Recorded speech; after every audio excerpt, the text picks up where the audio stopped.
All right, good evening, everybody. You may be hearing a little bit of microphone adjustment, um, but we are here. We're also back for some Phantom Brigade, but I did just see a little bit of, excuse me, I saw a bit of news that came by just as I was tweeting to go live. So, um,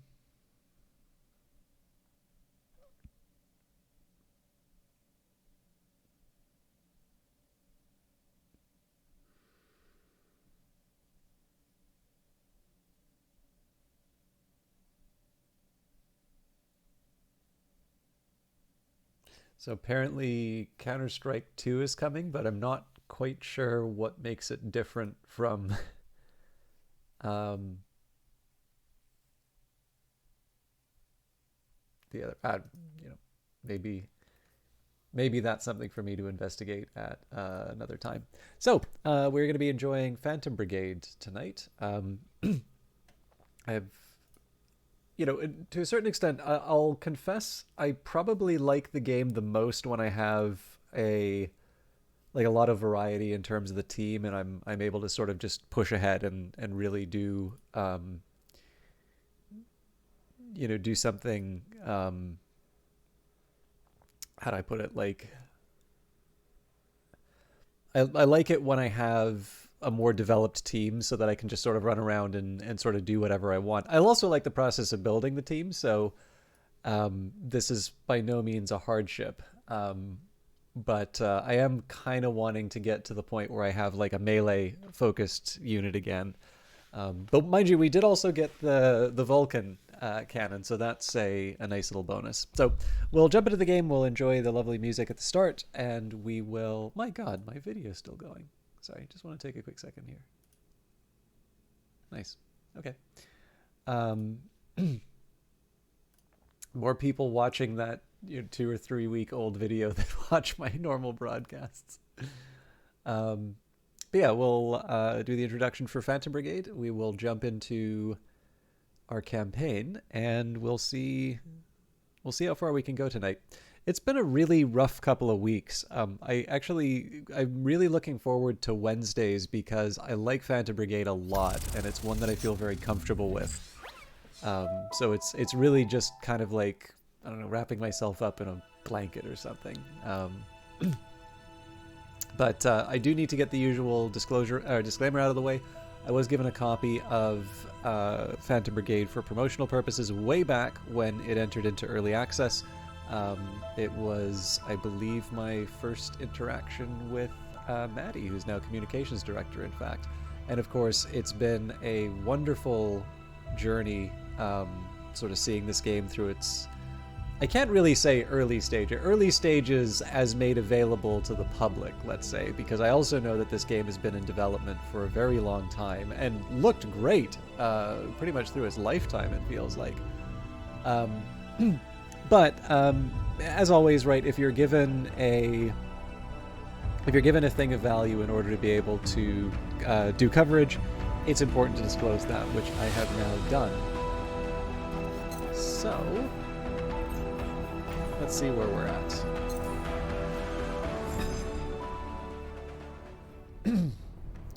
We are fully repaired.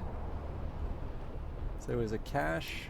Right, there's a cache here, and then there's a battle that just started here. Now, I suspect if we take the cache, that's not going to be enough to finish the war. So I think the idea here was that I'd take the cache, but I would. That's really interesting that the direction's over here. But yeah, so I think the plan here was I would take the cache and probably not go to this battle site. I think we would just maybe deal with it on its own. But it's kind of fun if you can zip across the region. I am also going to need some liquid fix, but I figure if we liberate the province, we should be able to repair that, or we should be able to sort of refit pretty quickly. So we will run ahead to the cache, and then we'll see where the rest of the playthrough takes us.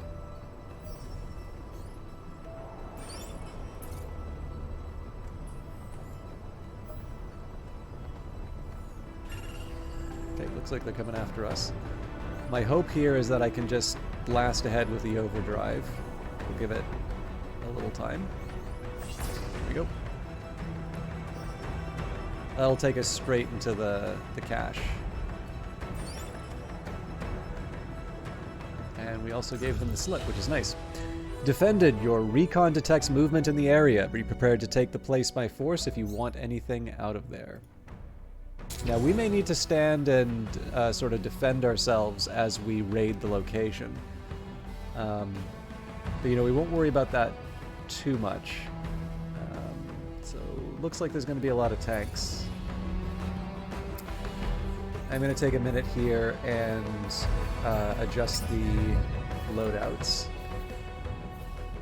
So...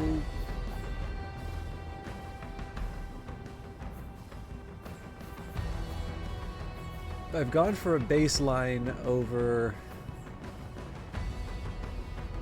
the Sharp. Sharp gives me more concussive at the expense of about 80 kinetic damage. Also higher scatter overall.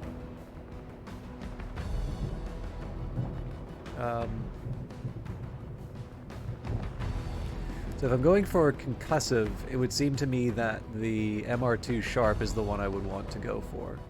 In fact, I really should be getting rid of these snipers because I'm just simply not going to use them, right? So if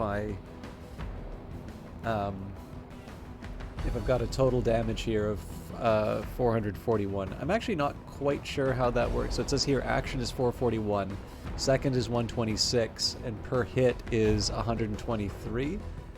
But if it fires 2 shots, shouldn't that number be 262?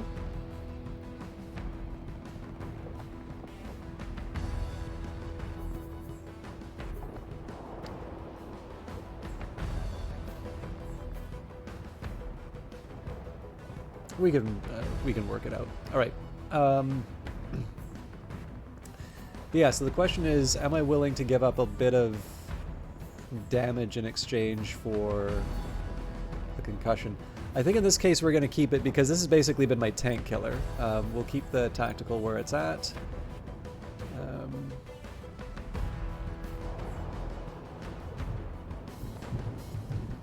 So I can definitely see a few of these knocks as being useful.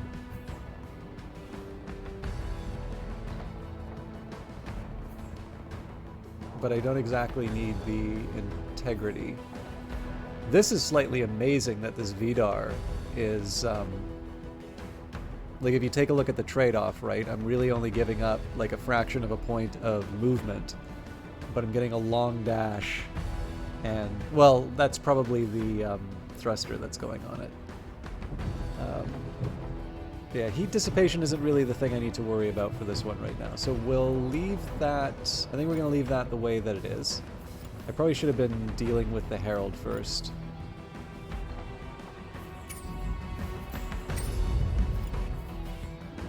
Okay, so I've got my burst. There was a comment. Hey, Aegis Sounder, how you doing? There's a comment that I got earlier that was talking about. This is one of the drawbacks, right? Like I understand that people are sometimes well-meaning when they do this, but the way that these things can be communicated can sometimes come off in a very off-putting or even condescending way. And somebody was kind of pointing out, you know, oh, well, you move, there's a massive to hit penalty.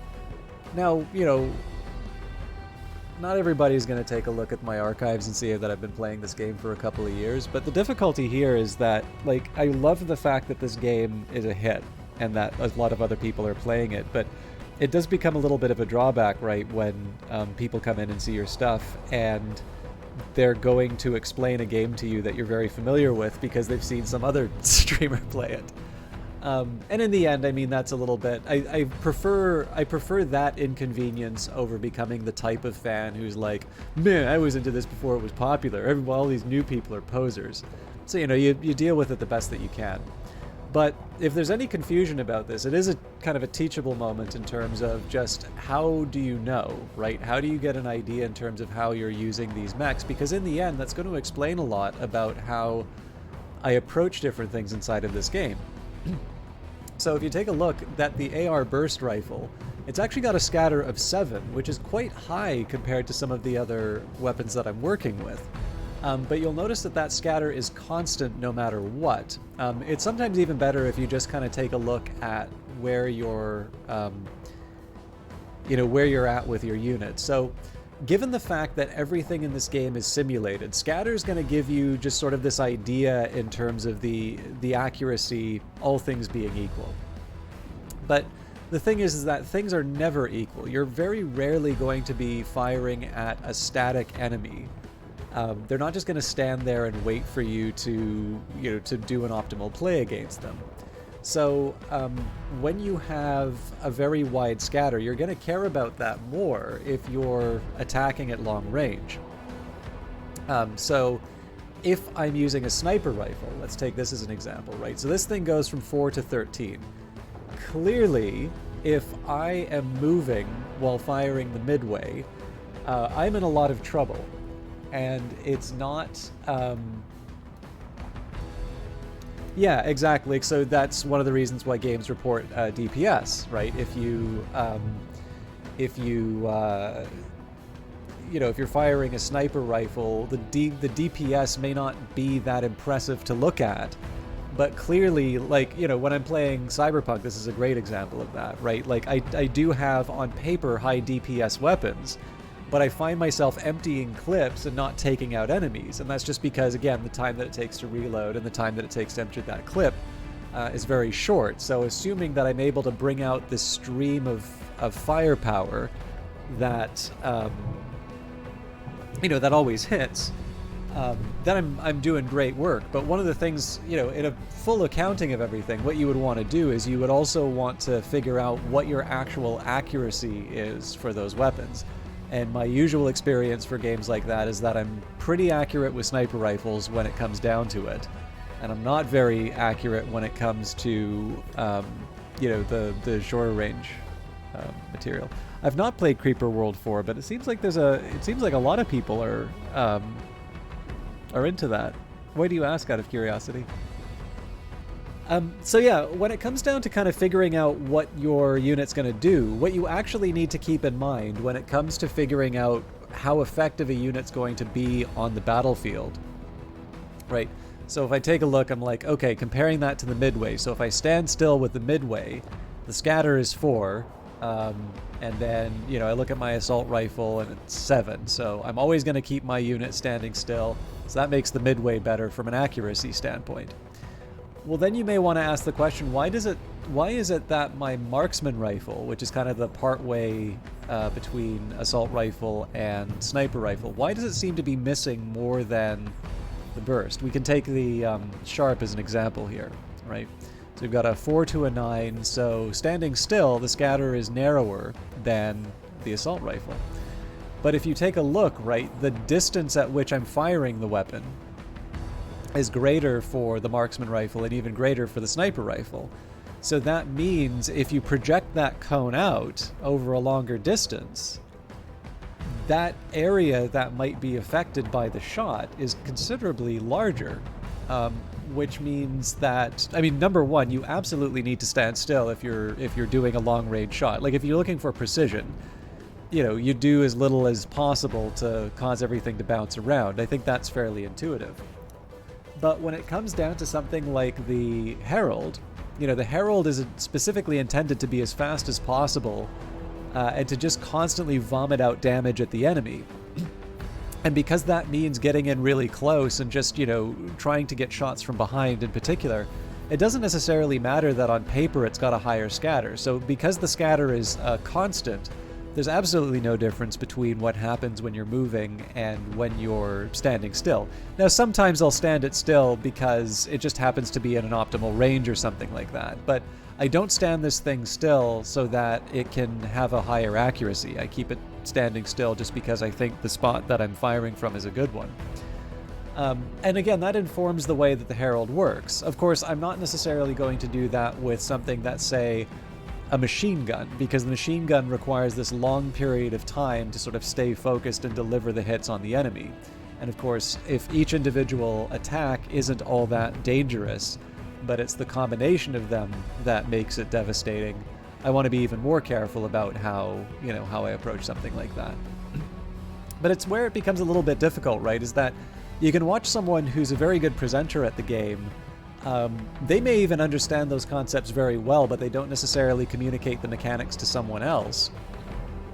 And in the end, you have someone who's walking away with a false impression of the game, telling someone how to conduct their battles on the basis of sort of this very narrow understanding of how the mechanics work. And this is one of the things that I like about the 1.0 versions of how how all of this information works. So I used to be a little confused about optimal interval and action duration. I knew, you got the tooltips to help out, but I actually really like the visualization of a lot of these things, because in the end here, like, I can get a bit of an idea in the back of my head about roughly what the trade-off between the scatter and the range is going to be. And kind of in the back of my head, I consider things like the scatter. I don't just look at the left-hand side number. I look at the combination of range and scatter. So, for instance, this one's a little bit more interesting, right? You've got a wider range, which means I can be attacking from closer and further in that optimal range. On top of that, there's a longer action duration, though. So these things are sort of operating at cross purposes. The longer action duration means there's a longer period for the enemy to move out of that ideal zone. But that wider range also means that I'm more likely to be firing in this spot, which is sort of the sweet spot for the weapon. Of course, the reason why I didn't go for this particular weapon was because I felt that the kinetic for the marksman was better overall. But those are, like, obviously, I wouldn't have really talked about this stuff if it hadn't come up, but it's a little bit like teaching, right? If somebody brings it up once, chances are there were 5 or 6 other people who were thinking the same thing as well. And one of the things that can really help in terms of gaining an understanding of Phantom Brigade is not just to focus on any single stat and sort of optimize for that, but to think a little bit about how these things tend to work in concert. So I keep this thing light, not because I want it to possibly be taken out by one shot by the enemy. I keep it light because it gives me a positional advantage for a weapon that gets sort of 5 concussive shots in the back of the enemy. And it does so in a way that doesn't require it to be stationary in order to maintain the same accuracy. And that's ultimately the reason why the Herald is built the way that it is. This, by the way, is not true for every assault rifle. I believe oh god, I can't remember the name. There's the Burst, and I think it's the Astra.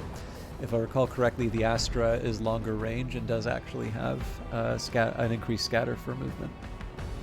Seems like a game I would like.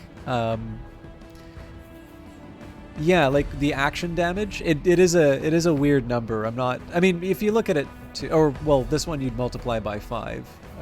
So this one roughly works out. I'm wondering if there's some sort of a calculation that they make for, like, the expected, like, if it's an expected damage number, like based on some probability, like they try and weight the scatter or something like that. But I'm not too torn up about it. I mean, I use these things as heuristics, right? For the very reason that I'm talking about. Like, there's an interplay of a number. There's a number of different factors that go into how your attack works. And again, it's distance, it's scatter, it's the number of shots you have. So one thing that's nice about the machine gun is that the failure of any single shot is not a make or break. It's more about the performance on average. And generally, when I play games, it tends to be more of an average proposition. And yeah, I really feel like I should try Creeper World, Aegis, just because it is, like, it's always nice when people have a good read on, like, what quote-unquote your kind of game is. And definitely Creeper World feels like one of those. So, okay, now this VDAR is slightly... Oh, no. I was going to say it's slightly penalized, but it's actually an overdrive reactor in both of them. So this is a big... Like, this is a big cost.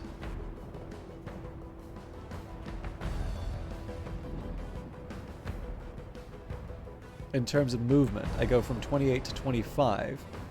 I do get a lot of heat dissipation, though. I don't know. I'm not quite brave enough to go for that yet, so...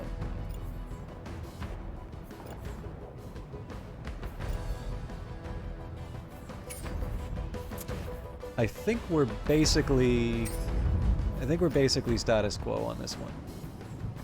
So this is another great example, right? Like the scatter of the machine gun. I expect the machine gun to hit a lot more than the assault rifle for the simple reason that it's a closer range weapon. But if I move with it, even at 14, like it kind of becomes like a shotgun.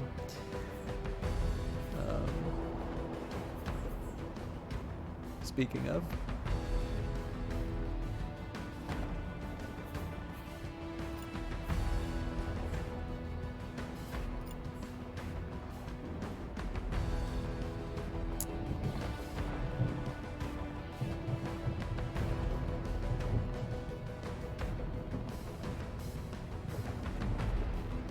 I don't hate some of these. The heat generation's a little bit of a problem, but I think we're gonna throw this. I think we're gonna throw this torso on.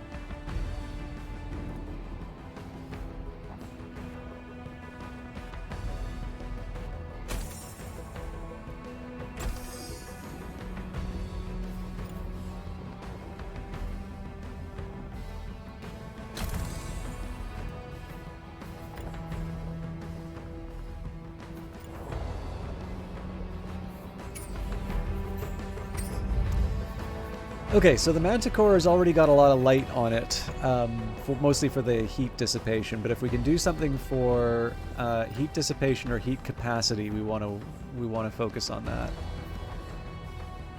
So this makes me heavier. The other thing we want to keep in mind, of course, is the speed. So if I throw this arrow on it.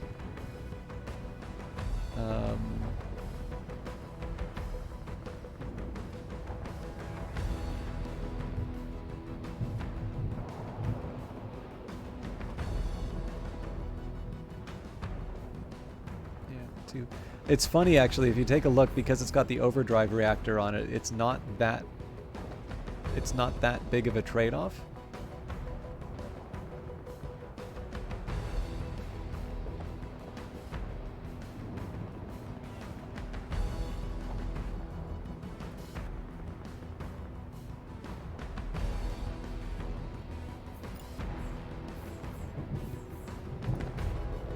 Okay, let's just see what happens here.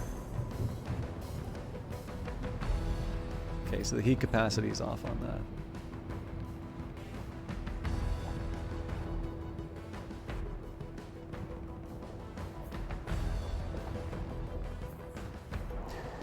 So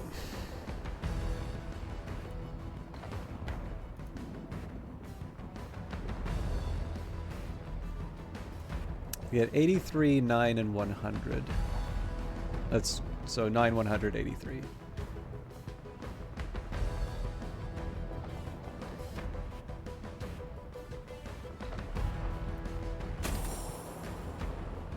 Okay, let's see what a standard does on this. Again, we've lost a little bit of movement.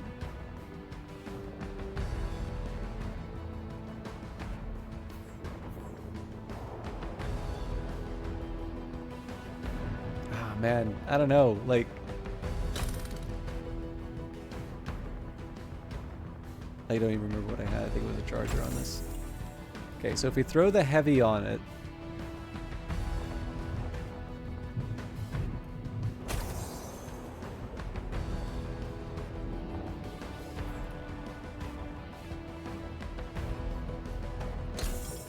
okay, that doesn't work.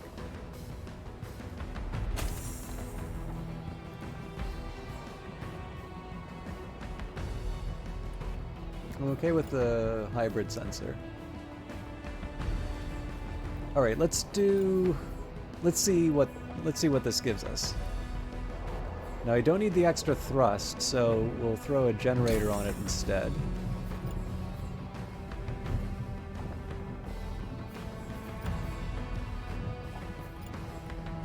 Yeah, we're not going to get any better than the hollow plate, so I don't know. I feel a little bit better about this. Obviously, the arms are the weak point on this one. How you doing, Mecha Paladin?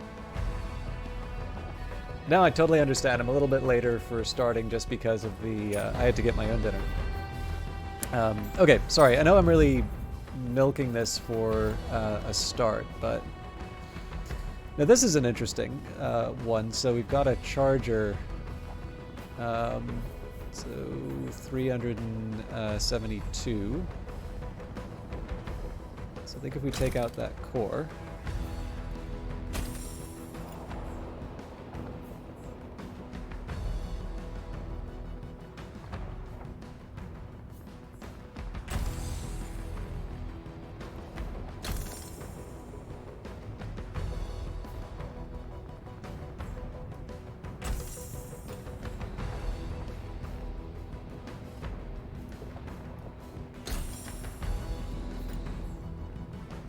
Yeah, we'll try that.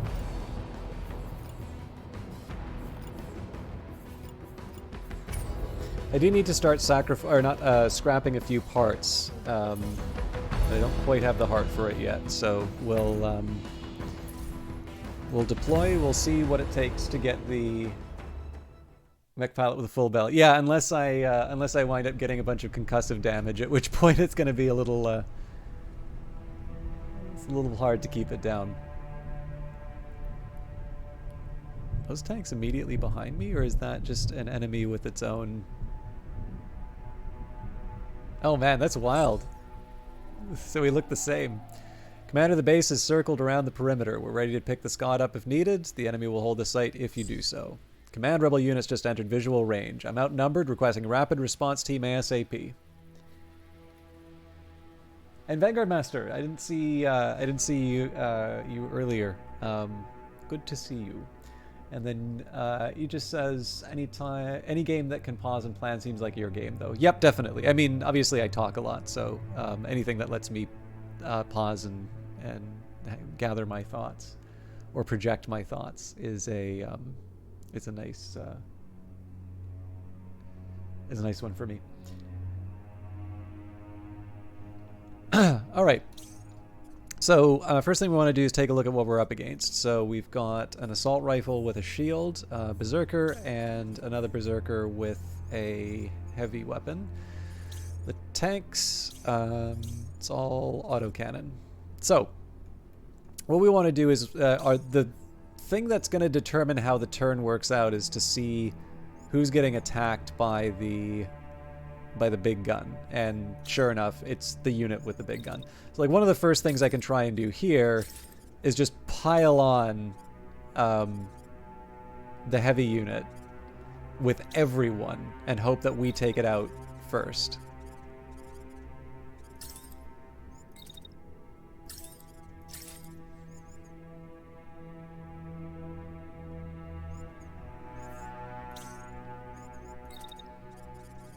In fact, I could be particularly devious and try friendly fire, but... Oh, well, man, I missed these guys. Okay, machine gun and cannon, so I need to be a bit more careful about those.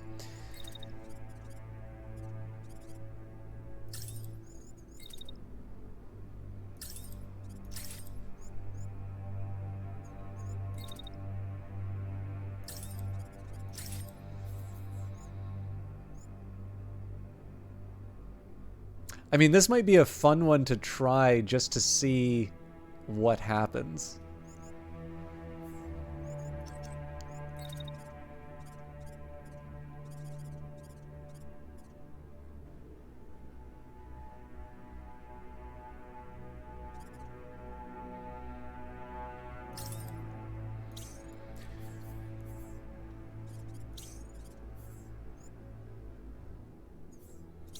So this thing's expected to do 1,000 damage.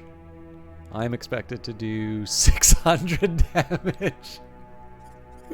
This is such a terrible idea. I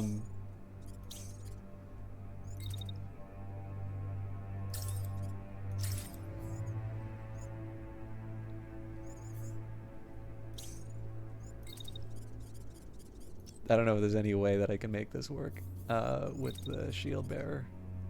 I think we just dash. Nope.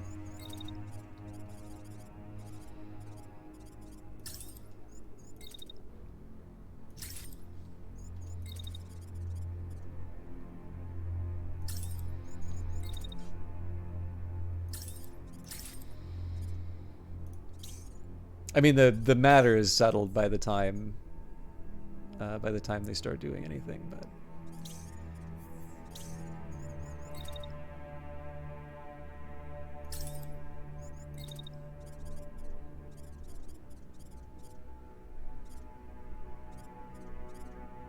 So I'm trying to think of the best way I can avoid the shots from the enemy.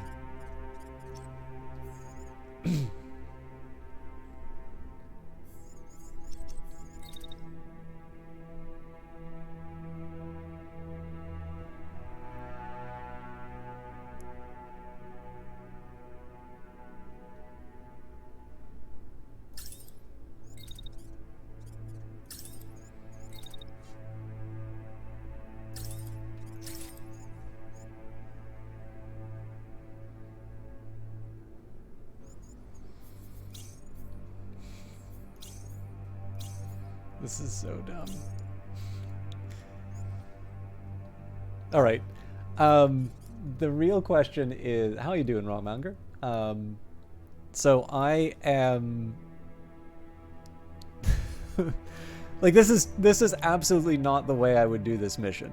The real question is whether or not I can hold myself to locking in this locking in the position after I get just clobbered. Yeah, we'll go for it. We could. I believe we can just hose out the old pilot and put a new one in when the province is liberated. So let's see. Let's see how this goes.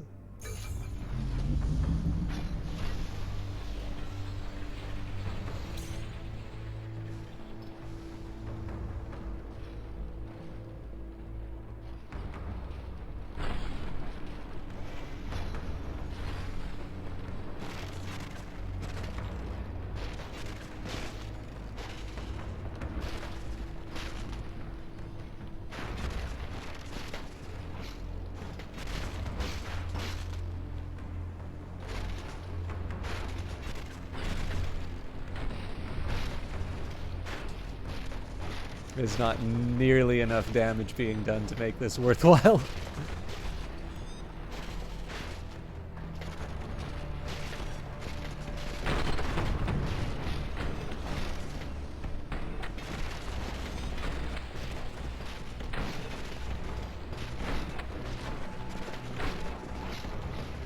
So we basically needed that arm to get taken out, because now we start paying for this.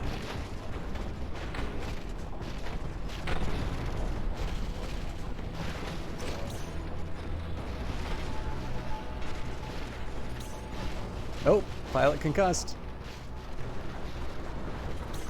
So despite the fact that that was a ridiculously bad choice, we got rewarded, and hopefully we don't blow up too much. Yep, we blew up too much.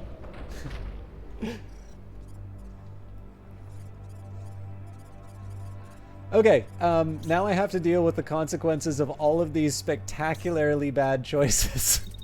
So, what we're going to do is we're going to try and focus as much as we can on eating tanks. And particularly the ones that are too close.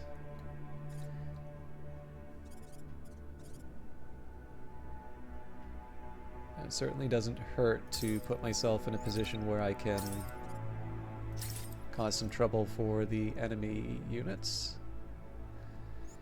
This is a bit of a risky one, right? Because they're going to be firing a machine gun at me, but...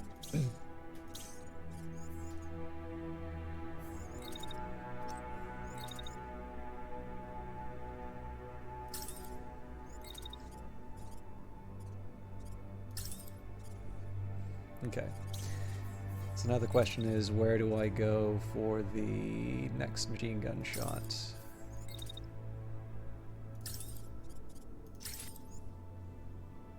Yeah, that's not a good one. In fact, that's cannon fire directly at this unit, so how much damage does that do? 140, I can kind of afford to shrug it off. I know I don't want to be giving up too much liquid fix. But I guess the question is, Actually, you know what?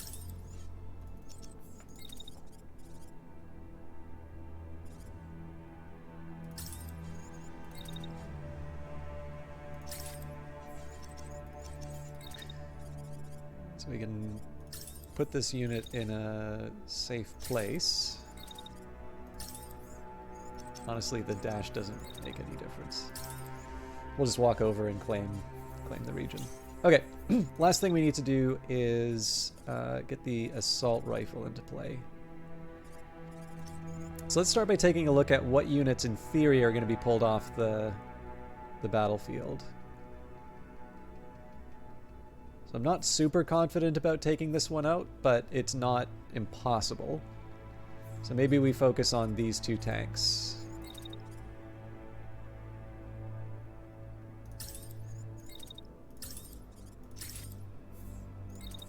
This is a bit of a weird case where I'm actually willing to ignore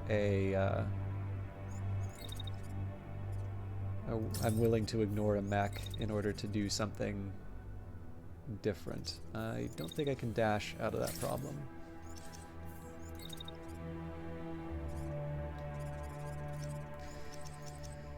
Okay, so we'll change it up.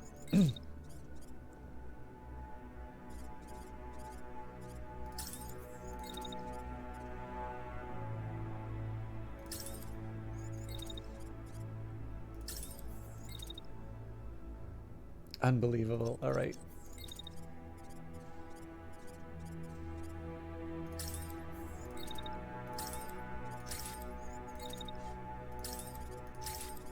Wrong one.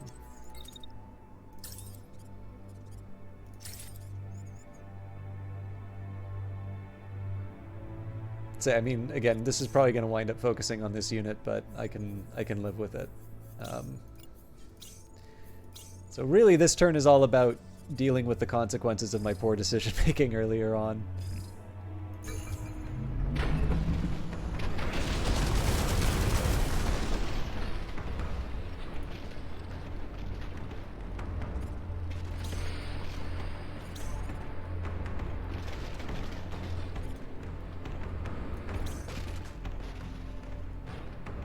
Yeah, so if I wanted to preserve the liquid fix, this is not the way to do it.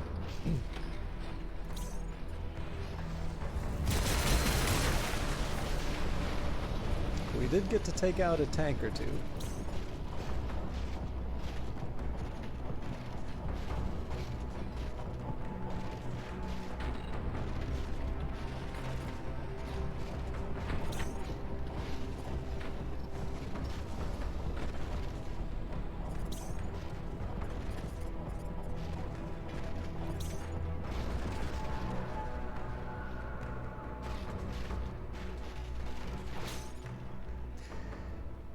Okay, honestly, I don't want to change that much. You can even hear from the music, it thinks I'm doing better.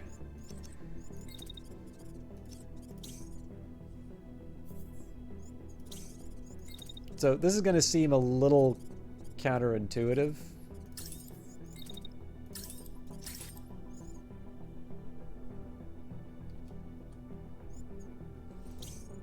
It's one of these awful cannon ones.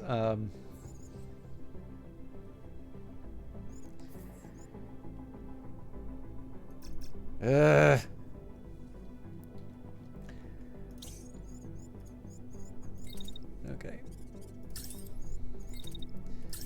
So we'll pop that guy.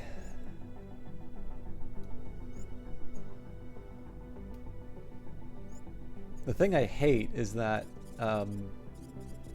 this unit might get in the way, so this is the time I want to use the sidearm before it has a chance to get in the way.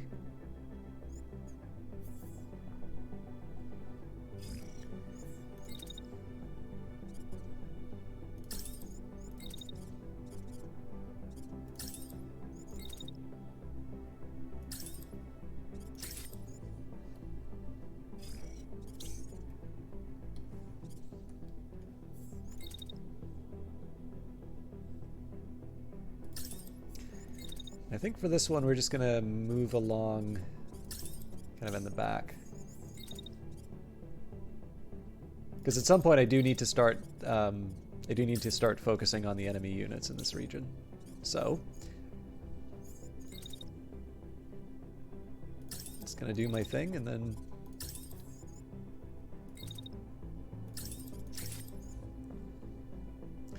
and I don't expect it to do that much, but I've got the rest of the turn, right? So yeah, so the main thing is we got to clear out the tanks in close range. This thing's gonna stay put. It doesn't need that much damage, to be completely honest, but this is the unit that can kind of afford to take some damage. If I'm lucky, we'll take out this unit through the concussive damage from the Vulcan, but I don't want to rely on that. And then the real playmaker here is going to be Kilo with the marksman rifle. If we can take out this tank with the cannon, that avoids a lot of damage that we'll wind up taking later.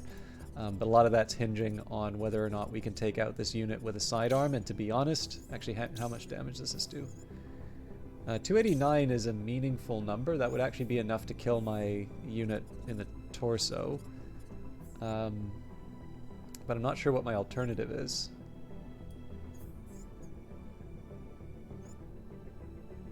So, let's see how it goes.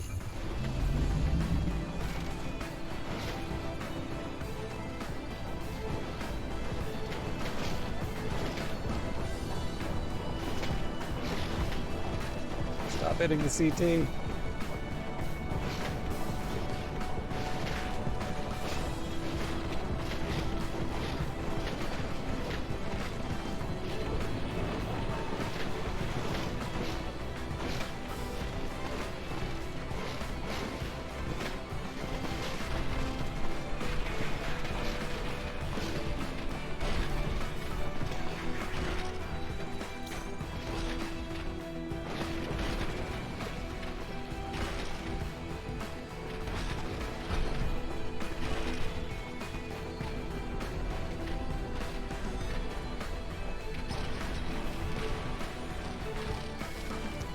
Cool.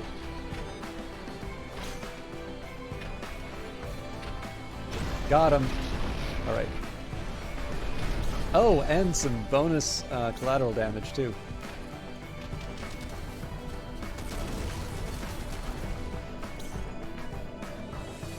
And we have basically a fully intact defender here.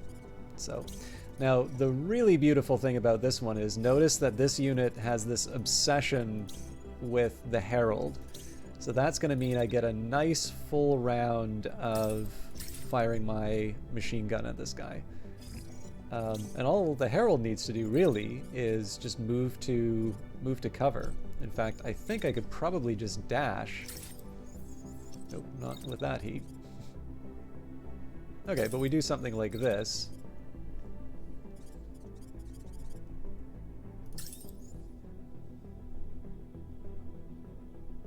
Yeah, that's never going to hit me.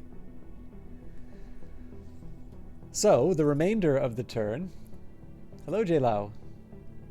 Yes. I didn't... Kite is an incredibly nice person, so I suspect he would not be the type to bring the wrath of God for announcing that I'm going to go stream during his broadcast, but I don't know, it seems like a decent thing to keep that information to myself. But I hope you are doing well. It's been mere minutes since I've seen you last. I think we'll just leave this option open for future. All right, let's see where we're at.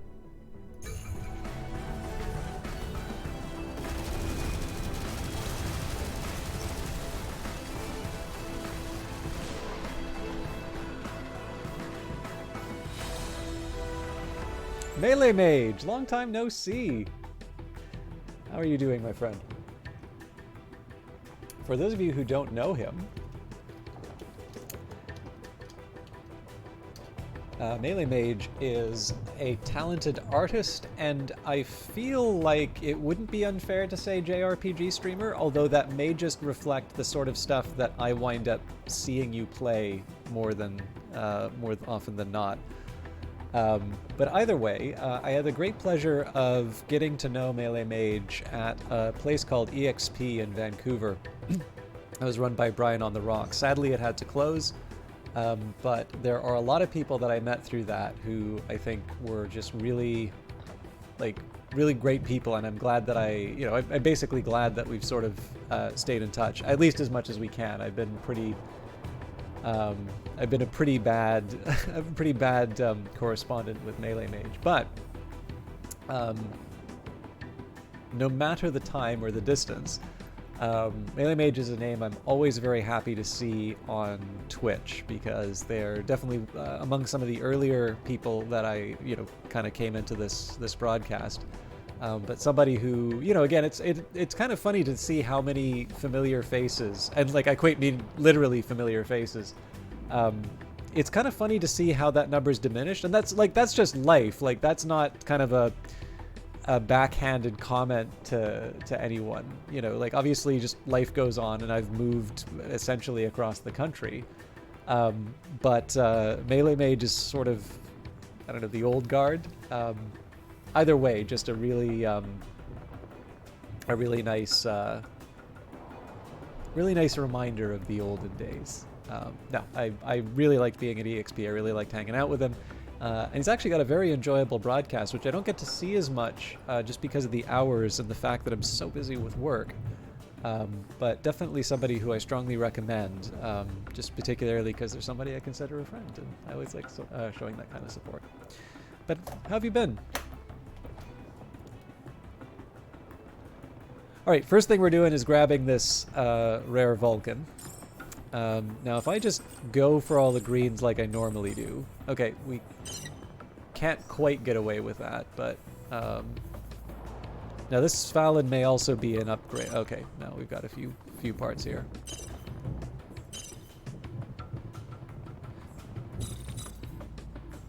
So I need to give up 50, which effectively is just two broken parts.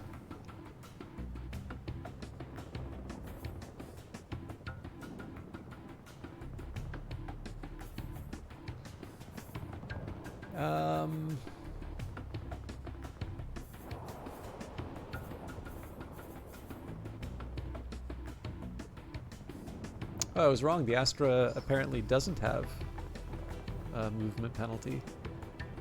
I'm probably not going to wind up using this, to be honest, but I don't know for sure.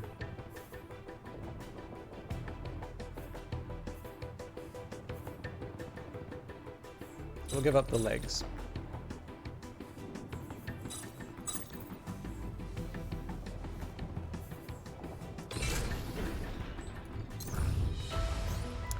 Locked up tight. You arrive at the marked location. You send a pilot to scout the place out. No sign of anyone, he says when he gets back. The building is just up ahead, but it's locked. Looks like it was wired up with some kind of alarm. How do you want to deal with it? So we can take 7 hours to use force. We can give up over half of our supplies, or we can kick the door down and deal with them as they come. I'm kind of tempted to do break the alarm. Actually, let's try this. Manufacturer's mark. Looks like this piece of equipment has been modified by someone who knows their stuff, says one of your mechanics upon appraisal. They look towards the farm in the distance, the only nearby facility. Maybe workers there have some information. We should pay them a visit. Okay, so I'm assuming there's going to be some horrible consequence for that. And there's a farm on the other side, so... Well, we wanted to get there anyway because of this battle site, so I'm going to go to cruise speed because we want to repair anyway. So was there no consequence for me...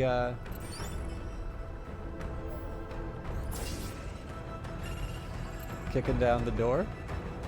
That's awesome if that's true.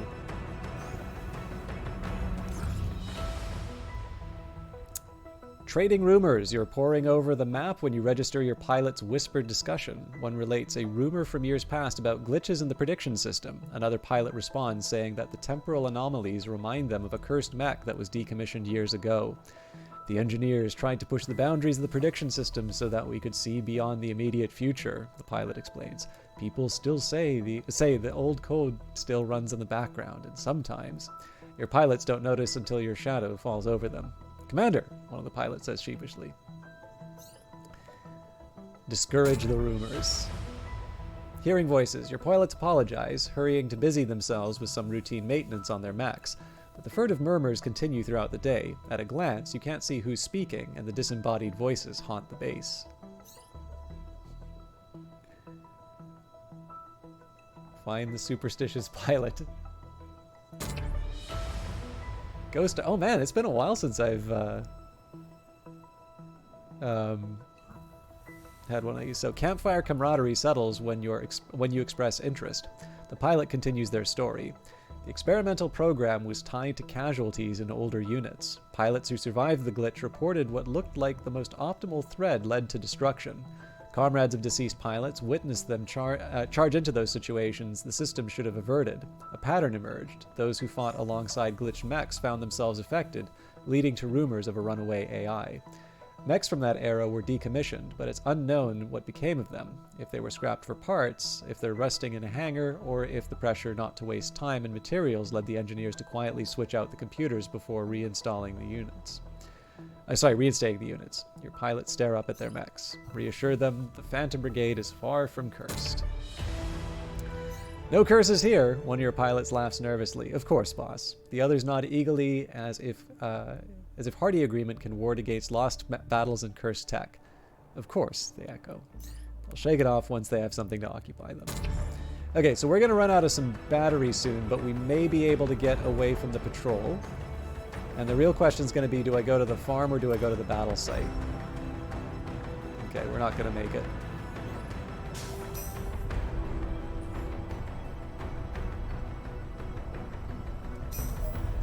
But we are ready for a fight.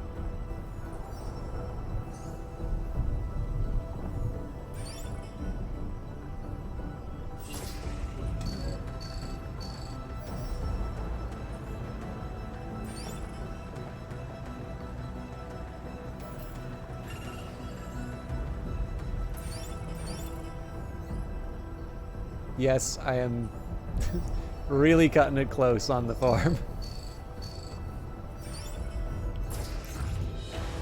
Pin drop. The base is tense and quiet. You can hear the rat-a-tat of guns in the distance, and smoke is thick just ahead of you. One of your pilots tries to break the tension with a joke, but there's only nervous laughter in response. As you get closer to the fight, you see burning mechs, but they are too damaged to tell which side they might have belonged to. You all turn your eyes away. The Home Guard sent out a distress signal, an engineer says. Are we going to answer it? Suit up. Interesting. So why don't I get a fourth mech?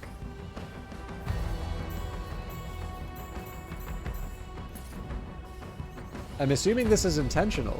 I've just never had a situation where I've been limited to 3. Holy smokes! Okay, so we're gonna replace the longbow in this case.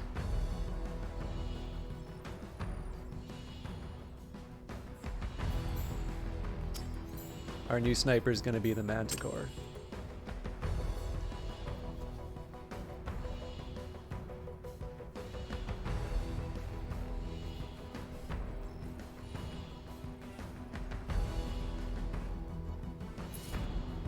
But we are still going to load out, so...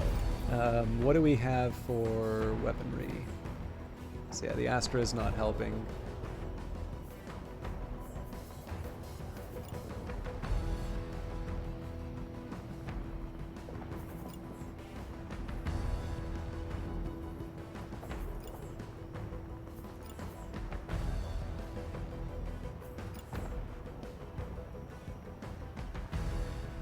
Real improvements.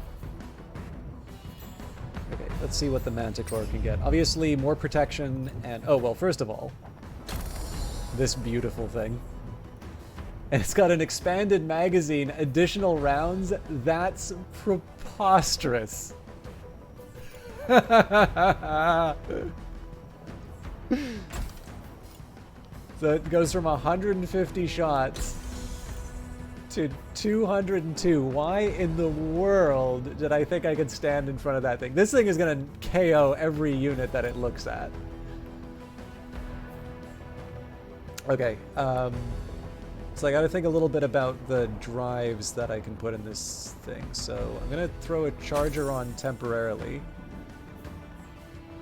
Okay, so because of the thruster, that's not workable.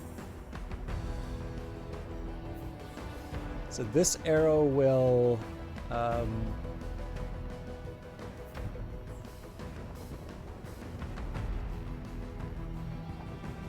I think we're just back to the same trade-off as before. So it's either 642. Yeah, I only get a fraction of a. I only get a fraction of a movement point off of that, so it's not really worth it.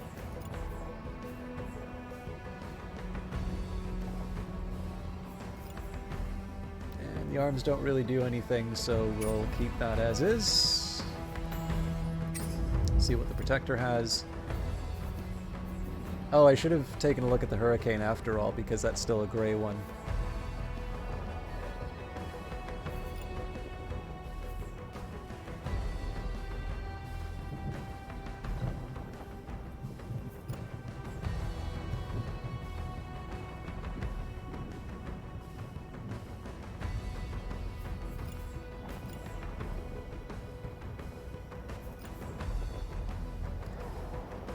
I don't know, I feel like I'm happy enough with where these are at. Which means I'm gonna start scrapping some parts.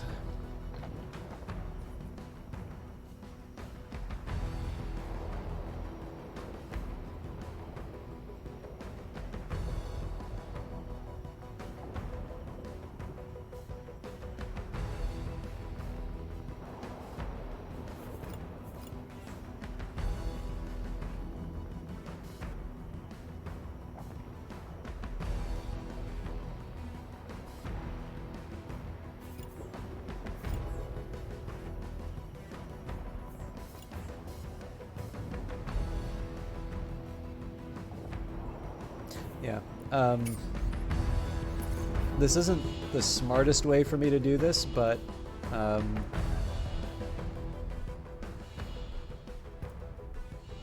going to get rid of the redundancies first of all. I should probably keep one of each shield type.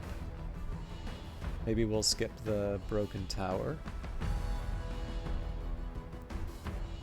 So it seemed to me that I would want to keep the midway over the dice. I'll keep the Sun Swarm. I'm not going to keep any of these limbs. I think we've already demonstrated we don't really need them, and then we scrap and detach that. Now I'm going to do one last pass just to see if there's any parts that I might be able to take advantage of. So I can take a precision sensor. No, I'm actually pretty happy with that.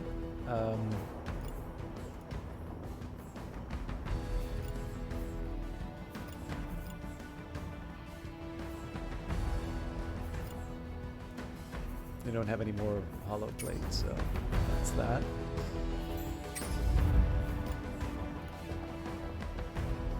So if I want, I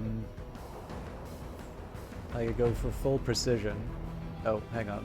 Yeah, that would have to be right. Let's try it. Because obviously full precision on something this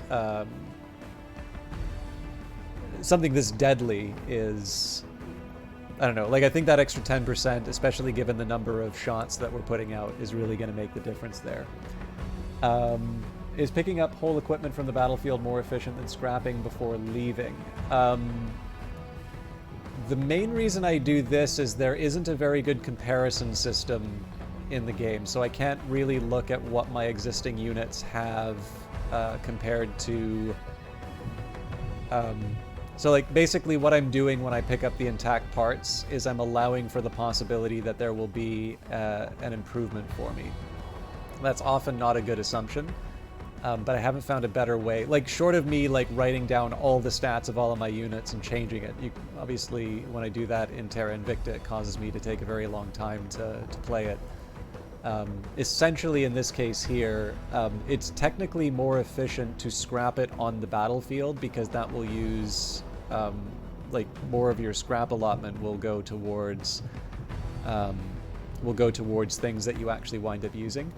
But just by virtue of the fact that I can't actually tell which ones are going to be the best upgrade for me at the time, I wind up doing it the way I do. So arguably the way that I do it is not a good way of doing it.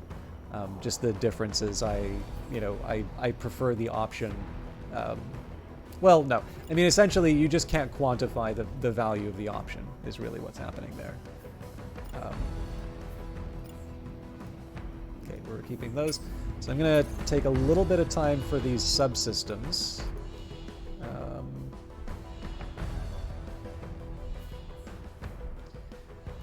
So, feel like I need that many boosters.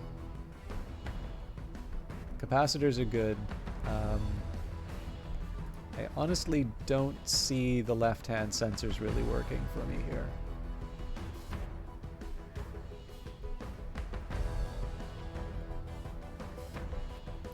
Now,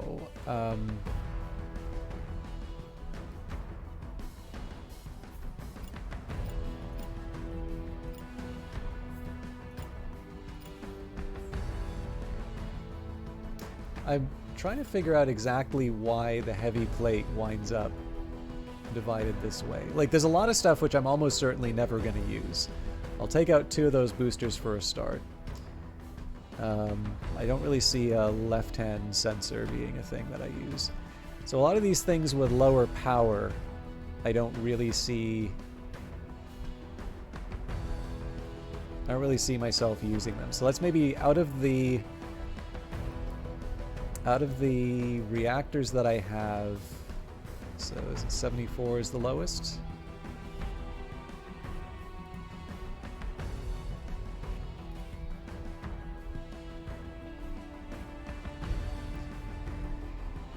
Yeah, I don't see a lot of value in the charger.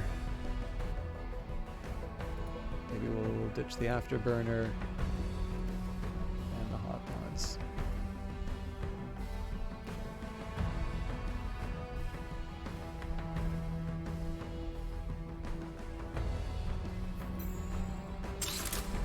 I feel like I should be scrapping more of these because I'm probably not going to use them either.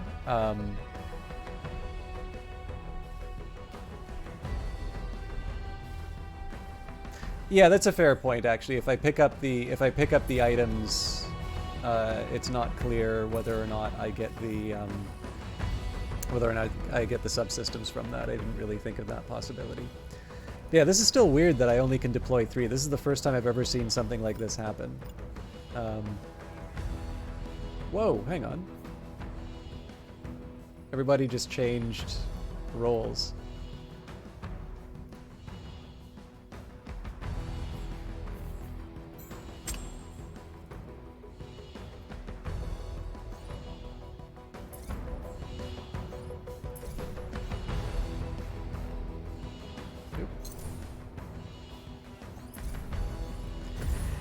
Okay, let's see how this works. I like the farm.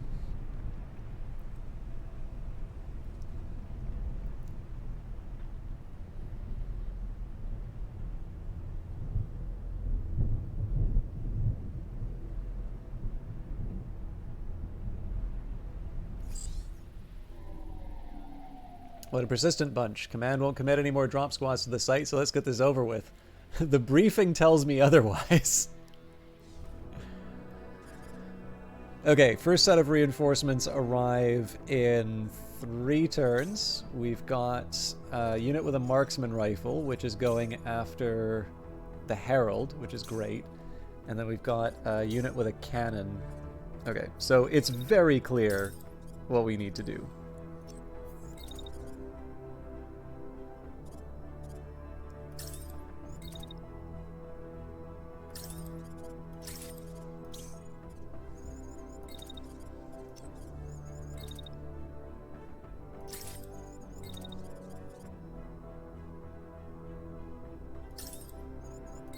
This is actually the time that the marksman rifle would have been perfect. It's not really worth it if I try it that way, is it?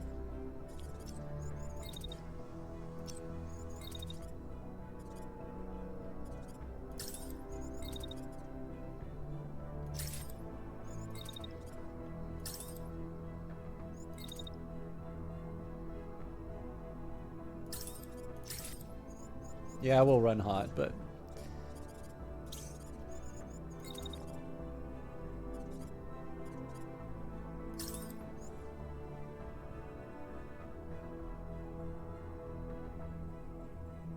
Now that's an interesting problem that I need to deal with.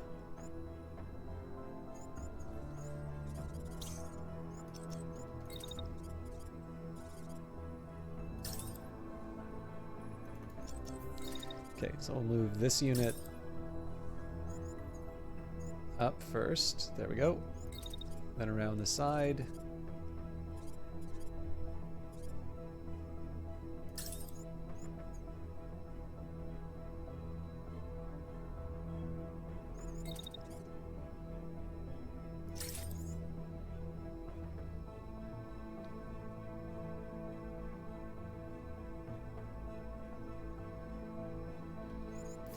So all of this is to get a shot on this stupid tank.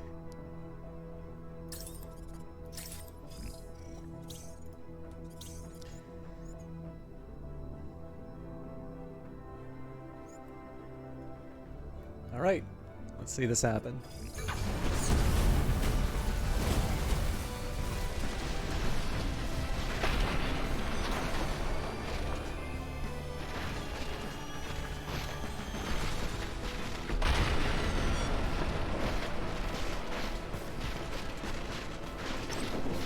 Yeah, so this is basically free scrap forever.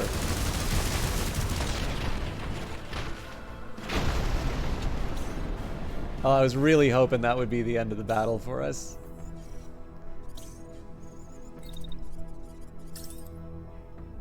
So we'll have some damage from the heat, but otherwise this is already done.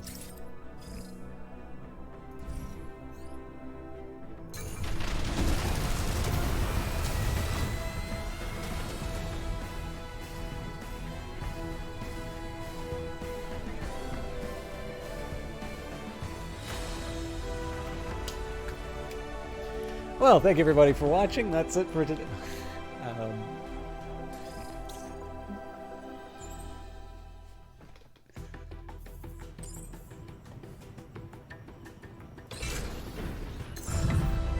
I'm actually more mad that that took 2 turns than I am that that turned out that way. Province liberated. Thanks to your efforts, the enemy was driven out of the contested province. Resistance forces will hold it from here on out. Complete victory. The invaders have slunk away with their tails between their legs, thanks to your decisive and bold maneuvers. Multiple messages come in from different officers in the Home Guard, grateful for your contributions. The radios are also jammed with messages of celebration that fly from town to town in the area, all happy to contribute to kicking the last of the invaders from these lands. A pilot approaches you, while others are distracted by the celebrations going on outside the base. Can we celebrate, boss, just for tonight? I think we earned it. We don't really need it, but we'll join the parade. Now this is funny, so we've already located the farm. I wonder if it'll trigger while we're here. Nope, guess not.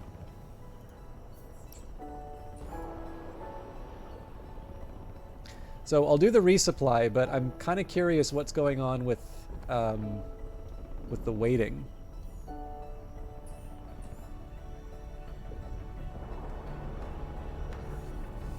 I figure it's not a bad time to get some recruitment in as well.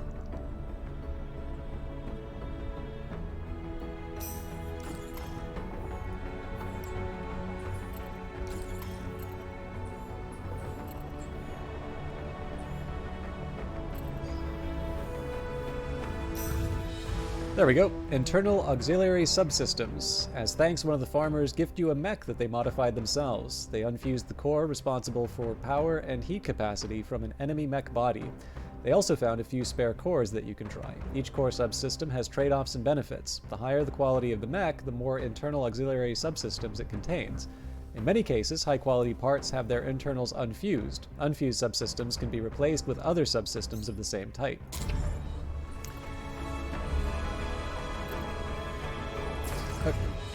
Trick shot. A commotion outside catches your attention. As the doors of the mech, at the doors of the mech bay, a heated debate between pilots and mechanics is underway. One of your recent recruits, a hotshot former stunt pilot, has offered to dazzle the brigade with some flashy tricks. Most of your crew, all fans who recognize the pilot from his touring days, are eager for a demonstration with the exception of the mechanics. Accidental damage, subsequent repair time, and supply cost are their top concerns. The sticking point, however, is the rookie pilot who wants to get hands-on. Mechs can be replaced, but people... The rookie protests. They've seen battle, and one doesn't learn without risks. This risk? Is it worth a moment of fun? Allow. Do! Trick flop. The stunt pilot hasn't lost his shine. Tension winds through the crew as the pilot tosses his pistol skyward and launches into an aerial somersault. Despite its bulk, the mech hangs weightlessly at the apex of its arc. Your crew braces for gravity's part, but the landing is masterful, barely shivering the ground. The sun is in your eyes, and you miss him catch the pistol. Cheers go up, several mechanics whoop. The stunt pilot instructs the rookie on the simplest part of the trick, the pistol toss. All seems well, but the rookie, overconfident in their first catches, goes for a higher toss. The pistol disappears into the sun. A few meters off, a tree, cleaved in two by a stray shot, comes down onto the roof of the base. Lessons were learned, your mechanics, grumbling, set to work on repairs.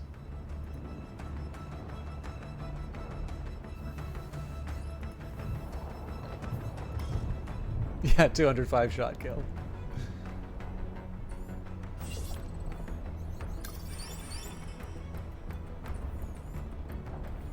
So the plan here basically, we'll go to the cache, we'll go to the resupply point, and whatever's left over, we'll turn into base upgrades.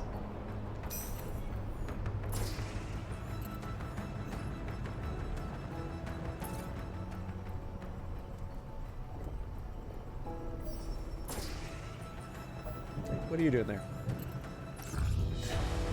At your order, the base flies into action and prepares for a fight. An engineer sprints towards the bay to check on the guns, passing a scout relaying combat data through the radio. There is shouting everywhere. At your side, someone's leg bounces up and down, boot heel tapping on the grate. You feel eyes on you, awaiting your command. Alright. This is looking a little more like what we originally had in mind. So, let's take a minute here and look at those new parts that we earned.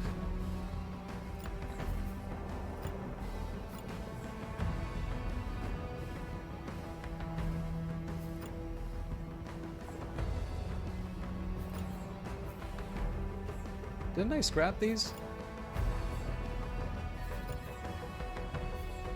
I don't see any of these as being improvements, but...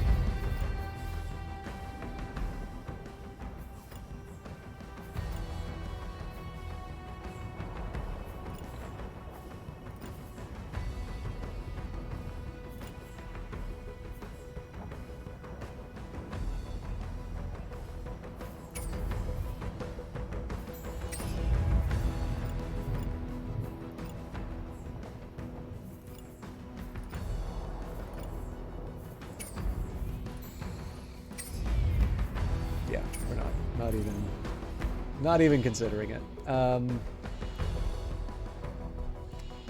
don't feel like we need the sharp anymore. I'll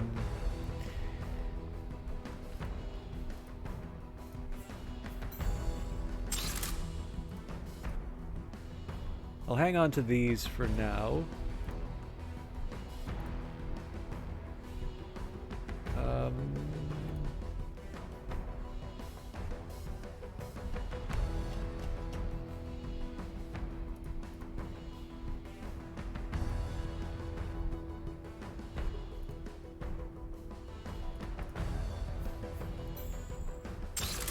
I'm gonna try and be ruthless with the parts.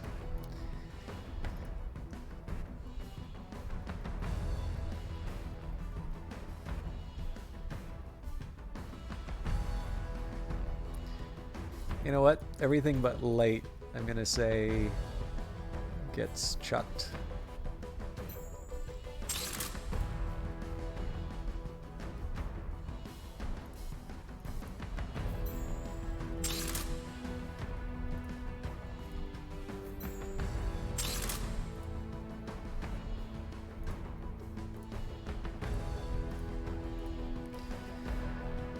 Okay.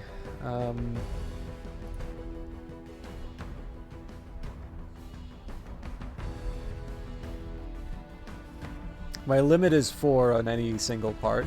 So 1, 2, 3, 4, 5. Obviously, I'm not going to have more than 4. Well, we could eventually have more than 4 mechs, but at the moment here, it doesn't make sense to have any more.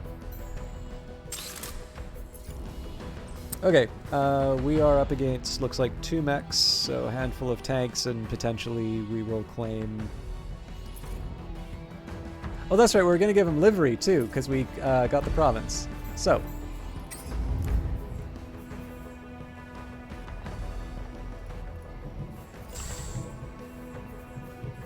what do I want the Herald to be?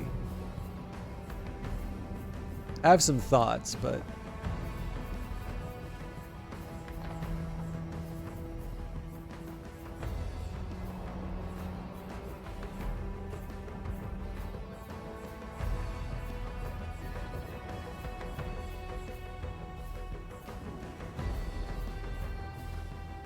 okay, I'm starting with this.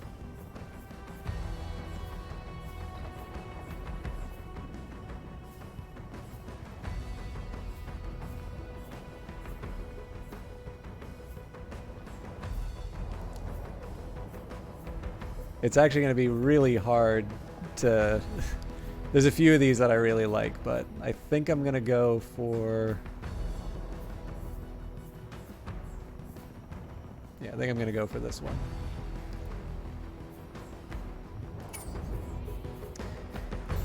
Okay, Protector's already got its color scheme, although maybe we want to...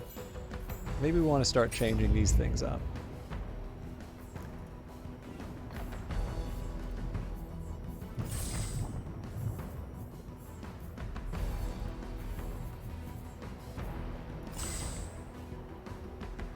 Now, you know what, we'll go back to our kind of orange and brown Protector. But the longbow... I feel that one should be maybe a little more alpine.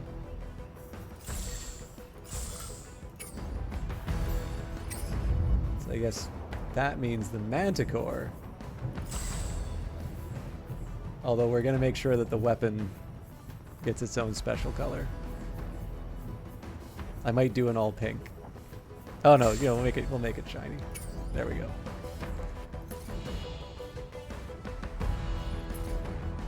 There we go. Look at that. That's a team of winners.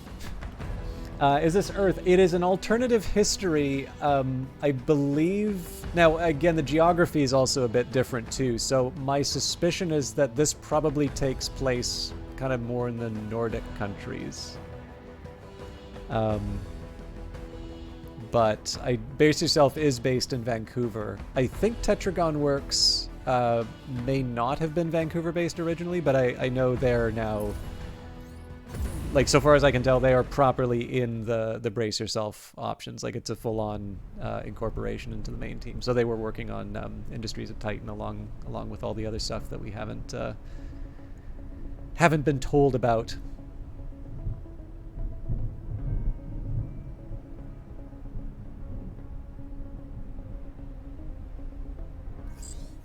Commander, the base is circled around the perimeter. We're ready to pick up the squad if needed. The enemy will hold the site if you do so. IFF response negative. Treating as hostile. Requesting immediate reinforcements.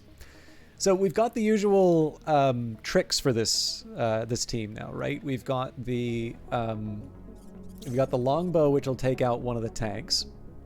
We've got the Manticore to sort of concuss an enemy unit off the board, and the rest is just kind of figuring out what we can do with the rest. So I guess the first order of business is picking someone to blow up with my big gun.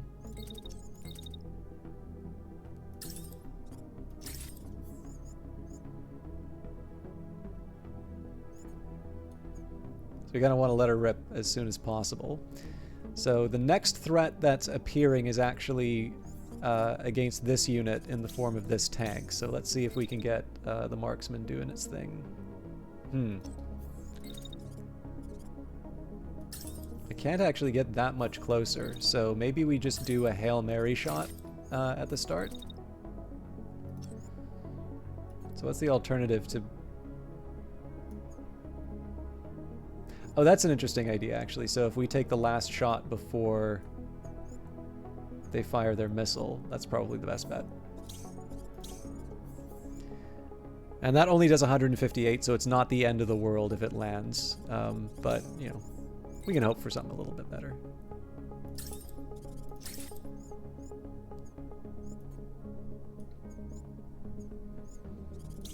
Now, the fact that I'm firing with this weapon does make things a little awkward for the rest of my team, so we're actually just going to dash to maneuver the way we need for everything else. That gives me a little bit of an advantage in that I should be able to mess with the... Actually, you know what? That's... that question's already settled.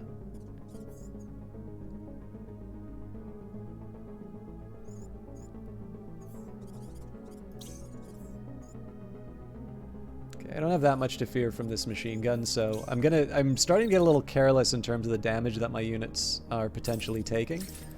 But in this case here, I kind of want to wrap it up reasonably quickly if I can.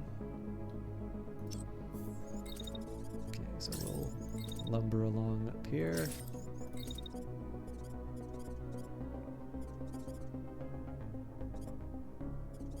Now this is an interesting possibility. So if I start firing here... Well, the machine gun's already... Well, no, the missile's already been fired, but that's fine. We'll live with that. So yeah, narrow start, but I think we're in good shape for this run. So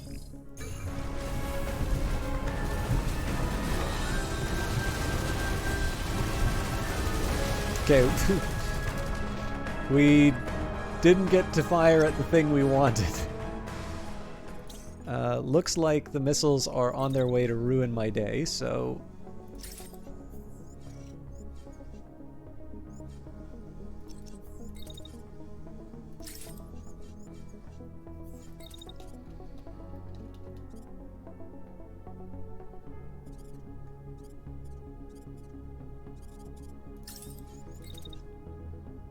I think I'll just throw up my shield and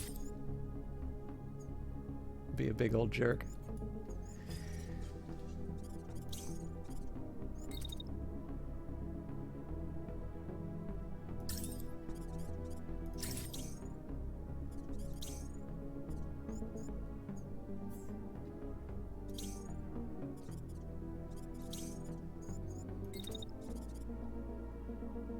The nice thing here is that the way this unit with the assault rifle is working, I pretty much have my...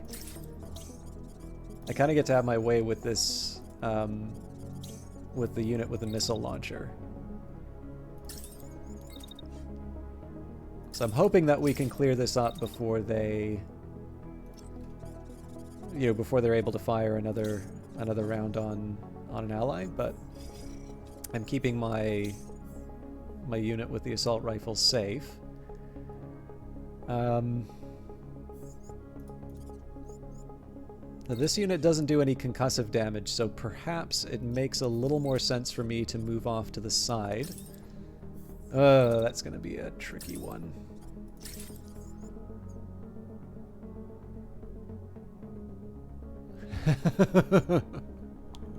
This is a disaster waiting to happen, but I have to go for it. Like, the idea of this unit firing over the head of this unit, this is just too cool of a move to pass up.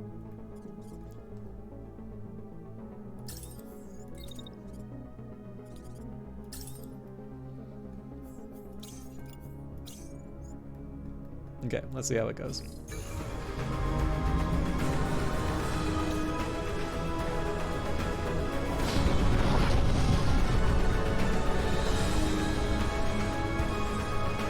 One of them went off.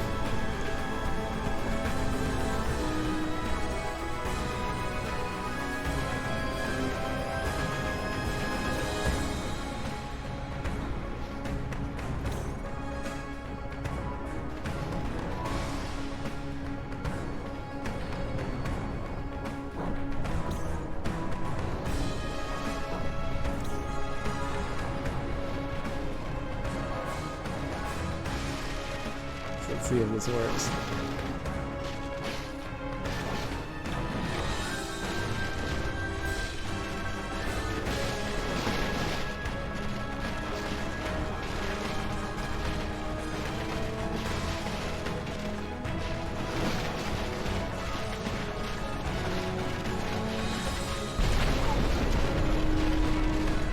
Didn't even scratch my ally. Oh, that's a thing of beauty.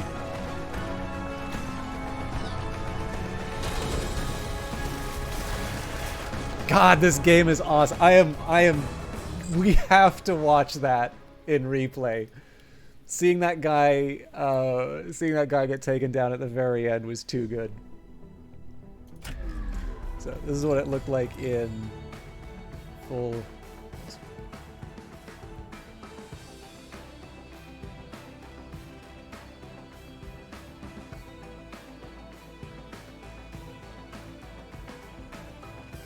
Just the angle a little bit so we can see it. I am so happy with how that marksman shot worked.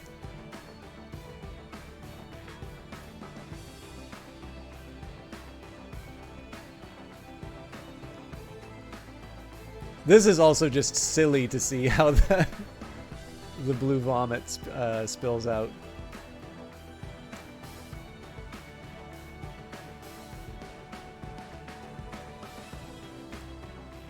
So obviously we're gonna have to deal with the consequences of the missiles off of that, but that was I think that was a good round. Like I really liked how that turned out.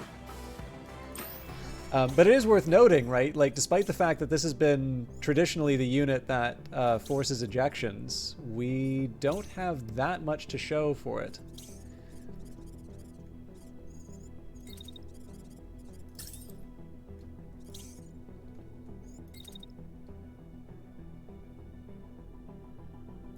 This is a pretty easy one for us to deal with. Now, I think these missiles are coming after my, like the Vulcan, so...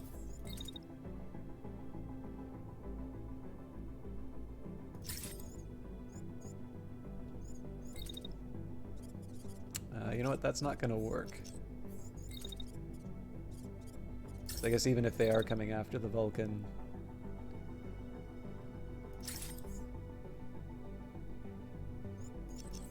Can I just walk through the tank now? I guess I can. There used to be a case where you would, like you'd crash if you ran into the remains of an enemy unit, but I don't think that applies anymore. All right, so we'll just get into position. And I think the unit that needs to make themselves scarce, to be honest, is the longbow.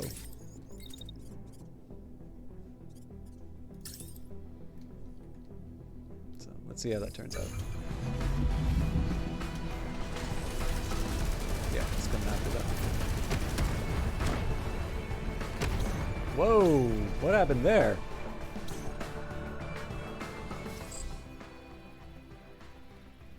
Alright, the crate is locked on. Our drone has the cords and should be descending now. Alright. The drone has a rough location of the crate, but we're going to send another We got everything!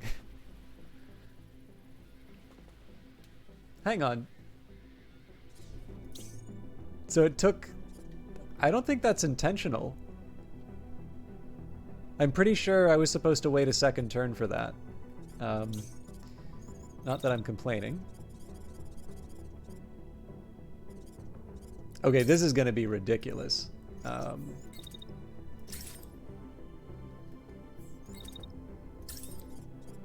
So we get to shoot this unit from behind with my preposterously concussive weapon.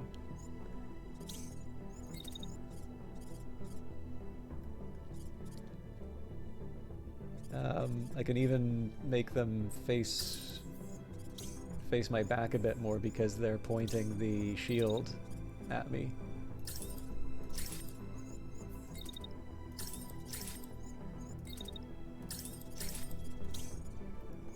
And of course we want to dodge the machine gun here, but I also want to try and make it a little more... It's like basically where I can, I'd like to make sure that their back is facing the thing that's attacking them. So what I think I'll do here is... So this attack starts, so what I can do is I can just dash to avoid the worst of the machine gun.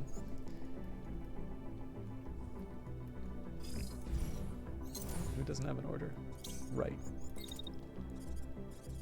This is just getting in position in case things don't work out.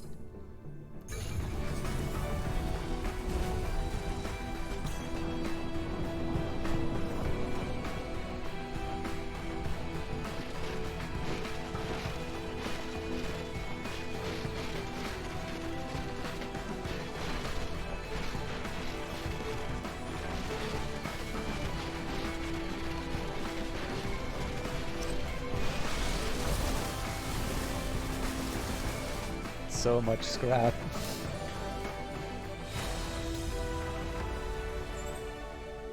Okay, we get 135 off of that. Obviously a lot of goodies. I'm not even looking at... Oh, cool. Okay, so it's just the heavy legs that we potentially need to give up.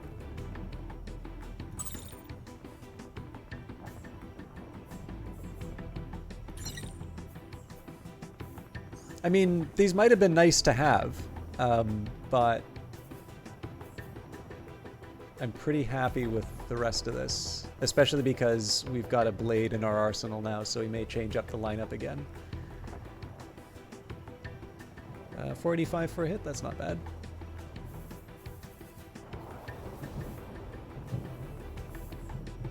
Yeah, we'll confirm that. We'll see what we get for the rest of it. Okay. Now, we're going to go to the hidden workshop cache. Which I thought we already did, but...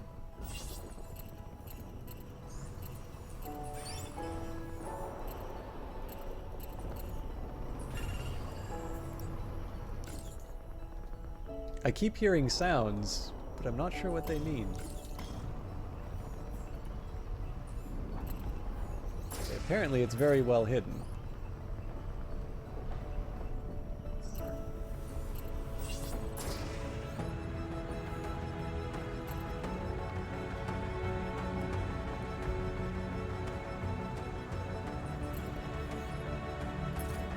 So what we'll do is we'll go to the resupply point, we'll give it one more shot on our way out, and then we'll focus on liberation. I think we'll move into Fearland next.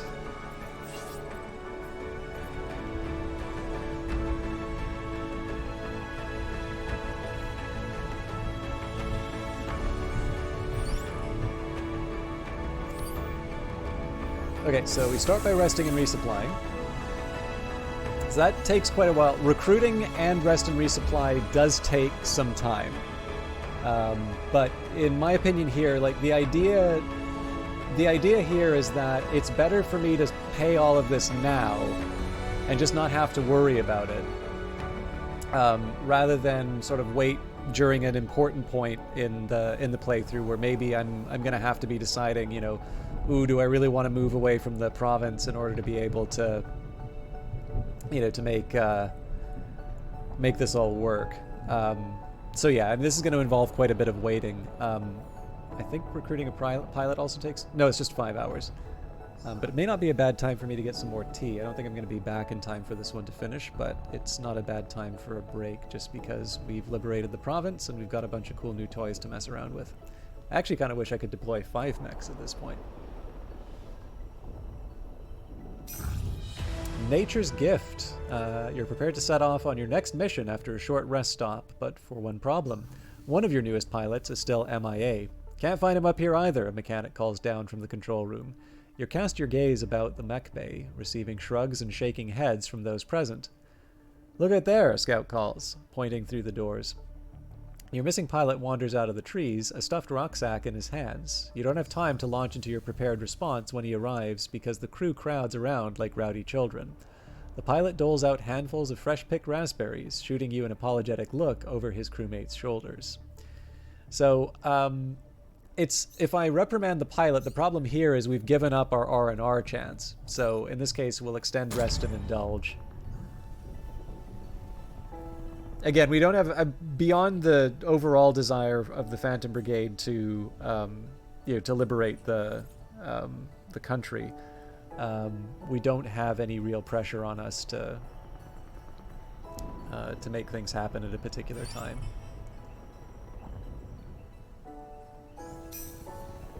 Okay, so now I'll recruit a pilot.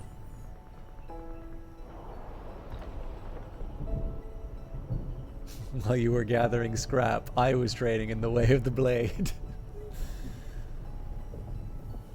Now you know why I want my 5th mech. Resting place. Irregular mounds of grass dot the fields before you. Your scouts, ever vigilant, report their readings. The thin layer of soil hides angled sheets of metal, destroyed mechs resting under the earth. The telltale signs of a battlefield have grown over so thoroughly that a casual glance could almost miss what happened here. Sweeping away the soil and grass reveals a downed home guard mechs. By the damage, it's clear the pilots didn't have a chance to eject. Oppressive silence descends. A pilot among your crew recognizes the unique armor. She brushes a hand over a string of serial numbers and bows her head, suddenly frozen by grief. "This is my home guard unit," she whispers. So we can allow the pilot time to grieve, we can salvage the mech parts, or we can do the last rites. We'll pay our respects. Pay your respects and salvage what materials you can. So it's another 10 hours for us to wait. Setting an example.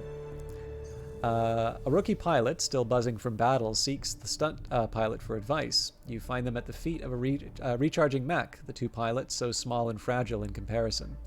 "How do you move like that on the battlefield?" the rookie asks, starry-eyed in the lights of the mech bay. "It's like you're ice skating or flying, or you're so smooth." The stunt pilot soaks up the praise, perhaps hungry for it after so long without an audience to witness him. But his advice, when he offers it, is reckless. He catches concerned glances from others in the mech bay who look to you to intervene.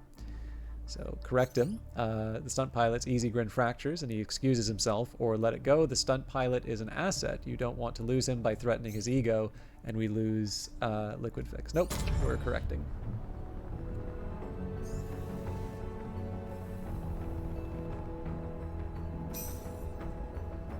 Okay, I'm gonna go put the kettle on. I don't know if I'll do a full break yet, but I'll be back in just a minute to see if we can get past Tribute to the Fallen in time.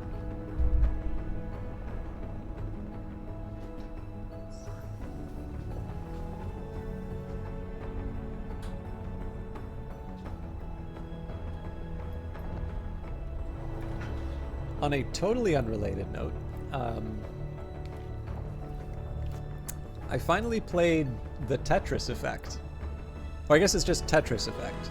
The effect is called the Tetris Effect. Has anybody played this? It is a wonderful game. In their memory, two mechanics work to remove the breastplate of one of the fallen mechs. The grieving pilot carves the names of her former unit into the piece, slicing through blue paint and deep into metal. She kneels over the names of the surgeon's concentration as the rest of the crew silently sweeps the field, salvaging what they can from the wreckage. Her work done, she stands, her hands flecked with blue. The crew gathers around to read the names of strangers who fought just as they do. It takes several crew members to dig and lift and stabilize. To dig and lift and stabilize, but in the end, a plate is planted firmly in the earth, a monument made from the salvage. Okay. Recruit another pilot. So again, this is taking a lot of time, but essentially this is our investment in not having to do this at a time when we were pressed for time.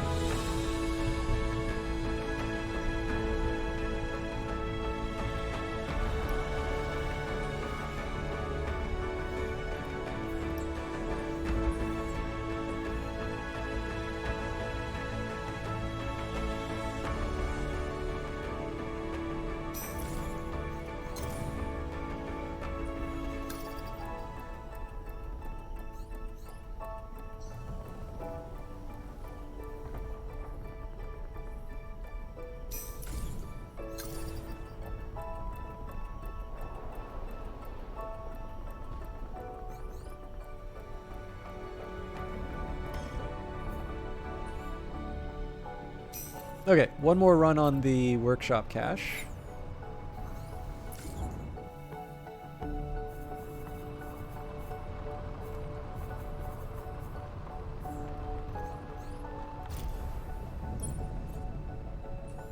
and then we'll move on to the the next province. I guess I can do the upgrades too.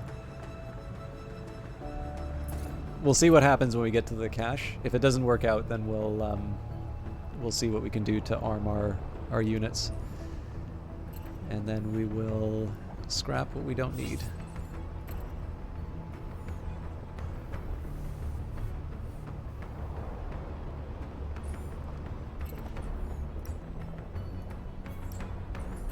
Okay, if it hasn't worked at this point, it's never going to work, so we will cancel that out. I'm assuming it probably just didn't properly move off of the list when we investigated it. And you've never heard of it, so it's basically the new Tetris. Obviously, there's been lots of different versions of Tetris, but Tetris Effect is available, I'm pretty sure, on all of the different consoles. So I'm pretty sure that it's like PlayStation, Xbox, Switch, and PC. But it's got this really great visual and audio style to it. So they really went all in on the presentation.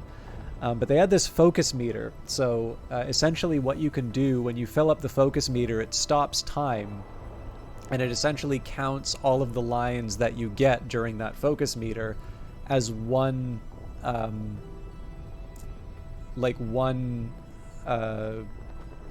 total.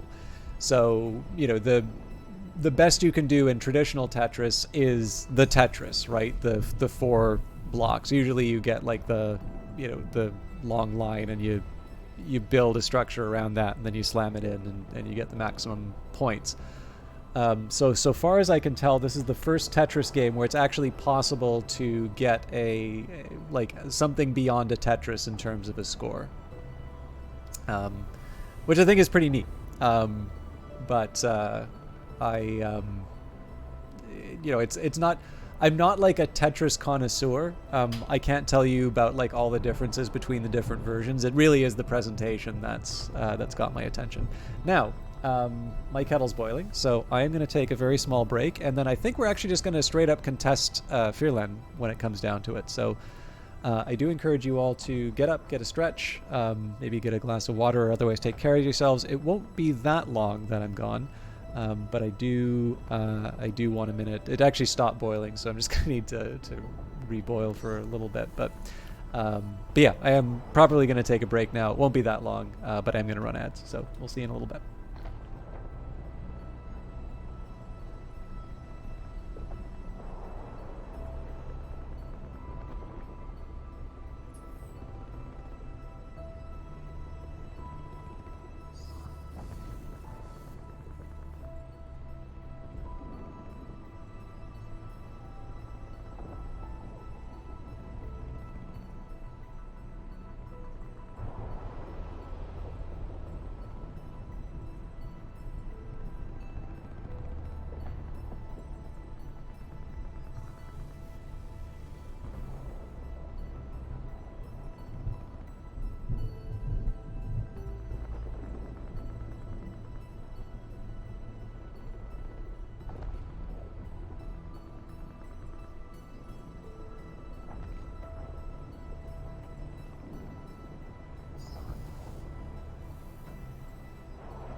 All right, sorry about the wait for that. Feather brain that I am. I poured the tea, put it on the counter, and had no idea where I put it. I'm just like sitting at my desktop. I'm like, oh, there's something missing here. And I'm like, oh yeah, the whole reason why I went on a break. So, thank you all for your patience. We are, I think... So this is, I'll confess, like, I don't see my value being criticism of game. Like, you know, if something's not quite working for me, I'll sometimes say it. But it's way too easy to, like, because you just kind of give your contemporary thoughts, like, it's way too easy to just say, oh yeah, that's bad, or that doesn't work, or whatever. And oftentimes it's just a question of something being unfamiliar. And, you know, usually when I reflect on it, it's like, okay, actually that makes sense. So one thing that I've been trying to make sense of in Phantom Brigade, and I'll be honest, I really don't have a good grip on how the 1.0 version works, is in the earlier versions of the game, you needed to build up to a point where you could contest the province. And like one of the things you would build up would be hope. And of course, one of the challenges is that if you lost when you contested the province, in principle, you would, you know, you'd have a lot of work ahead of you in terms of rebuilding it. Now, I can see why they've made it so that you can contest a province right away. It does probably turn out to be a bit of a grind to... it does turn out to be a bit of a grind to sort of like hop from like outpost to outpost.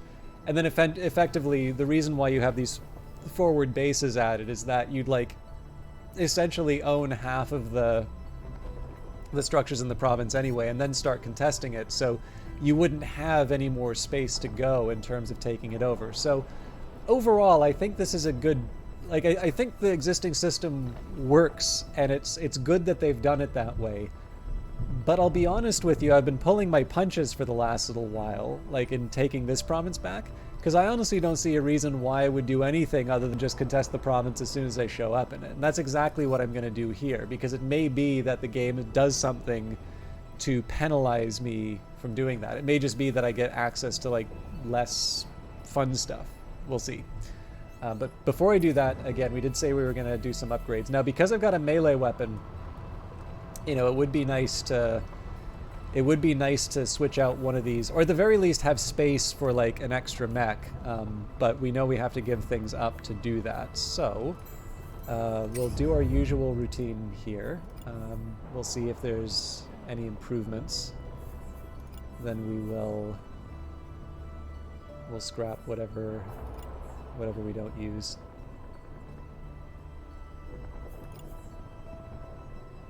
And blackbird legs are nice, but I don't think I'd use gray ones.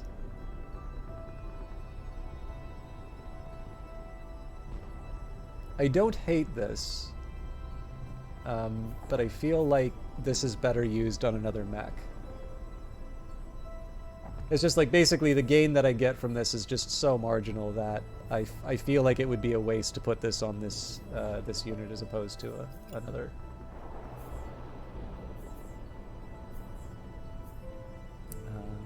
So this is technically less defense. Okay. Manticore, I think, is the next VIP, so we want to make sure we're putting some good parts on this one. Now, this is an interesting one because of the improved speed. The catch is we go... Actually, you know what? That's not that far off. Like, 642 is a nice heavy middle. It does look a little weird to see such a skinny mech, you know, with such a big gun. Oh, you know, the real problem here is the heat dissipation, generation, and power all go down.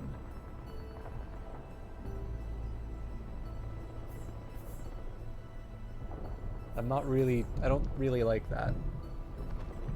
So yeah, we're going to keep that as it is.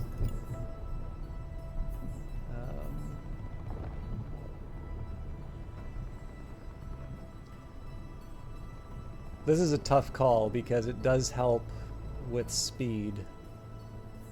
Yeah, I think we are going to put that Nox arm on it.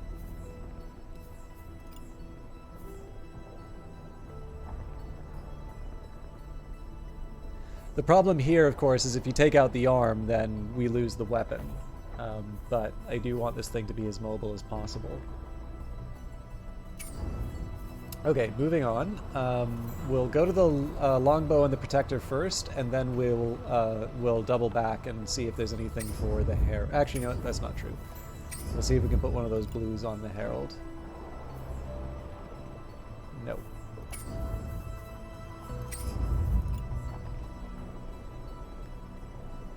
Double no.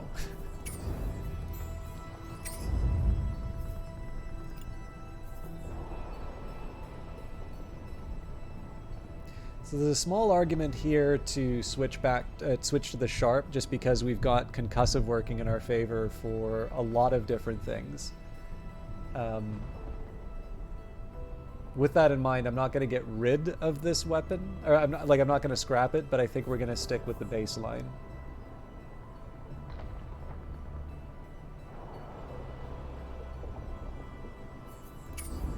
It's also worth taking a look here. So the Herald with its burst assault rifle does 371. So that would mean that the blade actually does, like, it is some respectable damage here. I'd like it more if it did concussive damage, but we have some options available to us, it's fair to say. Okay, surely these, nope. Okay. Now this interests me, so why? Oh, it's because we put the overdrive core on it.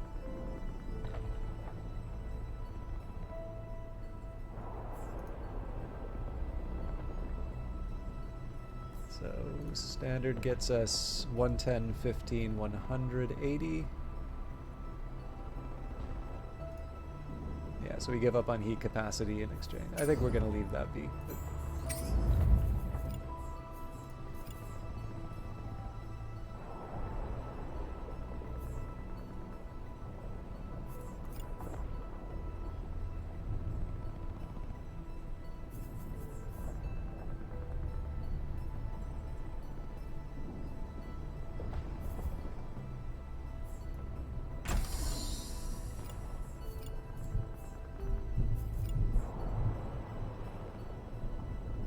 Really?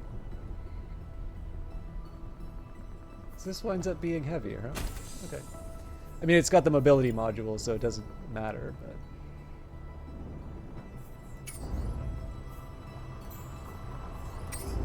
Alright, finally.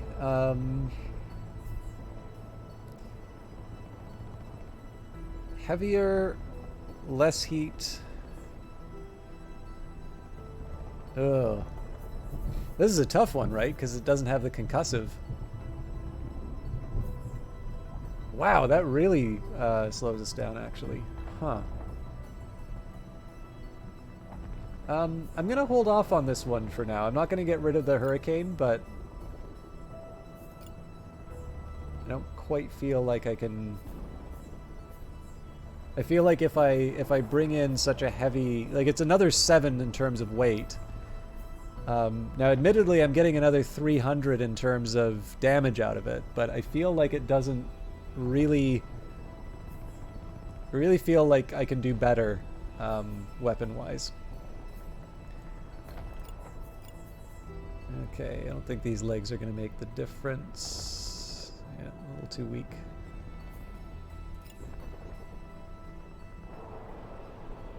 I'm very surprised that I don't have an improvement for the arms. This is sort of an improvement. We lose the heat dissipation, but that's because of the heat sink. And to be honest, a capacitor is not a bad consolation. Yeah, I think I'm gonna settle for heat capacity over heat dissipation. Okay. So, not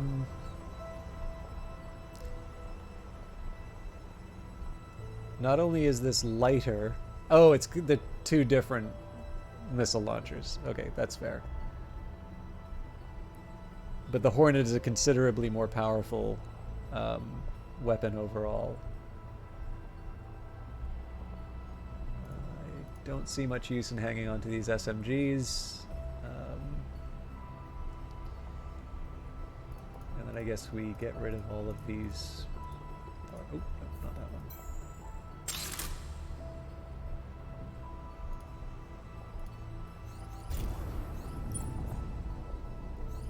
one. Okay, so we do that so I can upgrade my base. So, like, one of the things that I could do here, right, is the extended storage, which would give me 2 more unit slots, but it would make my base slower, and that doesn't really work for me. So, one of the alternatives I've been considering is the advanced assembly, and we've talked about this a couple of times, so I'm not going to belabor the point. But basically, this would allow me to build uncommon, and it would eventually unlock the experimental assembly for me, which would allow me to build rare items. This is very desirable, but the problem is that if I rush this, like I normally do, I certainly did that in the older version of the game, the problem with it is I use all of these supplies, and then I'm still upgrading the base at a time that I want to be using this to build new parts. So instead of investing early in the experimental assembly, what I want to do is I want to get my other upgrades out of the way first and then kind of consider. So we've got the reactor, so rapid ignition.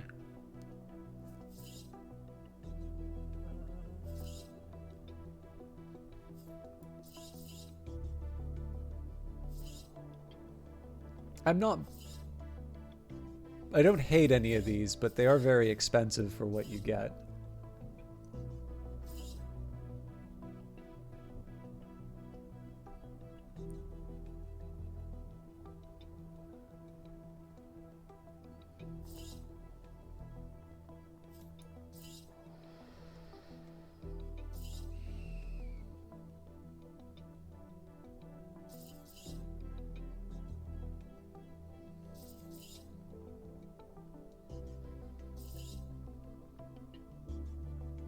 I think we'll go for the sensing. This is mostly just because my scrap's burning a hole in my pocket. We definitely need rare components. Hopefully we'll get those as a function of fighting the enemy. But we are finally ready to contest the province, and we'll see... We'll see what excitement we have ahead of us. Usually we want to pick our battles.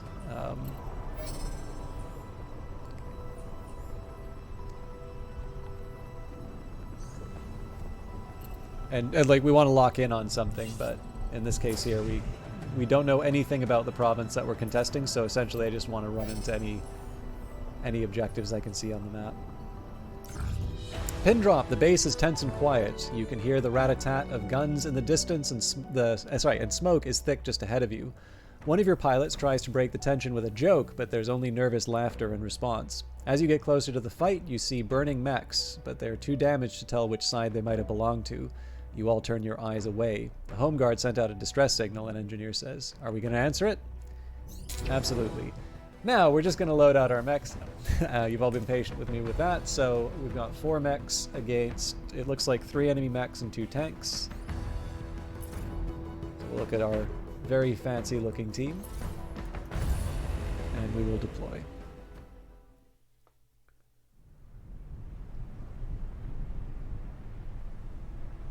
Oh man, this is going to be a thing of beauty for the Vulcan. If the enemy goes through that choke point, there's really... we really only need 1 mech if that happens. Dropping in. Command is getting impatient. Let's get this over and done with. Okay.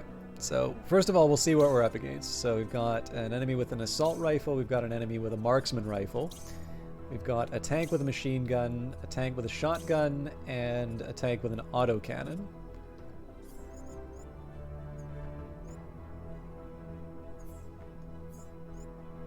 So interestingly enough, it's the one with the machine gun that's going after the Vulcan. So this isn't necessarily the most dangerous unit I'm going after, but it is available. So we need just a second here to see... Yeah, so even in terms of the distance, we just stay put. It's really just a question of when does this unit become available to actually shoot. So I'll move that ahead just a little bit. Essentially, we want to make sure that we don't see that dotted line anywhere.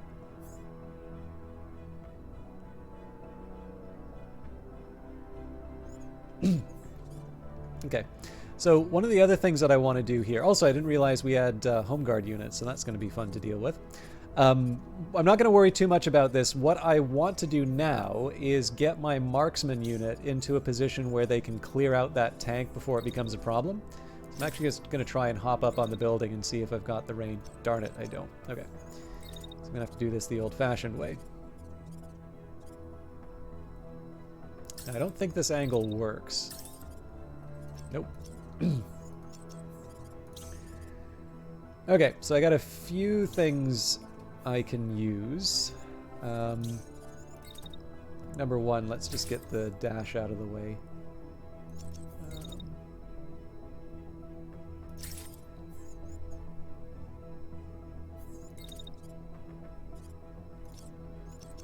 I don't need to go the full distance, I suppose.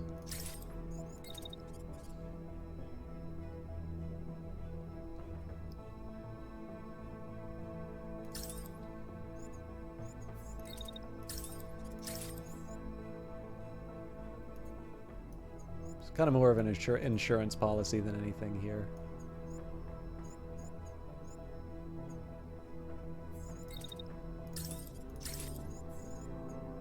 So I could have dashed a little bit more, but in this case here, I really just want to close the distance so that I can take him out with a machine gun when the time comes. Okay, unit with the assault rifle. So I think this one I just run around the edge and sort of inconvenience whoever I can.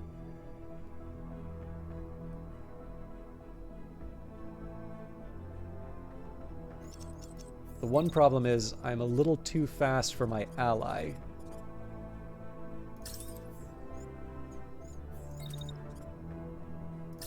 So I kind of have to take the long way around.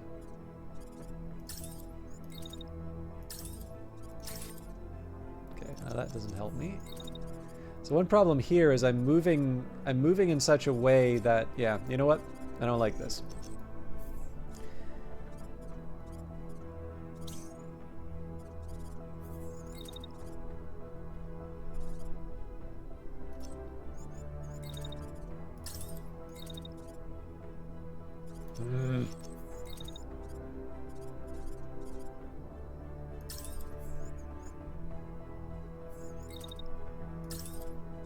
Ah, Jesus. All right.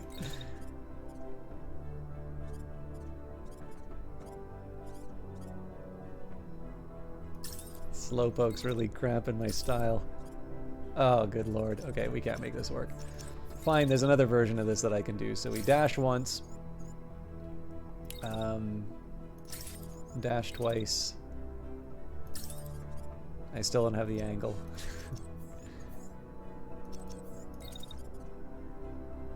So we'll get as close as we can, and we'll just do a suboptimal shot on the enemy. That's the best I can hope for in this case.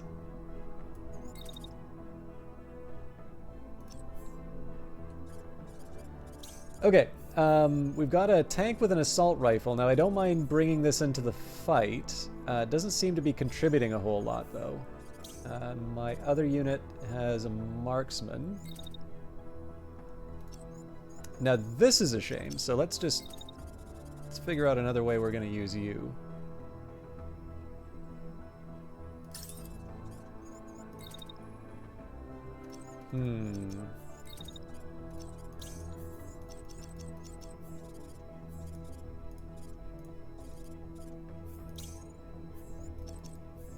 Oh, we've got a missile launcher tank. Okay, yes, there's a few things that we need then. Okay, so number one, this thing does a little bit of concussive damage, but nothing to write home about. So actually, with that in mind, we're going to bring them into play on this side of the map. And I've never been able to figure out if there's some kind of a penalty that you get for moving while firing a missile. I guess we're going to find out.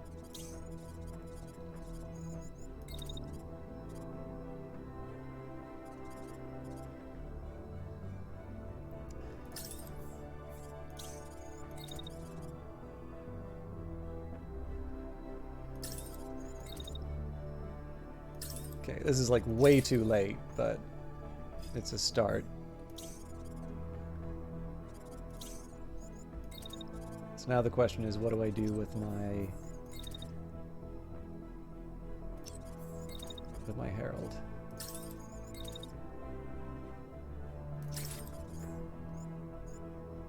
Okay, so amazingly they don't collide with anyone, which is great.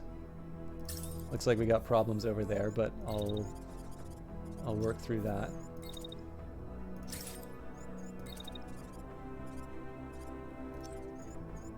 Actually, I guess I kind of got ahead of myself because there's going to be enemy attacks still.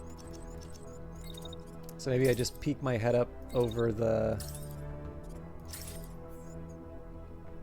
Yeah, that doesn't work. Okay, well, you know what? That's fine.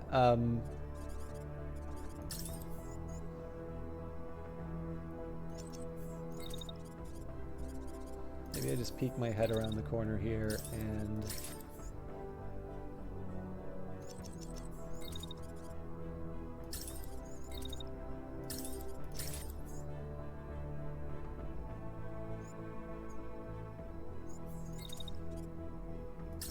I definitely have some revisions I need to make to this turn, but...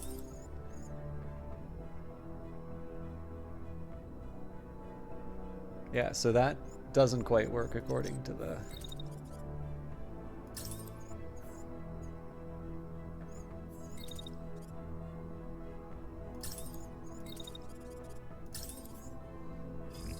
Okay, there we go. There's a start. So this mech winds up... I don't know how I didn't see this before. So yeah, that's definitely not going to work.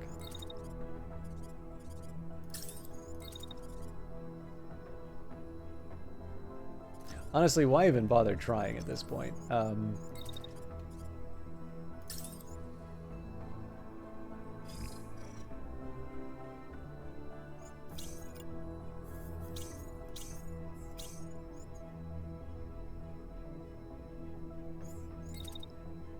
That's right, there's nothing else for them to do. Okay. I would have expected a little bit more from this turn, but I'm okay with this. How you doing, Woodfor? We don't actually have any super lasers. My beam leaves much to be desired, but we've got a couple of super weapons, which you will see presently.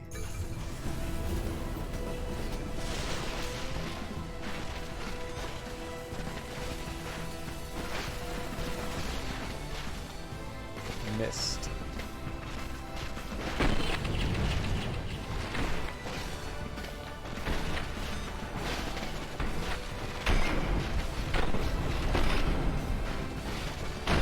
So looks like I got pinged a bit.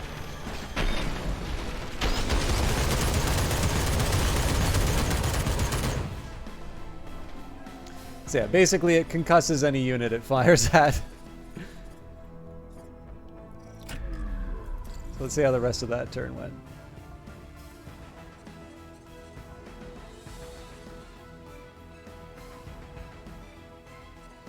Okay, so we got pinged a little bit on the side. Not enough damage on this tank to really make that big of a difference. What about closing the distance?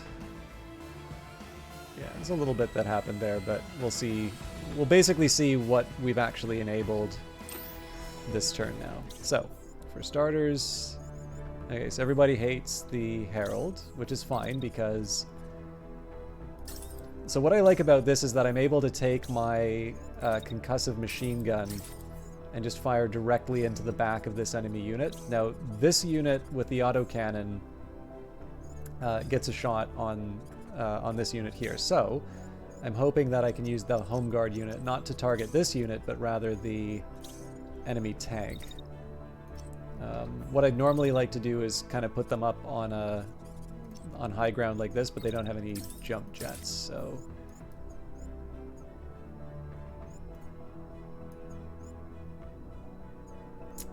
looks like I'm going to have to fire that as early as I can.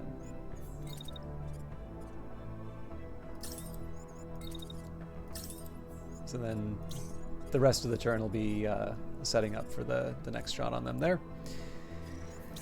What else is the home guard up to? You know what? I still prefer the idea of moving forward with this unit. Firing missiles. Finally, the unit with the assault rifle. I think it makes sense to kind of move the way that they're moving. Let's see if we can clear out some enemy units.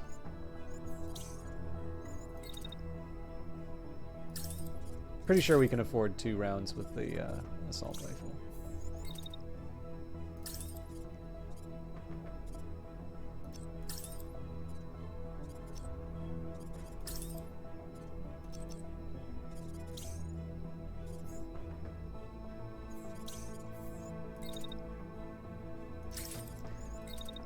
So the shotgun tank is not the most fearsome enemy I've had to go up against, but I don't think it would hurt for me to clear that off too.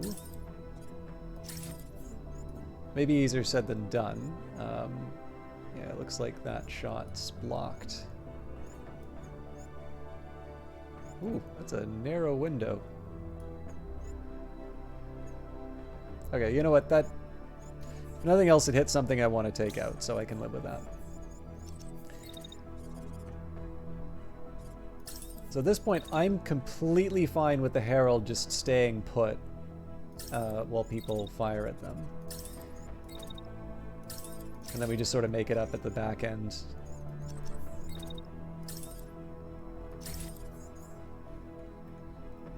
Okay, so we need to move a little bit.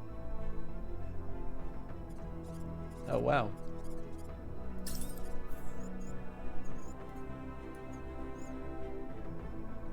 A little more protected than I thought. Okay, we're not under any threat, so that's fine. So I guess it's the rest of my team that I want to focus on now. So the real question here is there anything more I can do with this particular attack? And unfortunately, I think the answer to that's no. Move this unit up. What we want to try and do is find a distance that works for taking this unit out, that doesn't leave them vulnerable to the enemy units. And to be honest, I don't think that math works. I think my best hope is to hop up on one of these things. Yeah, I mean, could be worse. We've got some heating problems, I think.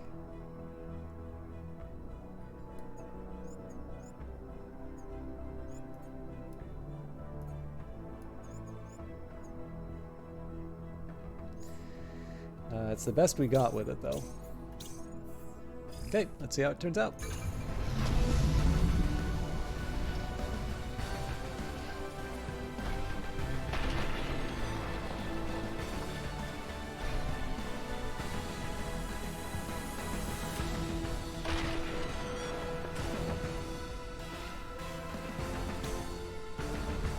So, good start, just doesn't do quite enough damage to seal the deal for us.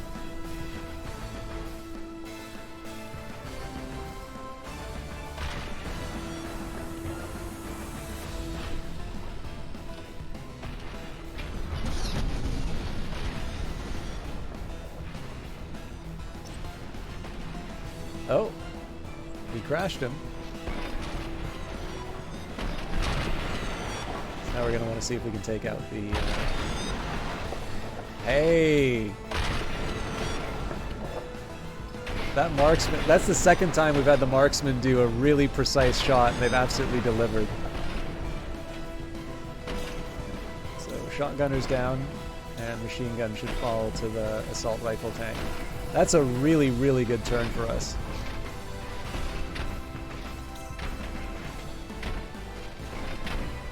So this guy is about to have a very bad day. I don't see this thing remaining intact by the end of the turn, or by the end of the fight, to be honest, but...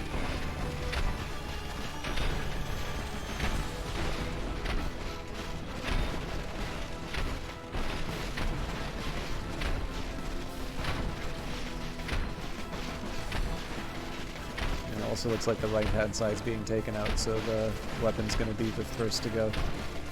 Yeah, so this is the time we want everybody to stop, but...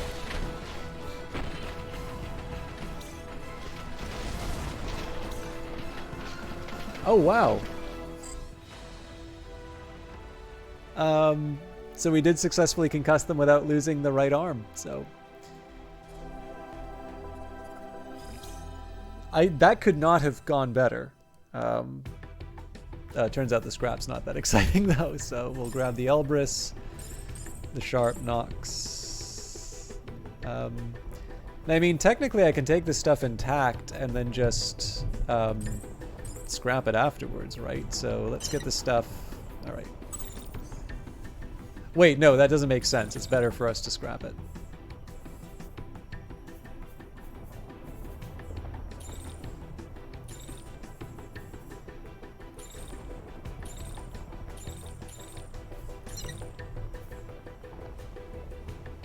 Yeah, because then we get more... I don't know what I was thinking.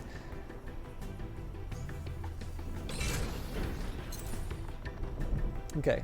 Not enough for us to get a new upgrade, so we will cruise to repair our units, and we'll make a move on the base. So we're gonna do... Oh!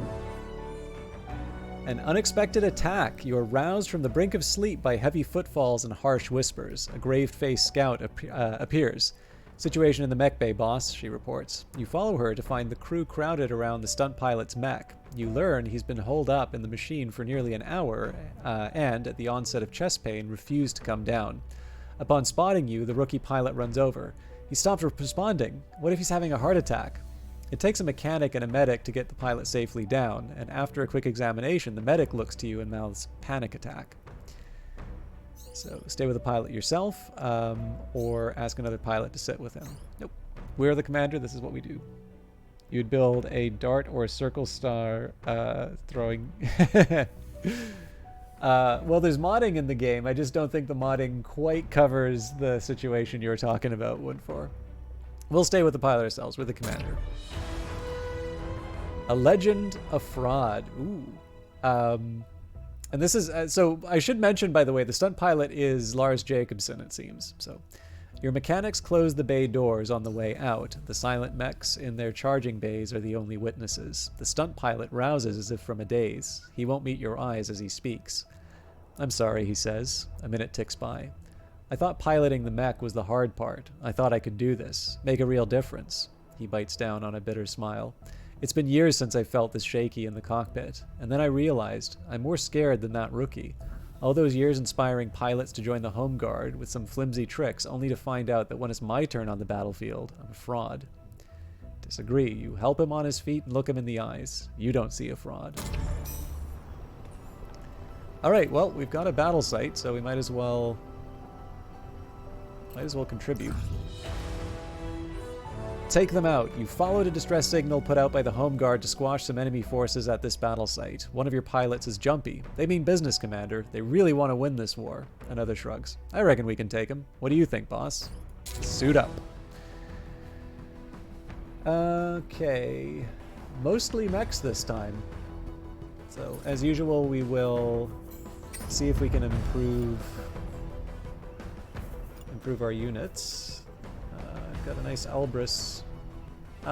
That's odd. Oh, hang on. It's because it doesn't have the overdrive. Looks like there's some really good stuff in this, actually.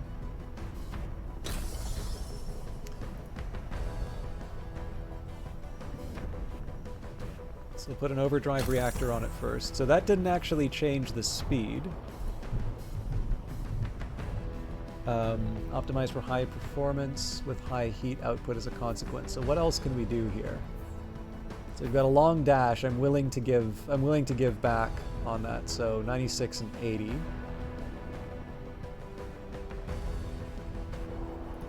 Oh, interesting, but that doesn't drain my power.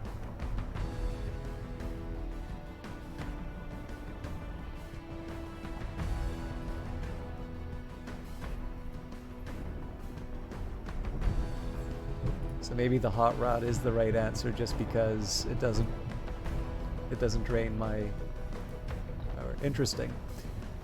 I'm okay keeping the hydraulics.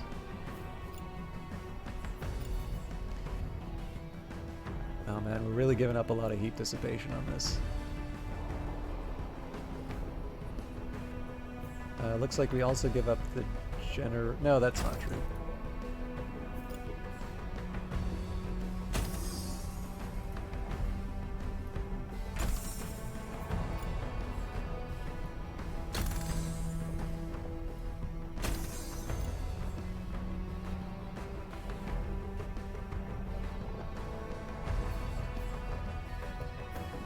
Wait, did I mess this up?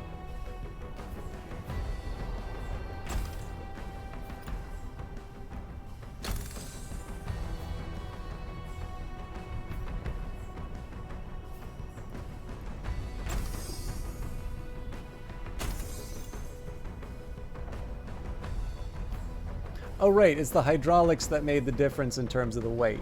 No, this is still the right one.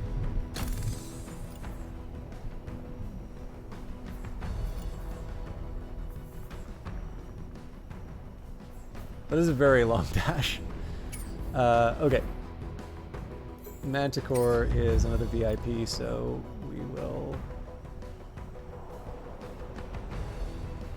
Yeah, this is a tough one. Like, there's a lot that I like about this. The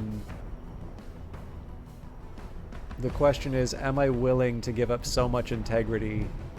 Yeah, you know what? I am.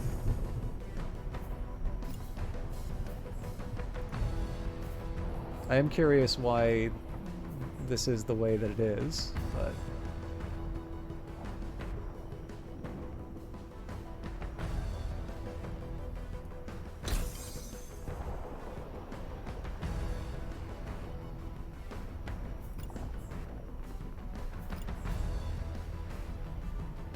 Not sure about that heat dissipation, but I'm gonna I'm gonna keep it the way that it is.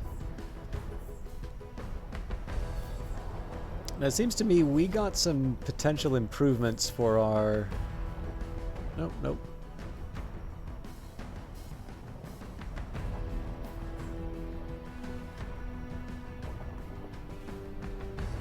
So I was thinking the Sharp might have been a good one. Not quite sold on it yet. Again, having a tank killer on hand is very helpful.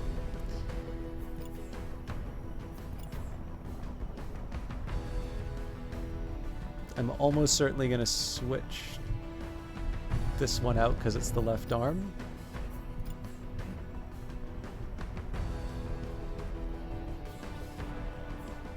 So even though it's got basic plate. Well, okay.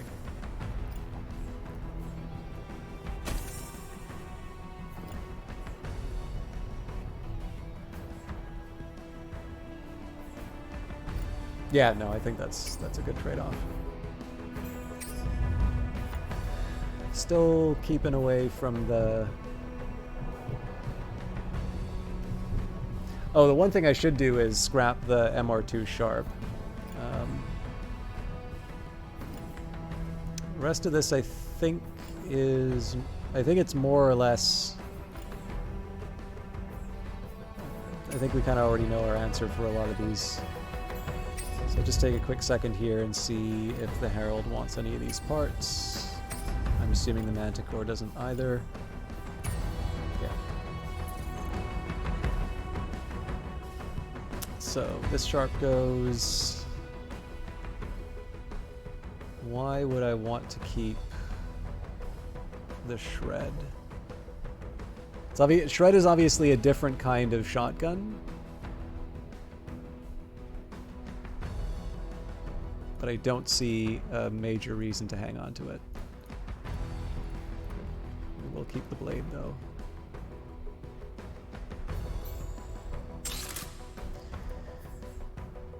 Okay. Is there any possible way for me to make more sense of this?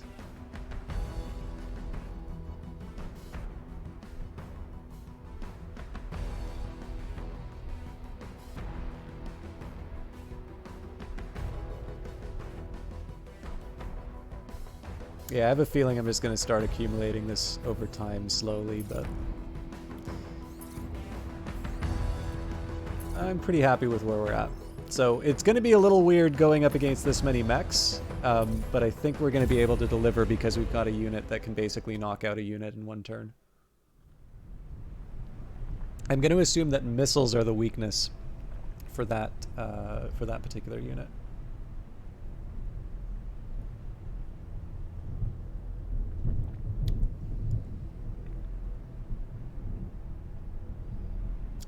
Do we have a second home guard with a Vulcan? That's silly.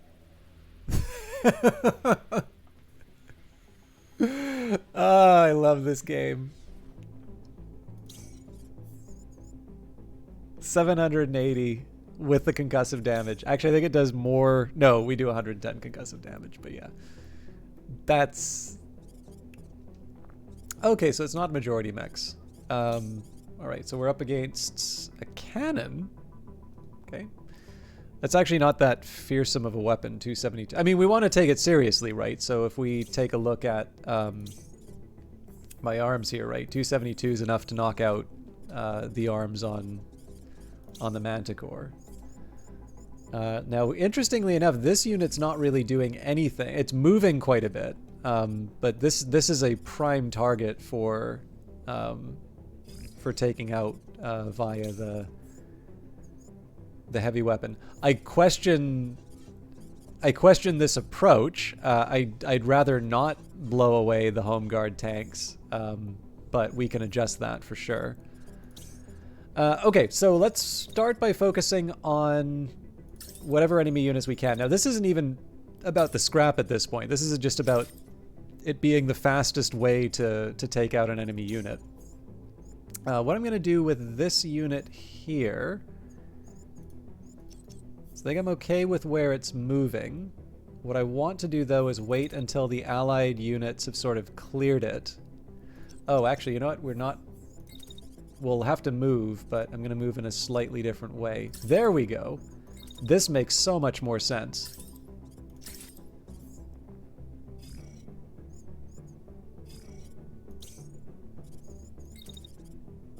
And while we set up... My machine gunner can get an angle too.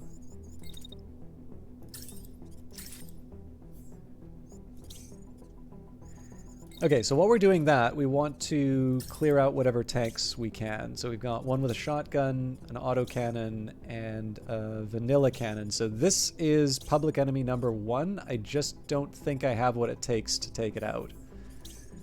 So we'll pop this guy with the marksman rifle.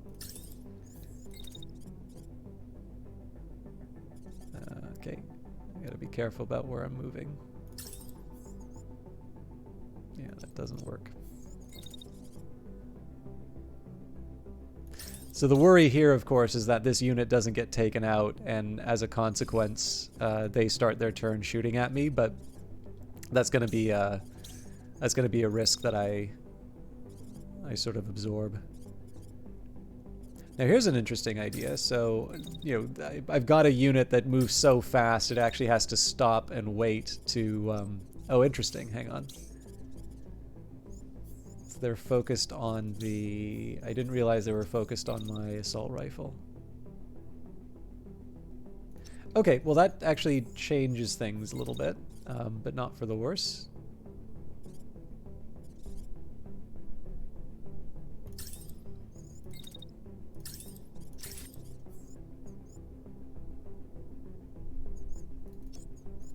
Yeah, you know what?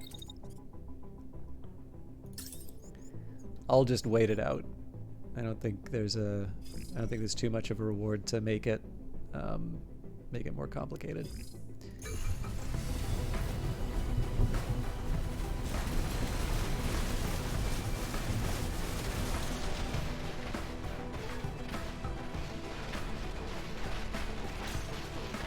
This unit's at least crashing.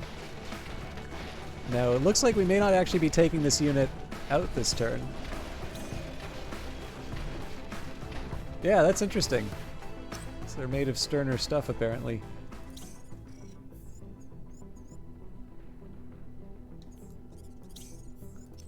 Okay, so with the marksmen, I want to dash them. So the reason for that is I have a little bit of time to charge up, but they're going to start firing at me almost immediately. Now, another alternative I have would be to dash to the side like so. That works rather well, actually.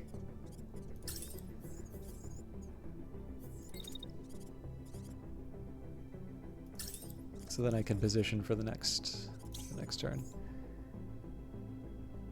Okay, I think I'm just going to let them do their thing. Now, it looks like I'm basically... So I start hitting the side of the building after a while, so I'll get the last of the shots that I can. Now, I'm not expecting miracles here, right? Like, I'm going to be missing one way or the other. This is really just more about positioning. Okay, so this unit looks like they still want to fight, which is fair enough.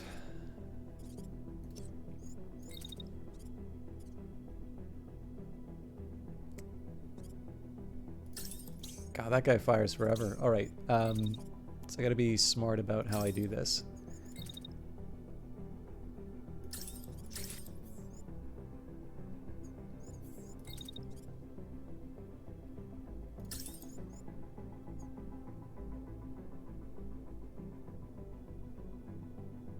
All right, that works for me. And then the question is, how do I maneuver this unit so that I can still cause some pain? Yeah.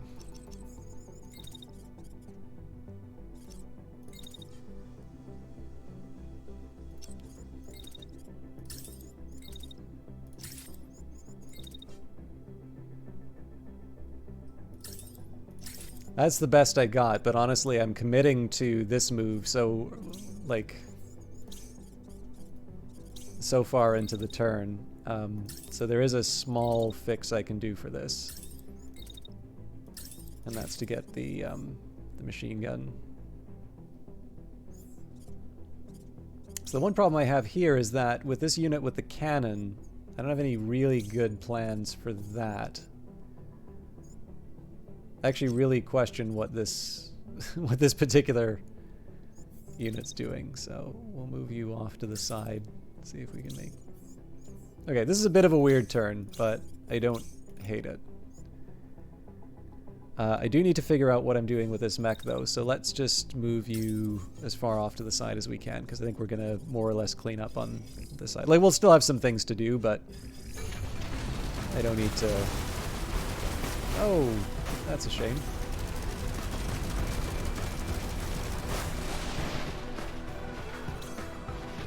Okay, probably should see what actually happened that turn.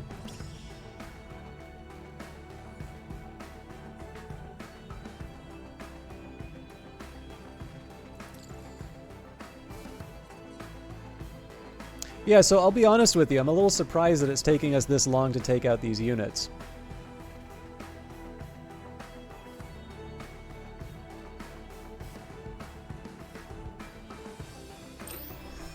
So, this guy's still active, this guy's concussed. I don't see this guy I mean, I can see them... I can see them staying around and firing weapons at us.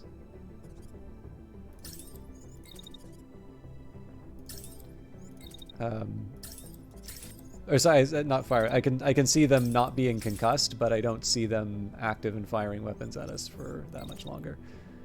You know what? I'm actually just gonna run away. We'll let somebody else take care of this tank.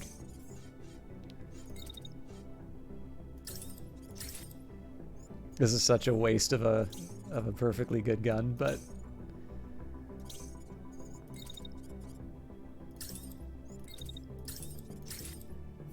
This has got to finish it. And if by some miracle this guy makes it. Yeah, there we go.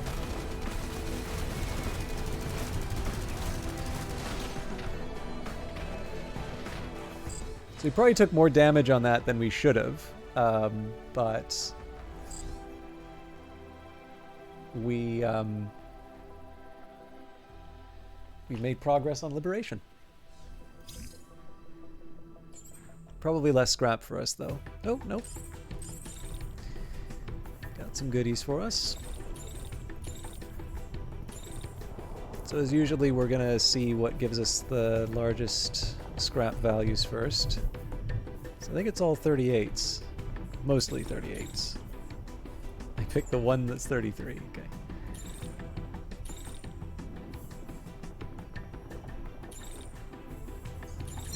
Okay, we get to claim everything. Works for me.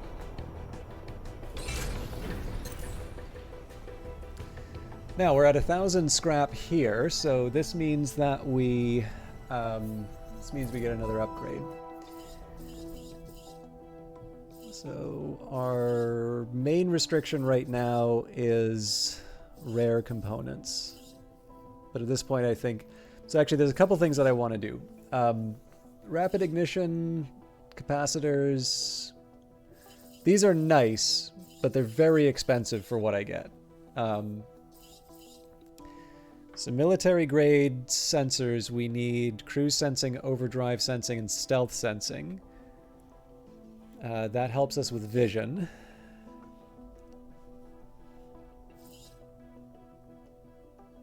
Okay.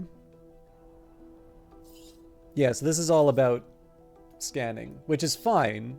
It's just not the most important. So like the one that I'm most interested by far is speed. Speed is pretty much the main thing that I focus on. So if I get a chance, I'll invest in cruise speed, but we need quite a few rare components for that. So I suspect we're going to be waiting a while. But in terms of, so cruise sensing makes the most sense to me because generally if I'm moving around a province, I'm usually going to be in cruise mode, so it helps me get the lay of the land, see what's going on. After that, it's actually a tough call as to whether or not I would want overdrive or stealth sensing. There's kind of arguments for both. We'll figure that out later. But while we repair, let's move towards the base.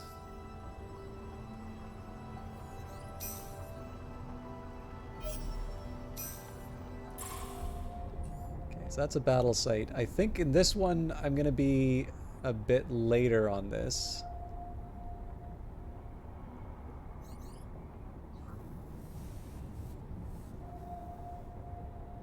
Okay, we'll use the overdrive where we can.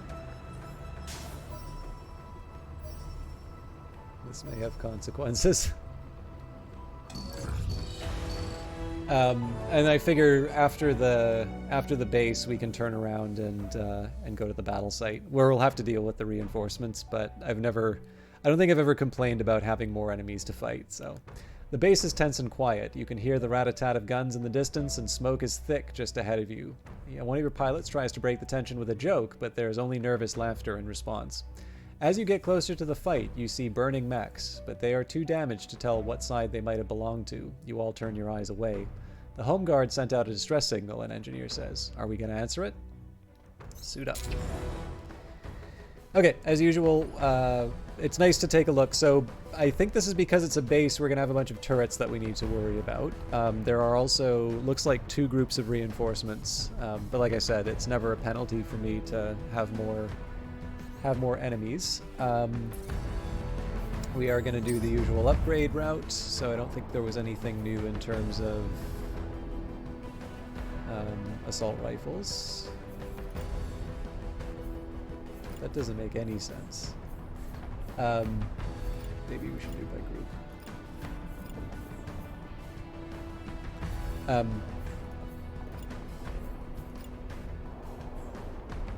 But yeah, we don't have any assault rifles, so unless I want to radically reimagine the role of this one, we're going to leave that be. Don't have much use for this Nox torso. There's always the worry here, right? If you take a look at... So if you take a look at what it does to my movement, you're like, well, you know, it's got the takeoff reactor on it, so that's a bit different from the overdrive and so on and so forth. All perfectly valid, but I'm noticing here that the mass is lower and the integrity is lower. So it does invite the question, like, what is the big argument for me to put this on my my fast-moving, you know, harasser? And you know, the easy answer is it doesn't have a place. So no new legs, no new arms. Okay, that's gonna make it easy to work with. We do have some new marksmen, so not crazy about the heat generation, but honestly, 2 heat generation, I think I'll get over it. Does also have an expanded magazine. Now this is an interesting question here, right? So let's see what happens when I remove the extended magazine. Right. So all of a sudden the baseline becomes a bit more attractive. However, a difference of 20 points I'm actually willing to give up. So the reason why this is important, right, is that additional rounds are nice. So now we get 8 shots with our marksman rather than I guess it was 5 before. But it's worth remembering the challenge that I've had with this weapon in the past. Sometimes when I've really needed it to deliver, the scatter's been just a little too much. Now this particular session, it's worked rather well, right? We've had those really impressive rounds where, you know, the unit pulls off these really narrow, like shooting it over the allies' head kind of moves. So I'm not too worried about this, but it's just worth keeping in mind, right? When you take a look at an upgrade like this, you're saying, okay, so I'm going for expanded magazine in contrast to, and I could say liquid cooling. Well, you know, 15%, so the thing's generating, I think, 112 right now. Give that liquid cooling. We're down to 96, which if we compare that to the old baseline, oh right, it was 110, so it wasn't that big of a deal. Accelerator is actually a really tempting one. I might even go for that. That's a tough one, actually. Because, like, boosting the projectile speed is one of the things that's going to help with the accuracy. Let's try that, actually. I'm not above putting an extended mag on that, but I actually think the accelerator is going to make all the difference in terms of making this thing take out its targets. Again, the faster projectile speed, you don't need to worry about where the enemy's moving as much. Okay, that's that.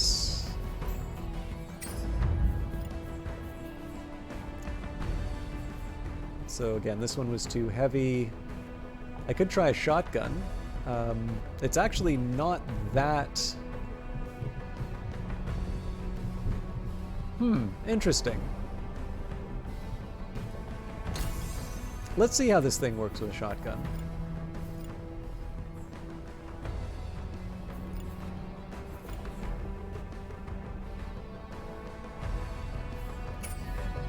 I don't know if I tried the torso or not. I'm assuming it's not going to work, but... you know what? I was wrong. So we'll strip the precision sensor. Actually, no, we've got a spare, so...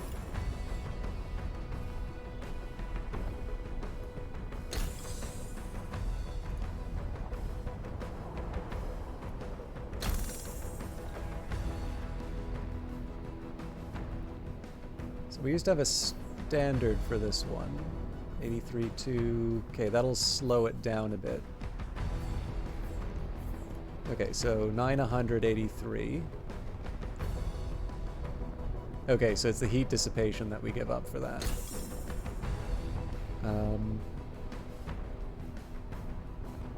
You know what, I think I'm going to put it... Even though it means that we lose a little bit of speed, I feel a bit better about I may keep the Nox body just in case, though. I don't think we tried the Manticore. Doesn't look like there's much for me to do with that, though.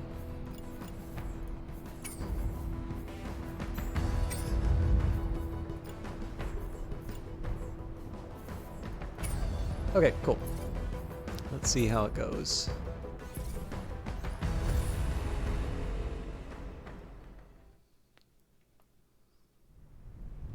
This will probably be the last battle of the night. Although the last one wound up being really quick, so we'll see how it turns out.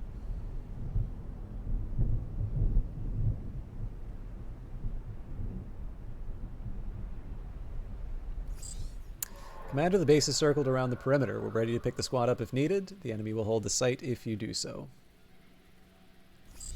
Command, rebel units just entered visual range. I'm outnumbered, requesting rapid response team ASAP.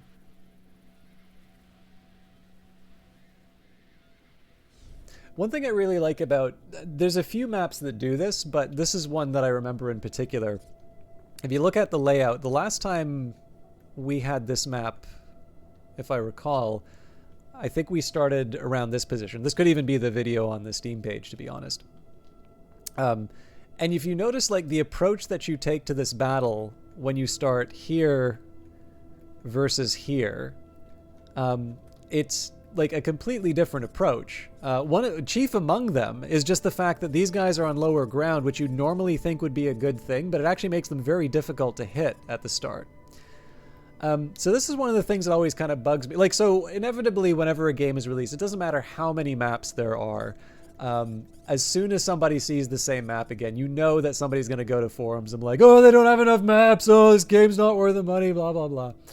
And that's a real shame, because one thing I love about this game is that these maps are really, really well thought out in terms of all the different sort of fights that you can get into.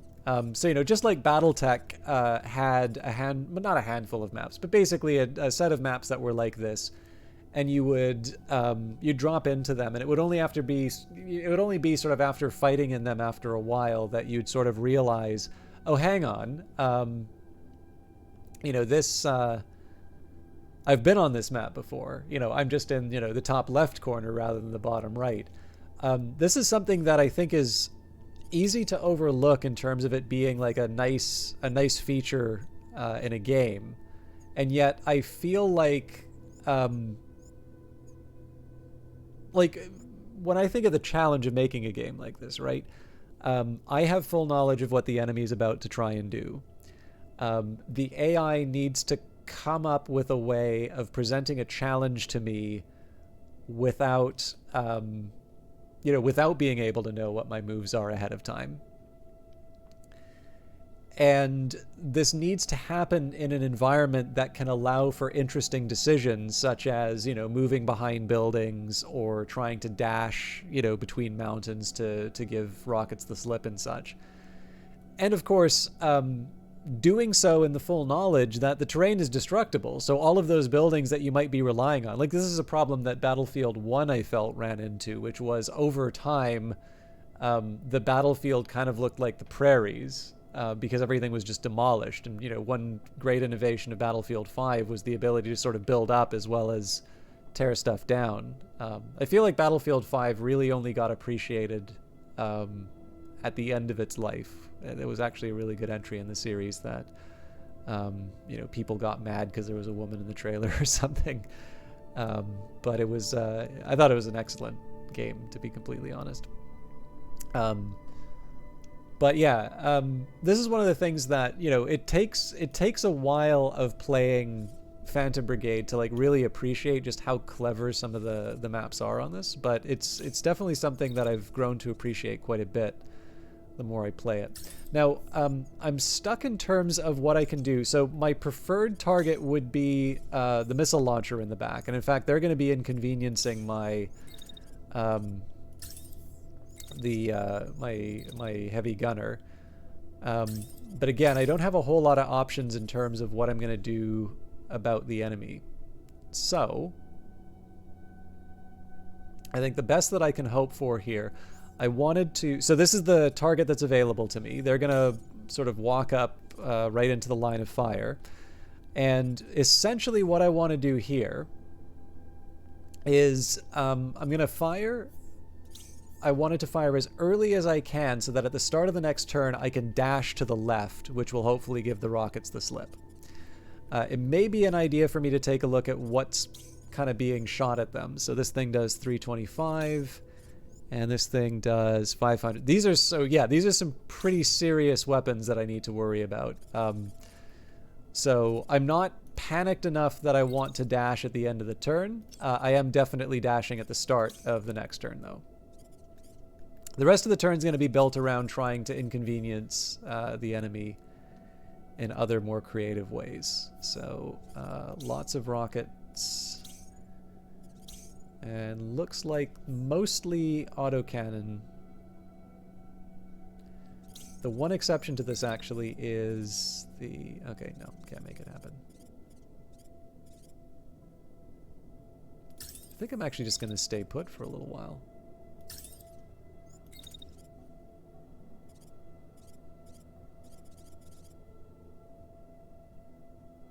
This is so mean.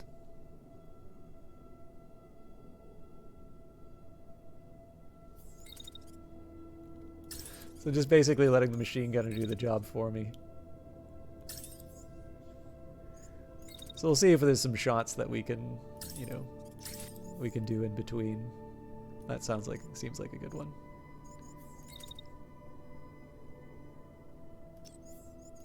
Maybe the sidearm?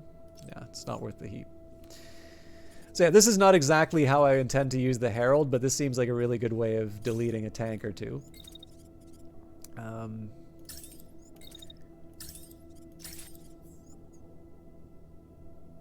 Alright, now that's, again, this is the high ground problem.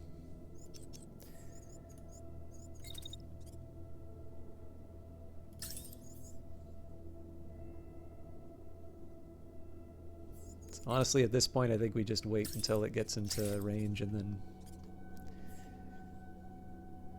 Again, it's a shame because there's other things I could be doing with this unit, which I'm not getting the chance to do. But I gotta live with... no, this will be interesting.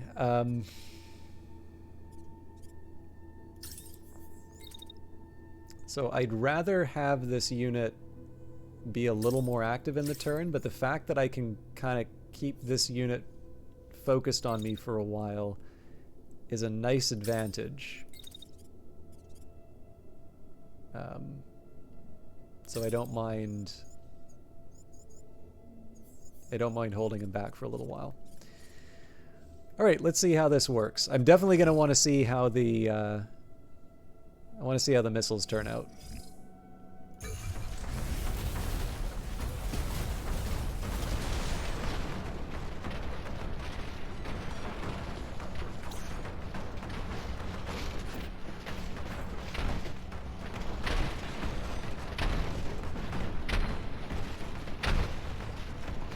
Okay, that's good news there that most of the rockets hit the side of the building. That's going to be less damage that my heavy gunner takes. Looks like they're about to concuss.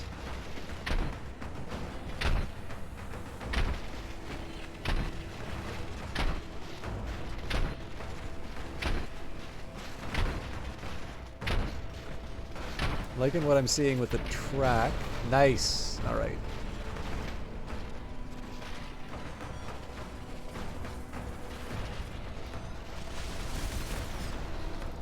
Oh, that's a thing of beauty. Okay, so I want to be careful about the health of my... I wonder if I can wait just a little while. How much can I shave off of that? Like, it's on its way, right? I don't want to get lazy in terms of dodging.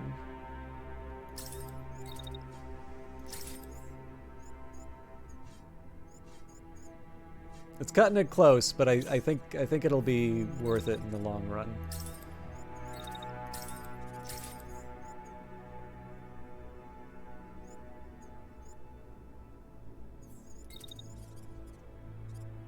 Okay, so we'll wait it out and then we'll do the same thing with the missile unit.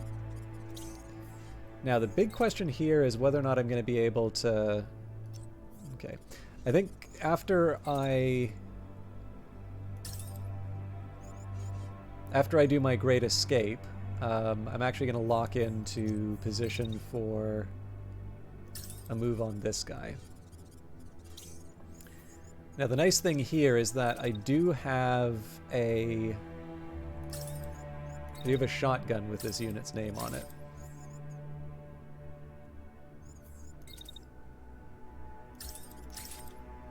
Even though it's not necessarily in an ideal placement. We can make it that way for a second, but...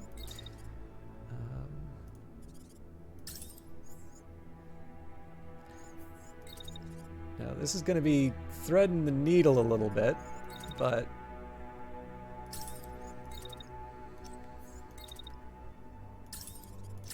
So this is a chance for me to take out this tank, right?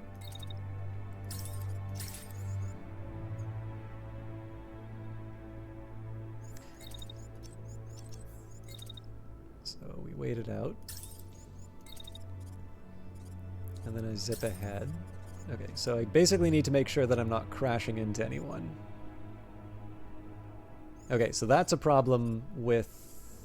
Yeah, so I can't actually start the shot at the time that I do.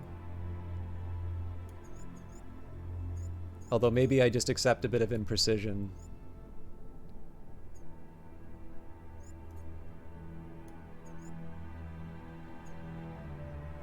I think that's a little too close given the fact that the bullets still need to travel and I'm going to be hitting the side of a building anyway.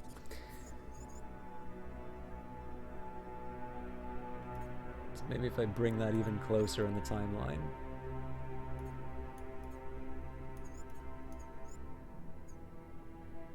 Okay. But I seem to screw it up. Okay.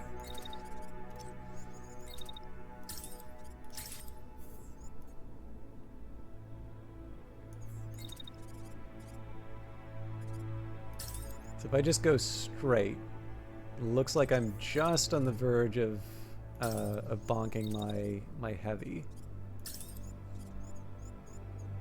Oh, that makes it even worse, so. Well, you know, maybe I don't need to get clever with this. Maybe I just use the sidearm for a start. And then I run back.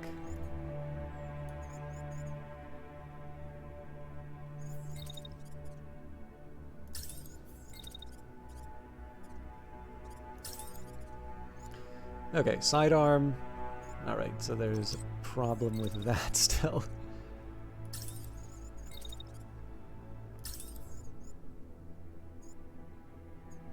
Okay, not a perfect alignment, but it's good enough. And then again, this is about getting in position to make the move on this unit. Okay, so then I wind up colliding with the enemy unit, so that doesn't quite work the way that I want, but I've got options. Or do I? I don't, because then my ally moves in.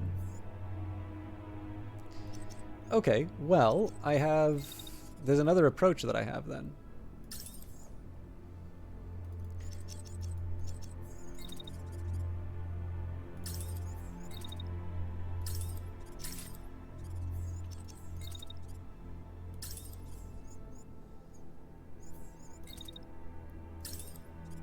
So basically, because it's a little too crowded on the left-hand side for the Herald to be able to do anything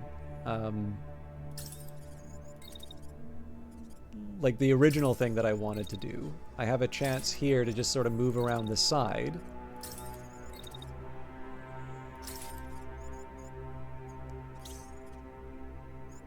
Now there's a problem with this move. Okay, so I kind of have to do this, and it's because this unit's going to be able to fire its machine gun by the time I land, so I need to make sure I can get to cover pretty quickly. I'm pretty happy with the rest of that. So where are you dashing to? There's obviously more that this unit can do, so...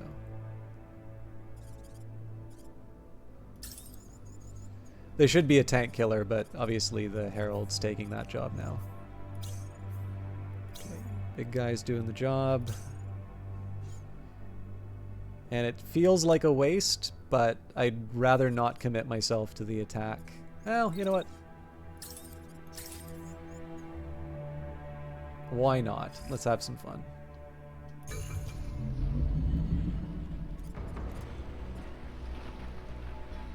Oh, I waited too long. No.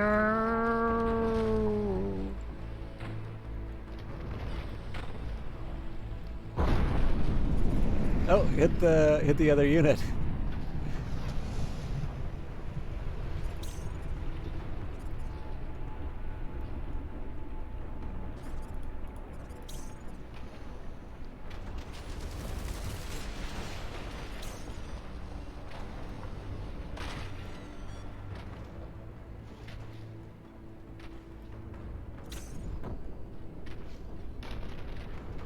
This one I waited way too long.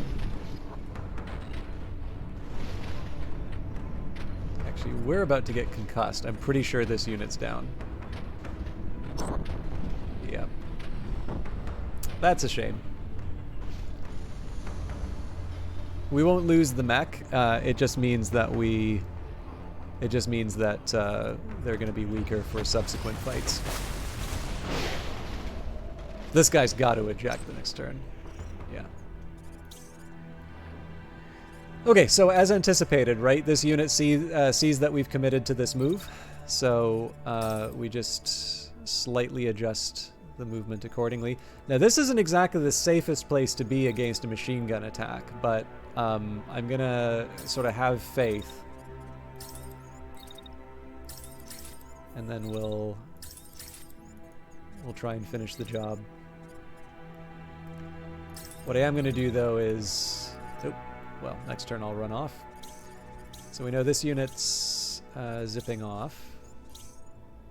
Now, I'm not too optimistic about my prospects for taking this unit out with this weapon. So we'll move. Ooh, yeah. But I'm going to bring in the...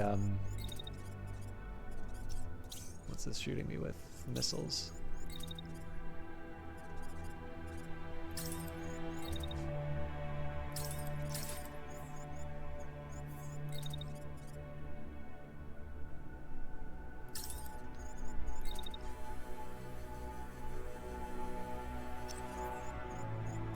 How mean is the missile? 600, that's some serious damage. Yeah, you know what? That's not worth the pain. So how long is this thing active?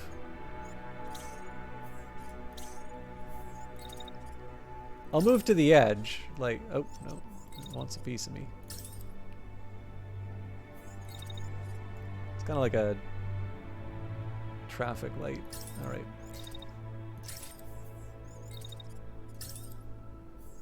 I suspect my role is going to be to get out of the way. No, this is a terrible idea. Because if that thing goes active again...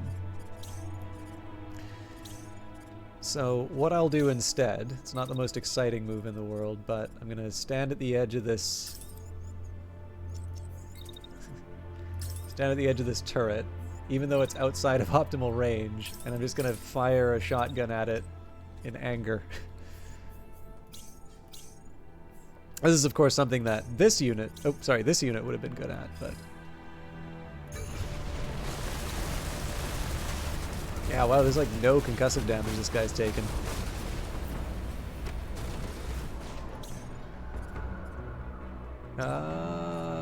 Where'd those missiles come from? Okay, anyways, we get to do our thing.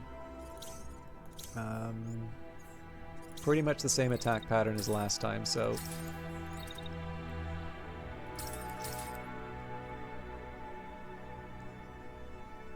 I think I should probably try chasing this unit down. So once it becomes safe to move in, I am actually going to start moving this unit. There may be a problem with that, but the problem is that if I let them stay away too long, they're going to clobber us with their missile. That doesn't work for me.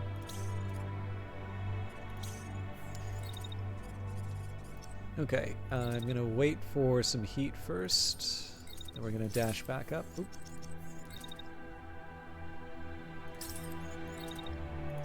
Why does this game keep playing the "you're about to lose" song?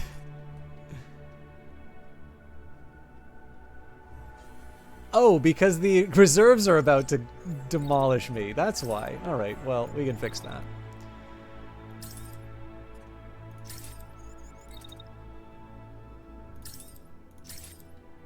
I don't think we'll need it, but just in case.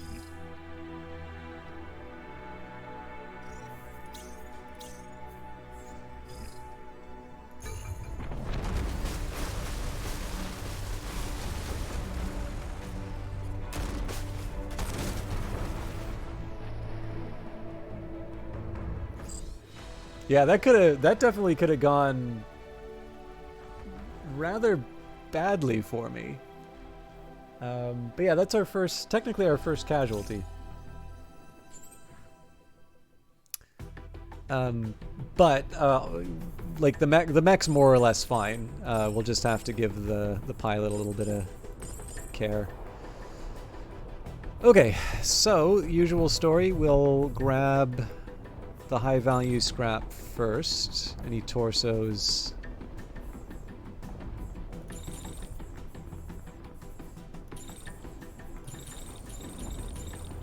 Wow.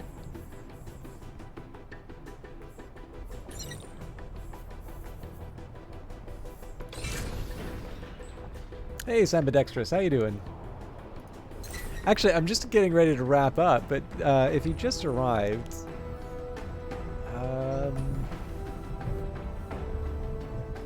what time is it? I'll do one more. I think you were doing a little DayZ the last time I checked your stream. How have you been enjoying Phantom Brigade, by the way? For those of you who don't know, Sambidextrous is a streamer I actually found out through Phantom Brigade. But you definitely seem, I don't want to say shooter, because obviously, oh god, I hope I'm getting DayZ right. Anyways, it's wrong to just classify those games as shooters, but definitely a little bit more action-oriented. In any case, yes, it's great to see you, especially because I haven't been very chatty. Usually when I catch you, I'm either doing work or possibly getting ready to stream myself. But I did want to take the chance to let people know about your stuff. I, however, am going to do, whether you stay or not, I am going to do another battle. So let's see if we can take care of that battle site as soon as we get repaired.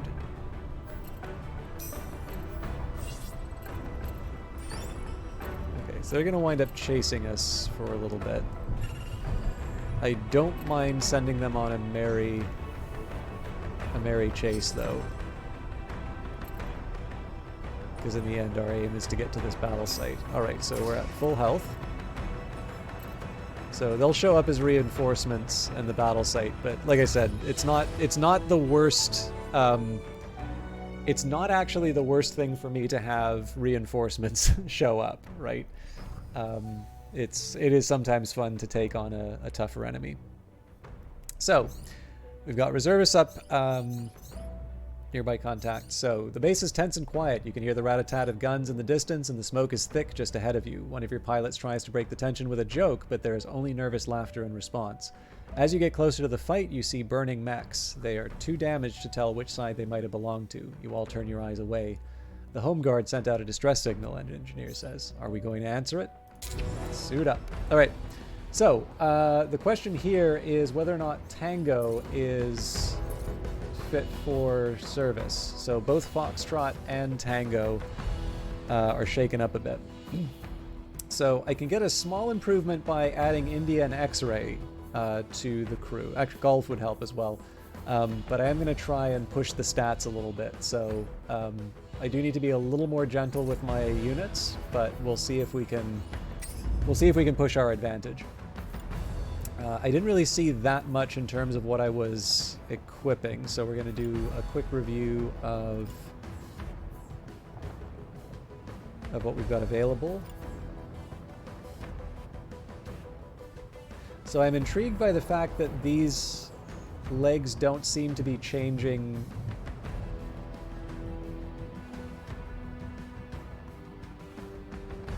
They don't seem to be changing my speed. I'm probably going to put these Elbrus legs on and just get rid of the heat sink.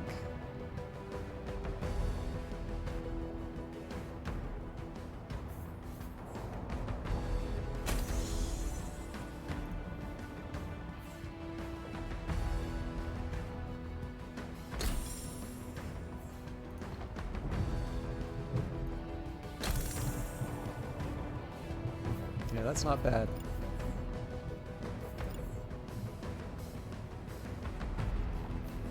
I've kind of topped out at 28, it feels like, on this, but there are worse fates. What happens if I throw a generator on this torso?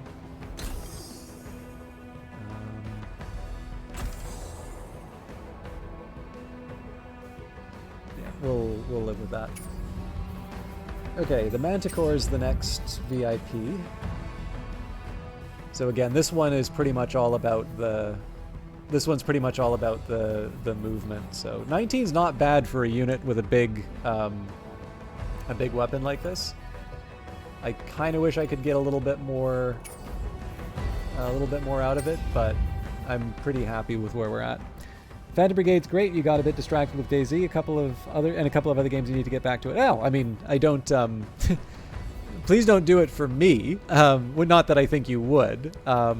But obviously, like, I like this game a lot, and it's obviously how I found you. So, you know, one of the nice things, of course, is that you know, when you get a game, like, my view is always, you know, I do my best as I can in terms of coverage. If possible, I like to, you know, cover the game well enough that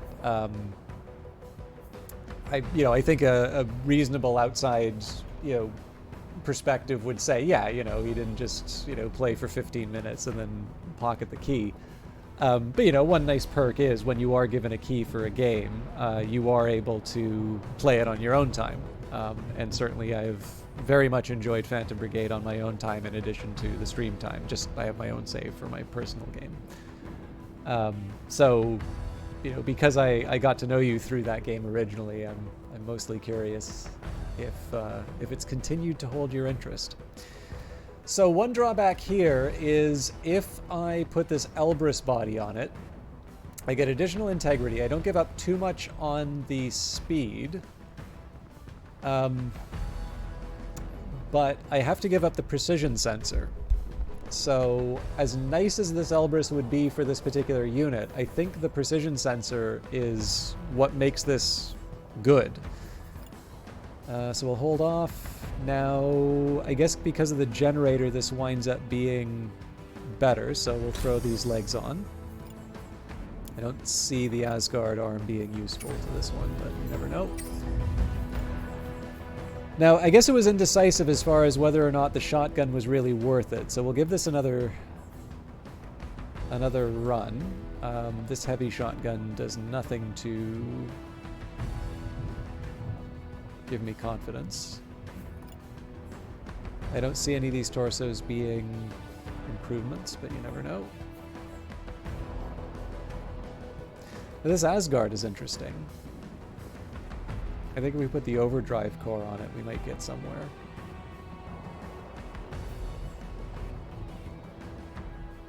We give up a lot of heat, though.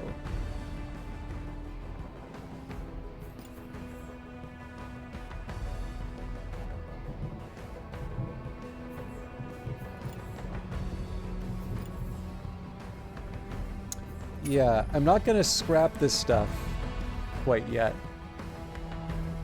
I feel like there's a couple bits of customization that I can do, but I I'm going to stick with what I've got here. Okay, so I need to be careful about how I handle this one. Obviously, if we run into a concussive... Hey, Rouge Light Girl, good to see you. So if I run into a situation with those heavy concussive missiles again, I need to be a lot more careful with that, particularly because 2 of my units are now shaken and they're going to be more vulnerable to that kind of damage. But again, we've got our secret weapon of the Manticore, which can basically take out a unit with concussive damage on its own. So as long as we can keep it protected, and as long as we can take these guys out before the reserves show up, I think we'll be in good shape. Also, we've got our livery, right? So we just look awesome.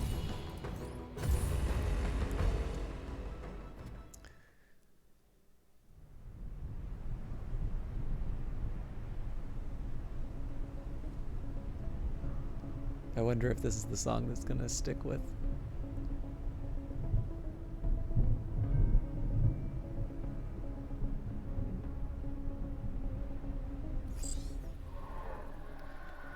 Dropping in, Commander's getting impatient. Let's get this over and done with. Oh, it's my favorite one. All right. So what are we up against? We've got a tank with an autocannon, a shotgun, and a machine gun. So the machine gun's probably the one that I need to worry about a little bit more. But these are the things that the longbow should eat for lunch. It's also a chance for me to see whether or not the promise of the higher velocity is paying off, or if we should consider another approach as far as the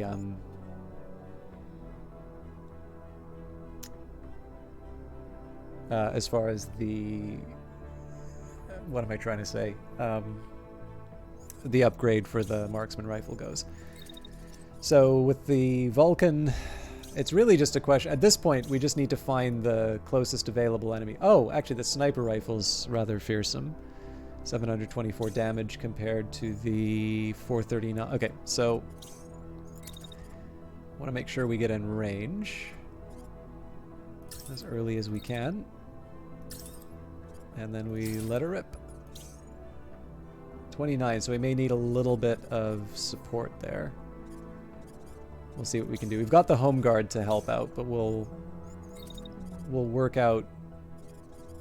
Oh man, everybody hates the everybody hates the Herald. So this is a chance for me to really show off with the Herald. So again, because everything's simulated in this game, like this seems insane that I'm willingly taking such a light unit and putting it into danger. Now, of course, my favorite move, of course, is to take a shotgun and have it fire into the back of an enemy. That's never gonna get old. Ooh, that sniper is a... How confident am I in this move?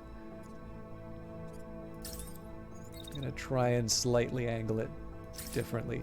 So the original thing I was focusing on was these units, but I do need to be rather careful with this sniper as well. So ideally with something like a sniper, and I know I've gone over this a lot. Actually, it's better if I just show it from the top first. So the best move I could make against this sniper would be to move my unit like so. So I'm a little bit off of that angle. And the logic behind it is basically this. So if this unit's attacking me here, imagine my unit's moving forward like so. If they're moving forward like so, they're almost guaranteed to hit. The closer I move to moving perpendicular to their attack, then the more likely those bullets are going to be, the more likely those bullets are going to miss. Now the drawback that I have here is there's multiple angles for all these different attacks. But one nice thing here, of course, is that I'm causing friendly fire. But number two, I'm kind of causing mayhem. So I'm causing mayhem in the enemy lines because of the fact that I'm moving my unit around like so. But number two, I'm keeping them somewhat safe because I'm sort of moving around the edges. This is one of the reasons here. So normally I'd like to sort of fire with my assault rifle, but I don't have a whole lot that I want to shoot at, given that I'm hoping this unit falls to concussive damage from the Vulcan.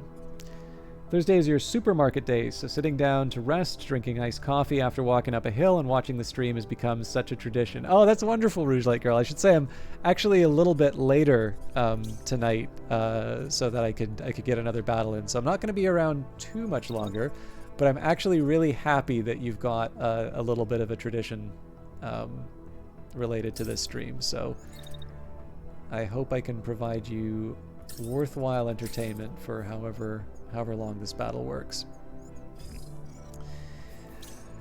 Okay. There's definitely going to be a lot to watch in slow motion. Now, I didn't take a look at what home guard units we have, so I'm okay with that sidearm move.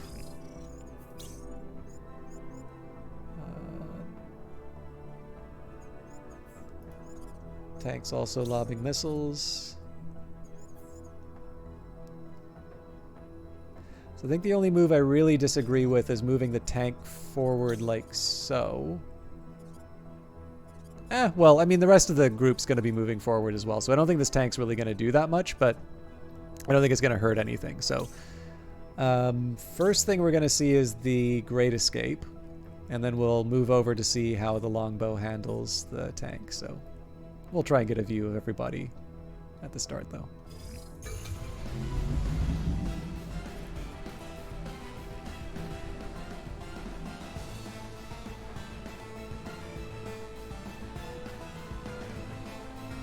Probably should have gone for a dramatic shot with them moving forward towards us, but we can do that in replay.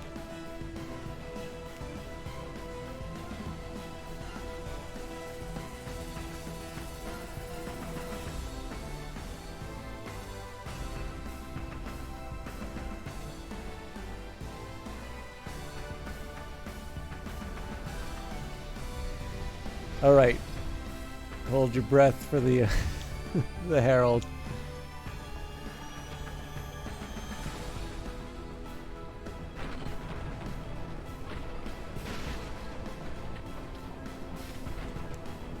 Safe.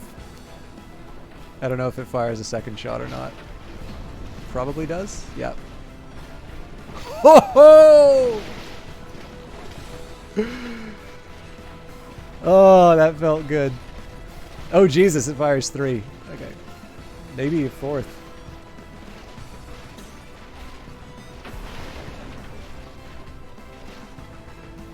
Oh, that... Okay, that 4th one definitely could have sunk me.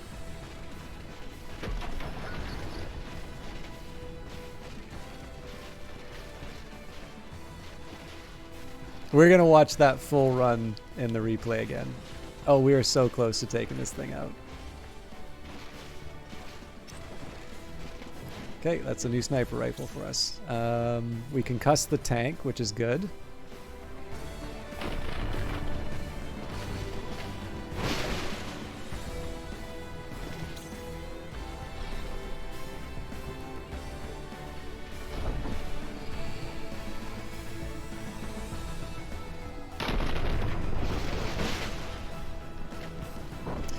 So far, I'm not that impressed with this shotgun, but let's watch this. So first of all, we're going to watch this in full speed.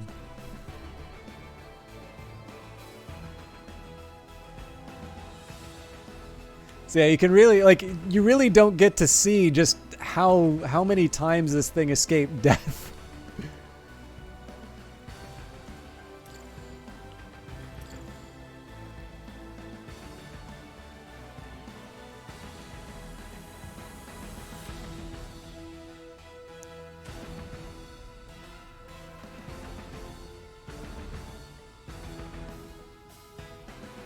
Like, look at that. That's amazing.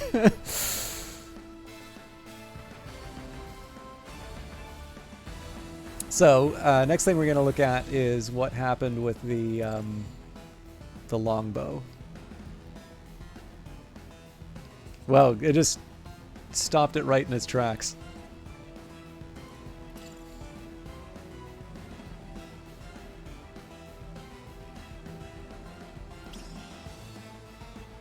There's not a whole lot to elaborate on it, I guess.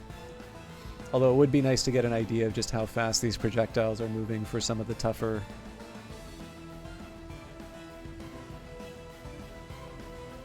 Yeah, so trees are still a problem.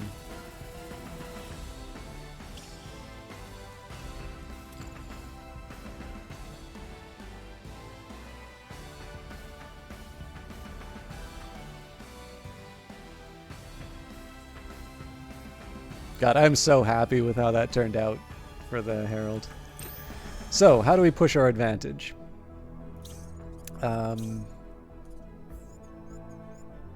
Okay, so everybody's still focusing on the Herald. Fair enough. I think probably the easy answer for the tank is just to get the shotgun unit on it.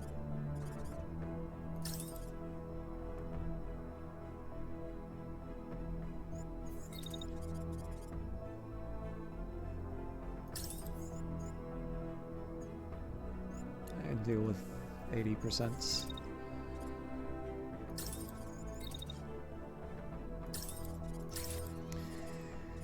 So the real question is there a way that I can get the...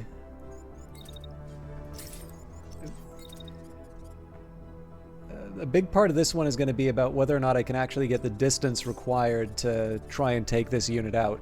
I've got 4 units coming in the next turn if I don't take these guys out. So even if it means having to give up on some scrap, I want to make sure that I'm clearing out the enemy in reasonably good time.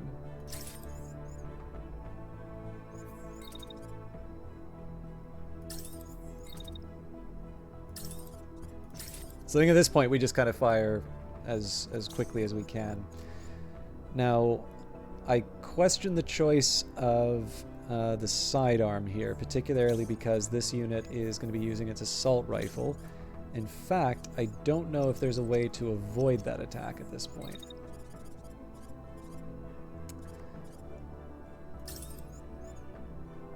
Not at that speed.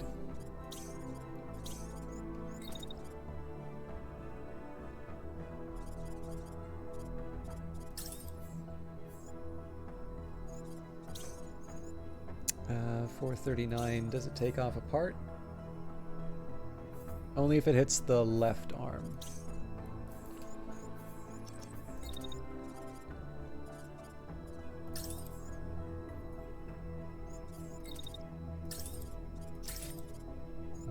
We can do better. So I'm just trying to get a bit of a perch to make a move on this tank. It's not the best aim. Like, we have kind of the same problem that I presented for the enemy sniper, right? So if I'm attacking from this direction, what I'd like would be to basically be attacking them from here or here. At this point, it's not like fully crossing the T, and certainly because this is one of the reasons why I went for the higher velocity for the bullet, right? It's to make sure that I'm crossing that distance a lot faster. Also, there's trees in the way, so I suspect that this is not going to be a very successful attack, but it is a chance for me to eat a tank, so... Now, I could definitely live with this unit firing after me. Shockingly, attacking through a hill is not effective.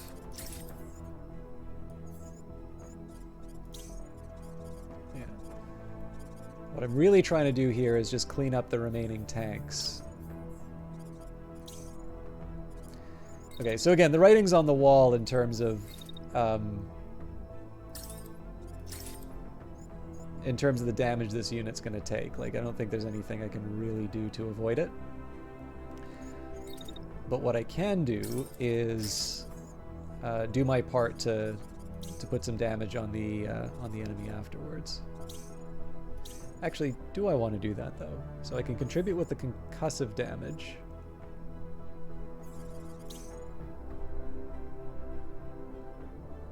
Yeah, at 39. Let's not play around. Let's just take out the enemy as quickly as possible. All right.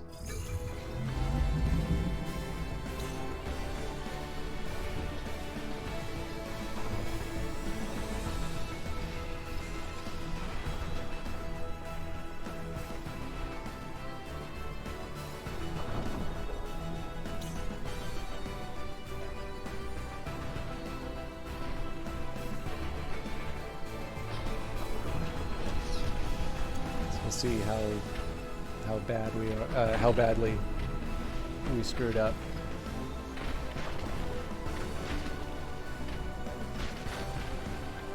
Yeah, it's nice and spread out, so we're good. That unit's down, it looks like.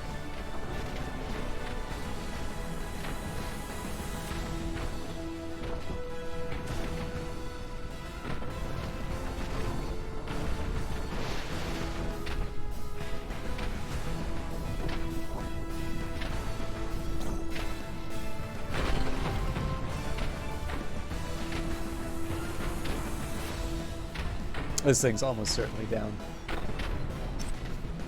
Yep.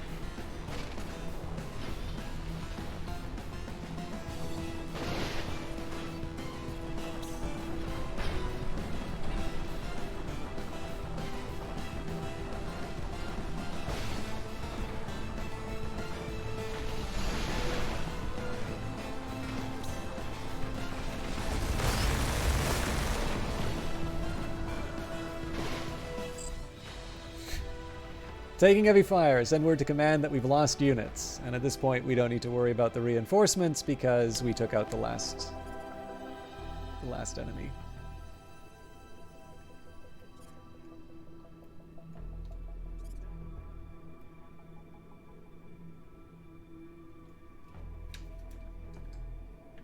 Sadly, the controllers are disabled. But yeah. I think that worked pretty much the way we were expecting it to. I was actually really happy to see that the allied unit didn't take that much damage from sort of direct fire. So we get some presents to pick up. Cluster missile. Actually, turns out that sniper rifle wasn't all that impressive damage, but as far as capabilities, not all that different from what we would normally work with. So we do the usual routine. We grab the highest value scrap first. I think we're at 38s now.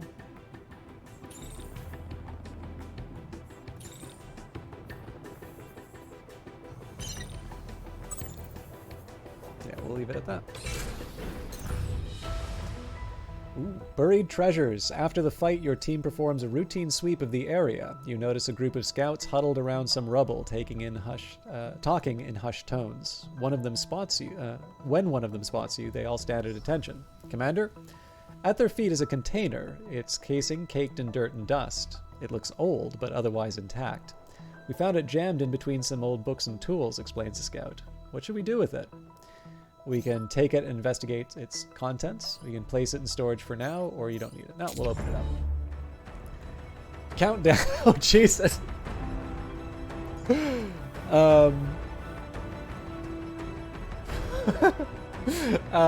Okay, I haven't seen this one. Countdown. A group crowds around the strange container in the command room.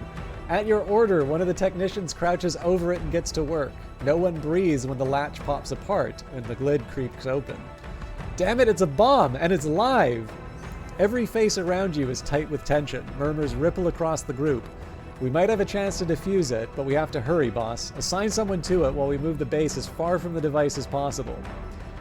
So we could send a pilot, we could disarm it for supplies, or throw the bomb. Now the problem here is that sending the pilot or throwing the bomb, both of these don't work because we're in the middle of a liberation and we're surrounded by enemies. So we can't afford to stand still for 5 hours, and it's entirely possible that it's actually entirely possible that there's a follow-up event if you get attacked while this 5 hours go by. So I hate to give up 100 supplies, but I do not like the idea of staying put where I am.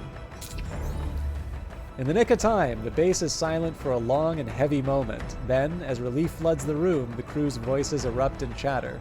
We did it, whispers a scout. I can't believe it. That was too close, says your mechanic. Let's never do that again, eh? The technician groans. You head back to the bomb site, where the device is carefully removed from its casing and placed gently before you for examination. Your tech looks it over, entering data onto his pad. He hums low in his throat. Shouldn't be a problem now, he reports. What should we do with it, Commander? We can keep the bomb, or we can drop the bomb.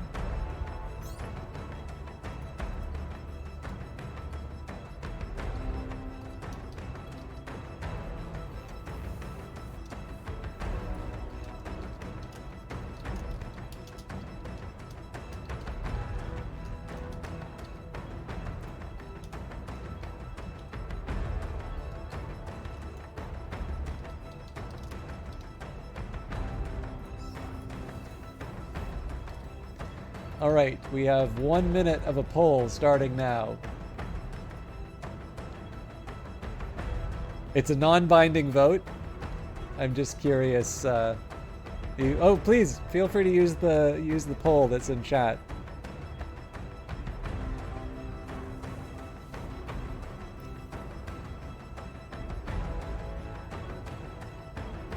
Unless it doesn't work for mobile or something like that. If there's a problem with mobile, feel free to. You're all troublemakers.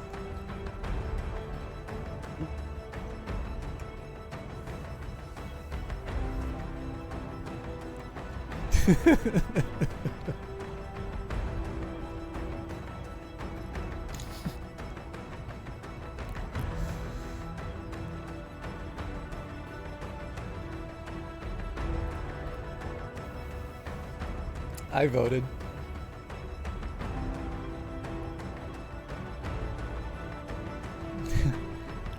So 67% of the votes went for electronic arts.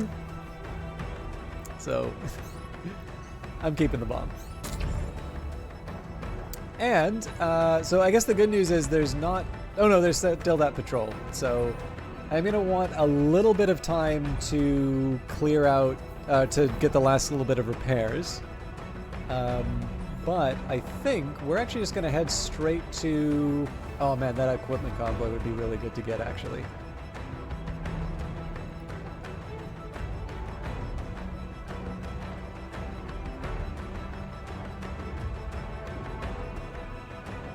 So we could shoot for the moon and try and get the equipment convoy, or we could we could finish the liberation by taking out the outpost. Well, you know what? Because nobody asked so nicely, I'm gonna do a little bit more.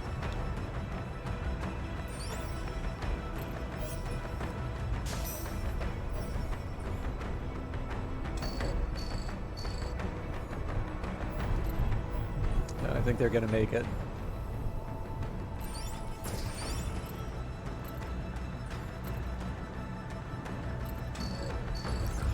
Haha! The day is mine!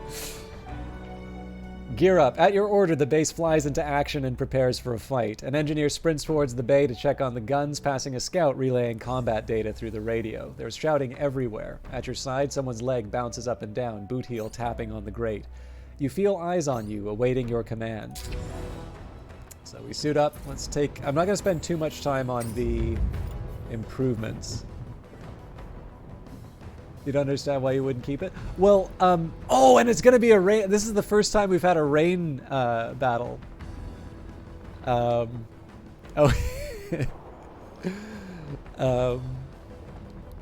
No, one of my contrarian opinions is that EA is actually a very good publisher, and that it has the reputation that it has because it just happens to be kind of the first mover on a lot of things, and it just so happens that when YouTube gaming was becoming a thing, it was kind of cool to hate on EA, but that the thing that people tend to hate the company for really doesn't apply anymore. So one of the things that I do enjoy is, like, whenever I can, there's just a chance for me to throw EA in a reference somewhere, and inevitably it winds up being a conversation piece. So I certainly will not defend EA tonight. I can save that for the blog. But yeah, no. If I get a chance to put an EA reference into something, I will. That doesn't make any sense. I'll usually take the opportunity. Okay, so I don't want to spend too much time customizing the team, but if I get a chance to make them more powerful, I will do it. So, wow, holoplate. The problem is I lose so much. Oh, I lose it because of the afterburner.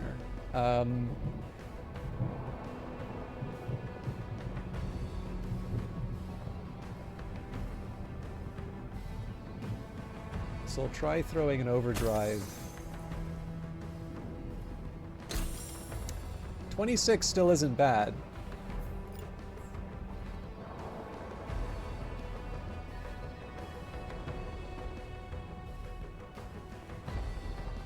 So all I'm really getting for an advantage is the thrust. I think I'm going to keep the Elbrus here, even though it's technically a downgrade from a rare. Oh man, if we just restore the... If we just go for these legs... I mean, these Elbrus legs are pretty good. But if I wanted, I could restore my... Now, you know what? Some extra integrity on my harasser is not the worst thing that could happen to me. Oh Jesus, especially with those arms.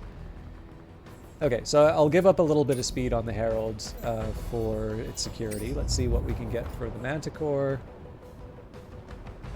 Yeah, so if I give it the Elbrus body, that works pretty well. The only thing I'm not crazy about is the reduction in heat dissipation, but we might be able to mess around with that. Oh, hang on. Ah, damn it. Because I want that precision sensor on it.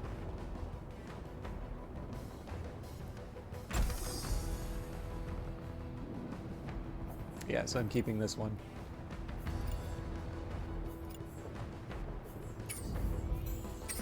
The longbow. Right, this is where I need to start thinking about my weapons.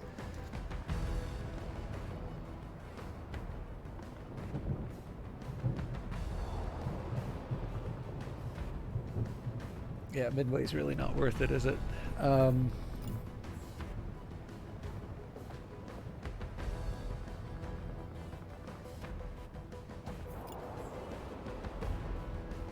So all of these wind up being improvements speed-wise. The question is, do I want to give up the precision sensor? I think I'm willing to give it up in this case. It's actually weird that my longbow is now my...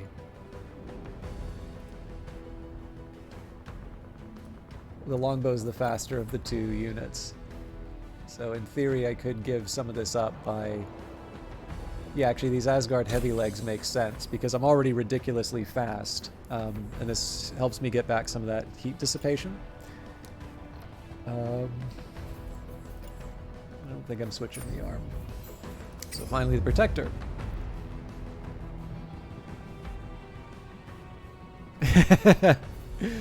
Yeah, I can understand that, Rouge Light Girl. Although again, my position on that would be, what a shame they make games that people actually really enjoy playing.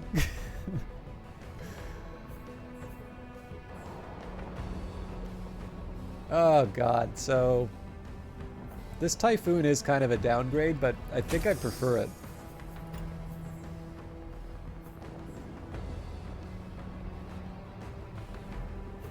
And this Spalin's still my best option.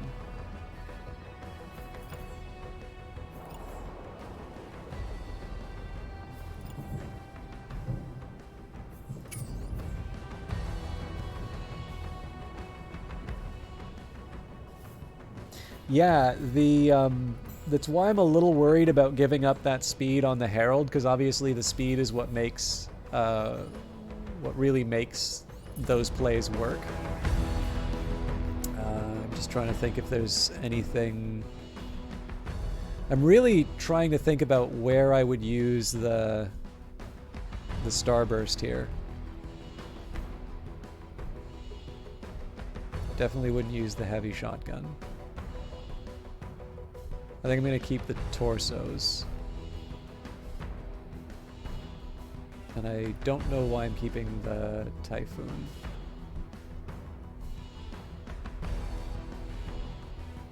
Actually, to be honest, I'm trying to think why I would keep this Slug as well.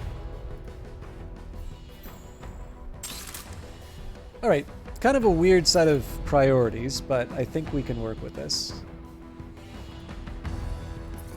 So it looks like we got 6 enemies.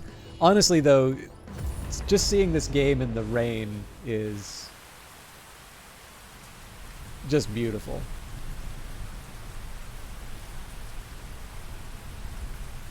Oh, this map. I wonder if I'm below the...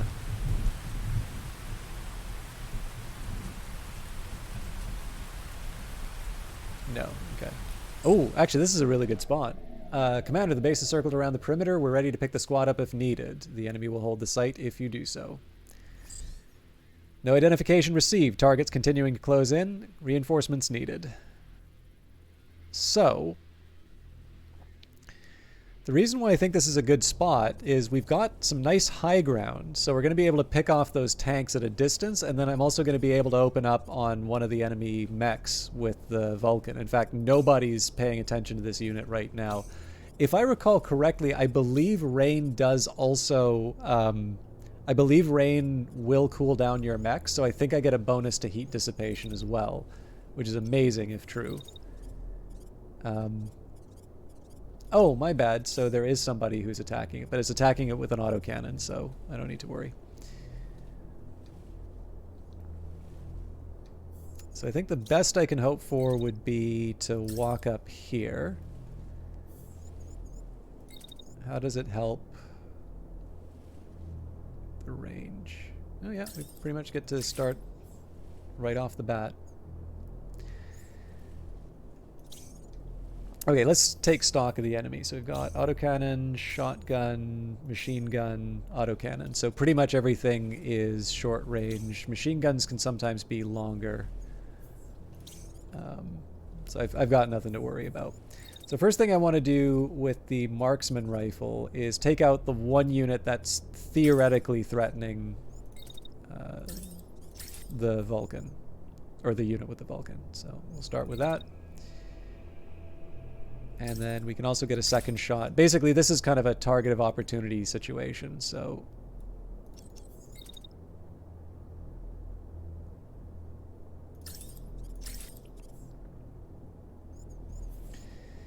Alright, that was easy. The unit with a machine gun, I think it makes plenty of sense to just run in... Okay, they're going to use their missile launcher. Oh, but this unit's also attacking with their machine gun. So what's the range on that thing? Nothing too frightening. Okay, here's how I'm going to handle this. As soon as those missiles are done, I'm going to dash forward.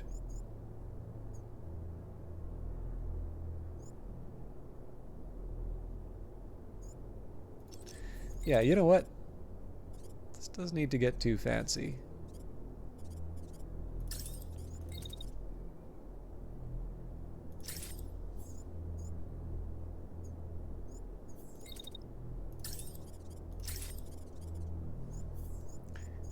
I just stand my ground.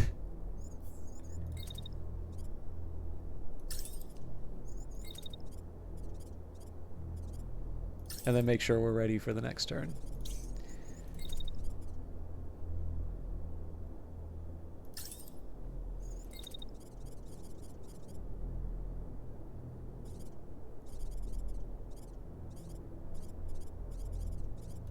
I think I'm just going to keep him in position. So there's a side of me that would like to kind of mix it up with the enemy tanks, but I actually think one really useful thing that the Herald could be doing right now, that is preposterous how far it can travel in one dash. What I'm actually going to try and do here is close the distance and cause some troubles for the machine gunner here. Now, I got to be careful because it looks like I'm going to be finishing the... It looks like I'm going to be finishing the turn somewhat exposed. I cannot believe I get away with doing a shot like that right at the end. So I'm leaving myself the option of sort of ducking behind one of these hills. But, like, look how far we travel just dashing like that.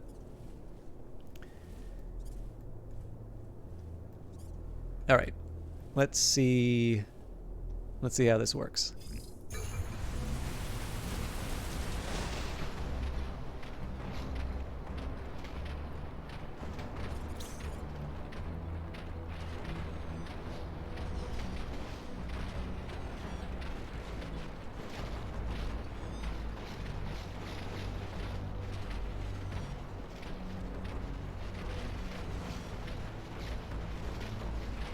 I don't think we delivered on taking this guy out. We got close, but...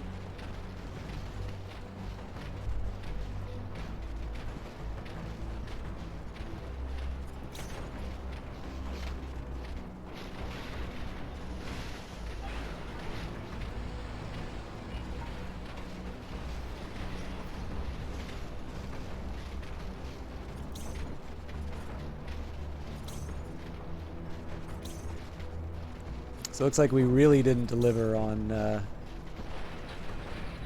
taking out the unit with the...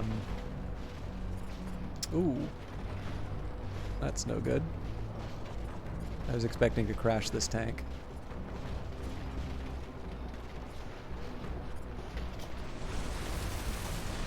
Oh my god!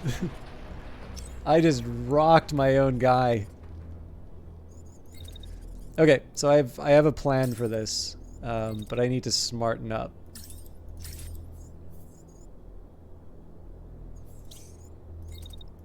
So pretty easy to see what the next move is for the Vulcan. We basically just need to get in.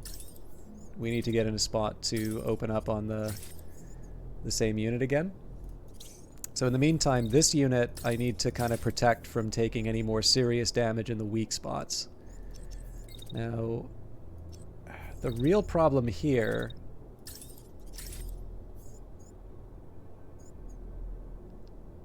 like, it's all well and good for me to start firing, but I'm not going to be able to get the shield up in time for the next part. So I'm basically just going to chase down this tank.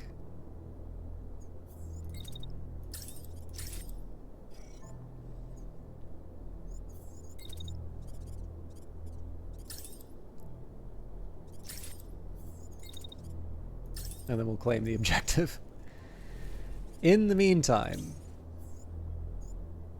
and somewhat miraculously, they are not coming after the Herald. So the Herald's going to use that to their advantage. Get in a nice position to attack from behind.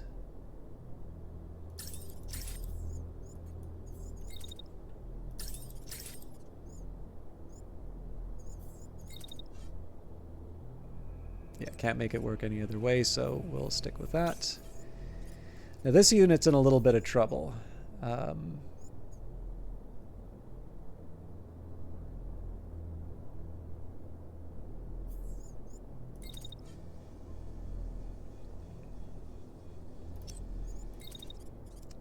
honestly, I think just moving back a little bit and then dashing away is probably the right way to go.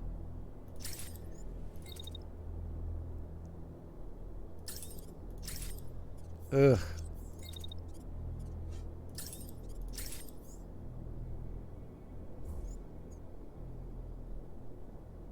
Alright, that'll have to do.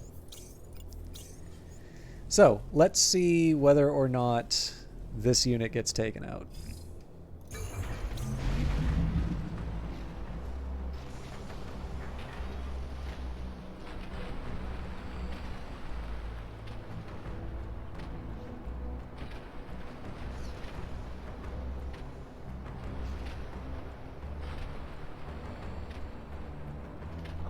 I think I messed up the timings for this escape because these missiles are almost certainly going to zero in on the longbow.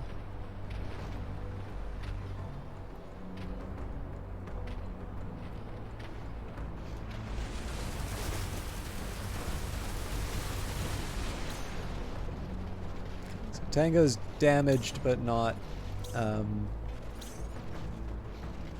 completely out of it. Man, I really blew it here.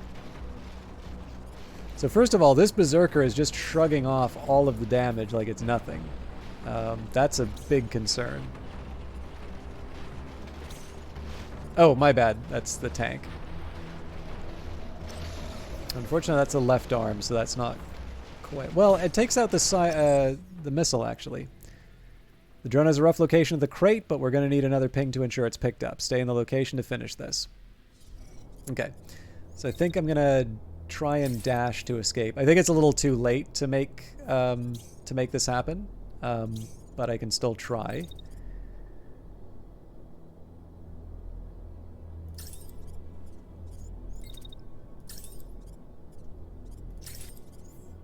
And again, at this point, I kind of want to munch on tanks.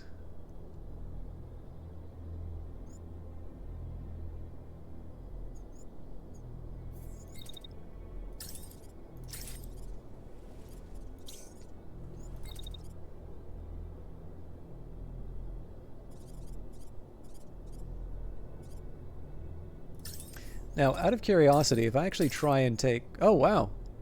Okay. There's a couple things that I can do. This unit is not going to attack me until halfway through the turn, and I want to take the objective. So this is my chance to try and take out the tank. Now, just in case, I am going to throw the shield up to make sure that I'm protected. In the meantime, again, this... the Herald has been completely ignored by this enemy unit, so I'm just going to keep, you know, taking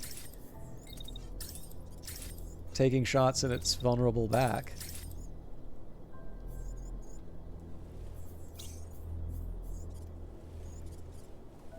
So obviously the real drama here is going to come from the dash. Let's see how that works. Cool. I can't believe that worked.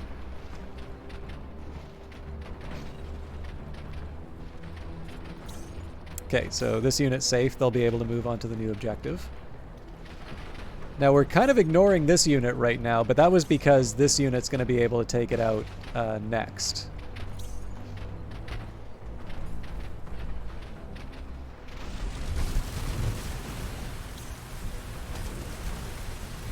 Oh, that's such bad luck. We finally take out the legs just when the Vulcan's doing its job.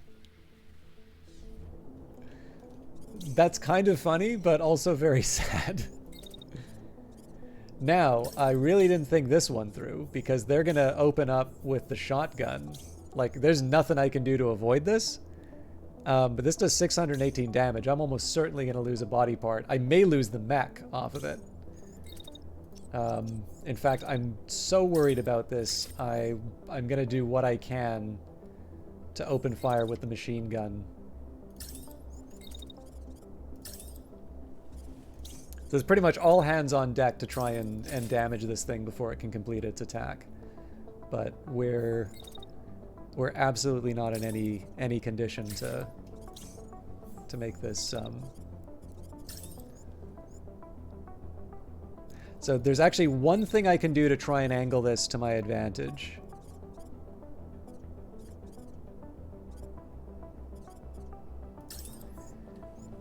So if I put some distance between myself and the enemy, I know I'm not going to be damaging the. I know I'm not going to be damaging the enemy unit on this end. So the best I can hope for is that I get a little bit of side damage. All right, now they start coming after the Herald.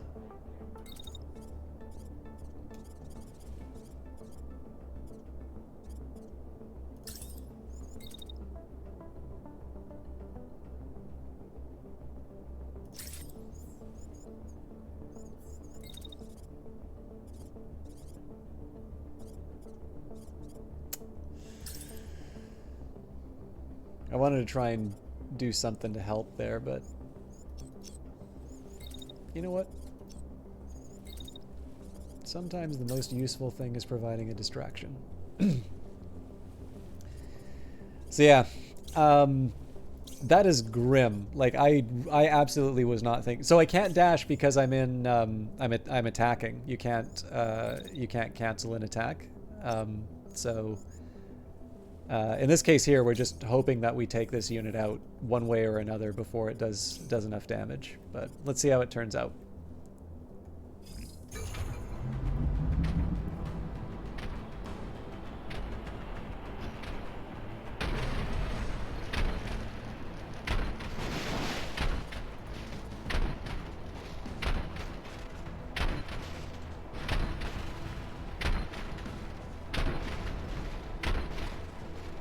So you can already see the distance is allowing that spread to move things around. I was probably panicking a little too much about the effect of it.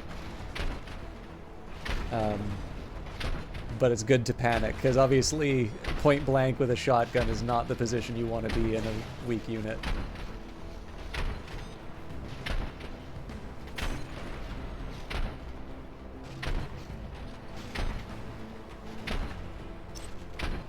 Cool. Pilot's concussed and almost certainly will be destroyed. I am curious, though. I actually kind of hope it doesn't die. Unbelievable. All right.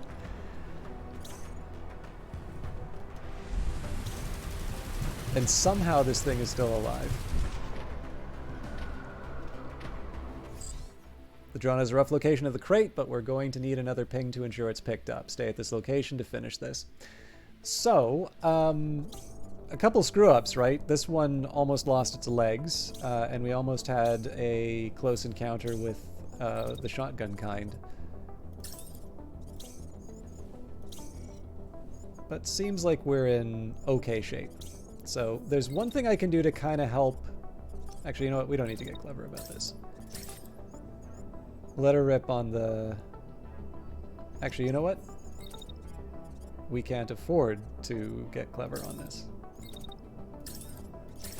So the thing is, I don't want this guy's legs to get shot out from under him.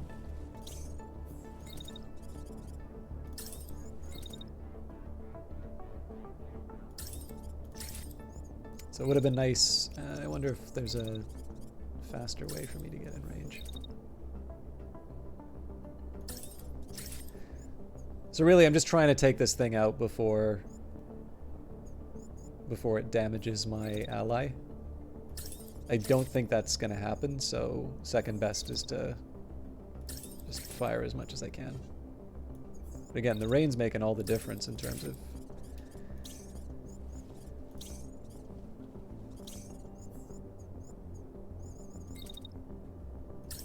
This is definitely overkill at this point, but...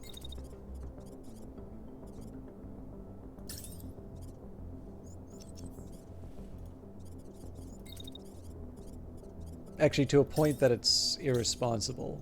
So if I'm preventing an attack on an ally, sure. Yeah, I think we'll leave it at that.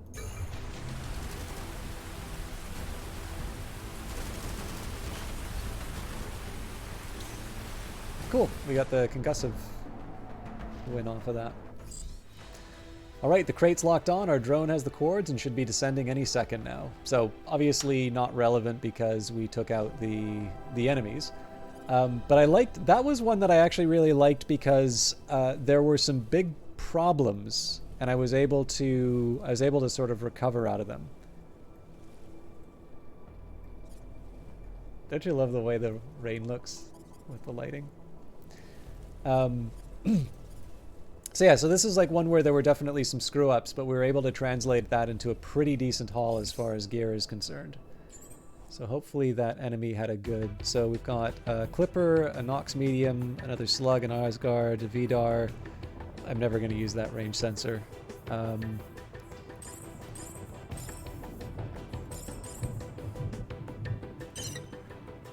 Wow.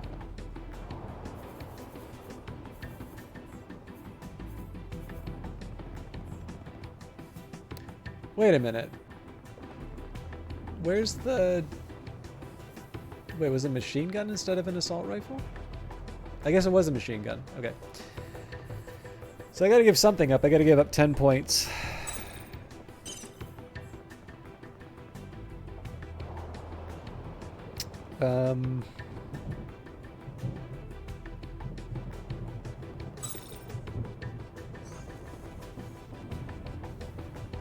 I probably shouldn't do this, but I also think it's unlikely that I'm going to put a 17 weight arm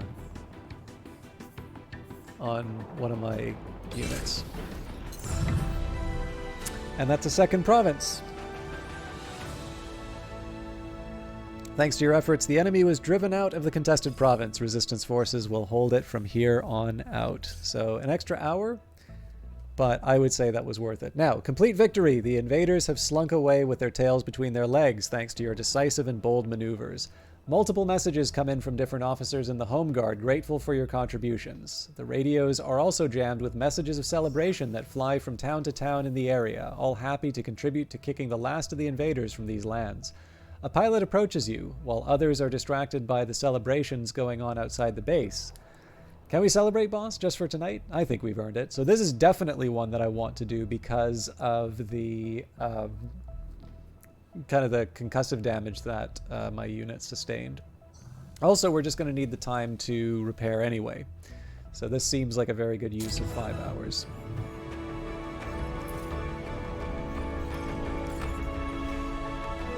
So yeah, we're currently parading. It says resupply. I don't think we need that. We're at 76 liquid fix. I suspect we can probably do maybe 2 or 3 provinces before we need to think too carefully about that. Now the interesting question is going to be: do I want to push hard on the capital? Because like I could go through Hosfred Bjorn and move to the capital city. I believe there's an achievement actually for taking the capital without liberating any provinces. But it's not like I'm trying to speedrun the game. So I don't know though. Like obviously there's some repairs to do. We'll see where we're at. If I want to make sort of a grand affair of it, I'd take Laga, Meppel, Hosfred, maybe Vremel before moving on the capital. But it would be kind of fun to make a move. I don't know if it gives me a threat rating on my own. Yeah, 164 compared to the 825 of the capital city. But no, this is good. I actually wasn't expecting to get a second province on this, but it's also pretty clear that well, to me at least, it seems reasonably clear that there isn't that big of a penalty of going early in terms of contesting a province. So again, it does make me wonder why you wouldn't do that, and I'm sure I'll find, you know, over the course of time, maybe there's just a little too much chaos for me to handle. But I think that's going to be how I do things moving forward. I don't know if I've got this bonus already, or if all my people were already at full health. Either way, all good things must come to an end. Oh, Olaf. Hey, so I've been here lurking while raiding, and today the luck was with us, killed the main boss, and you got legendary loot. That is wonderful to hear, Olaf. I actually really appreciate you letting me know, too, because, as you know, we're wrapping up. So, sounds like it was a good day for both of us. Did you get a chance to see the Herald, like, escape death multiple times when the sniper was coming after them?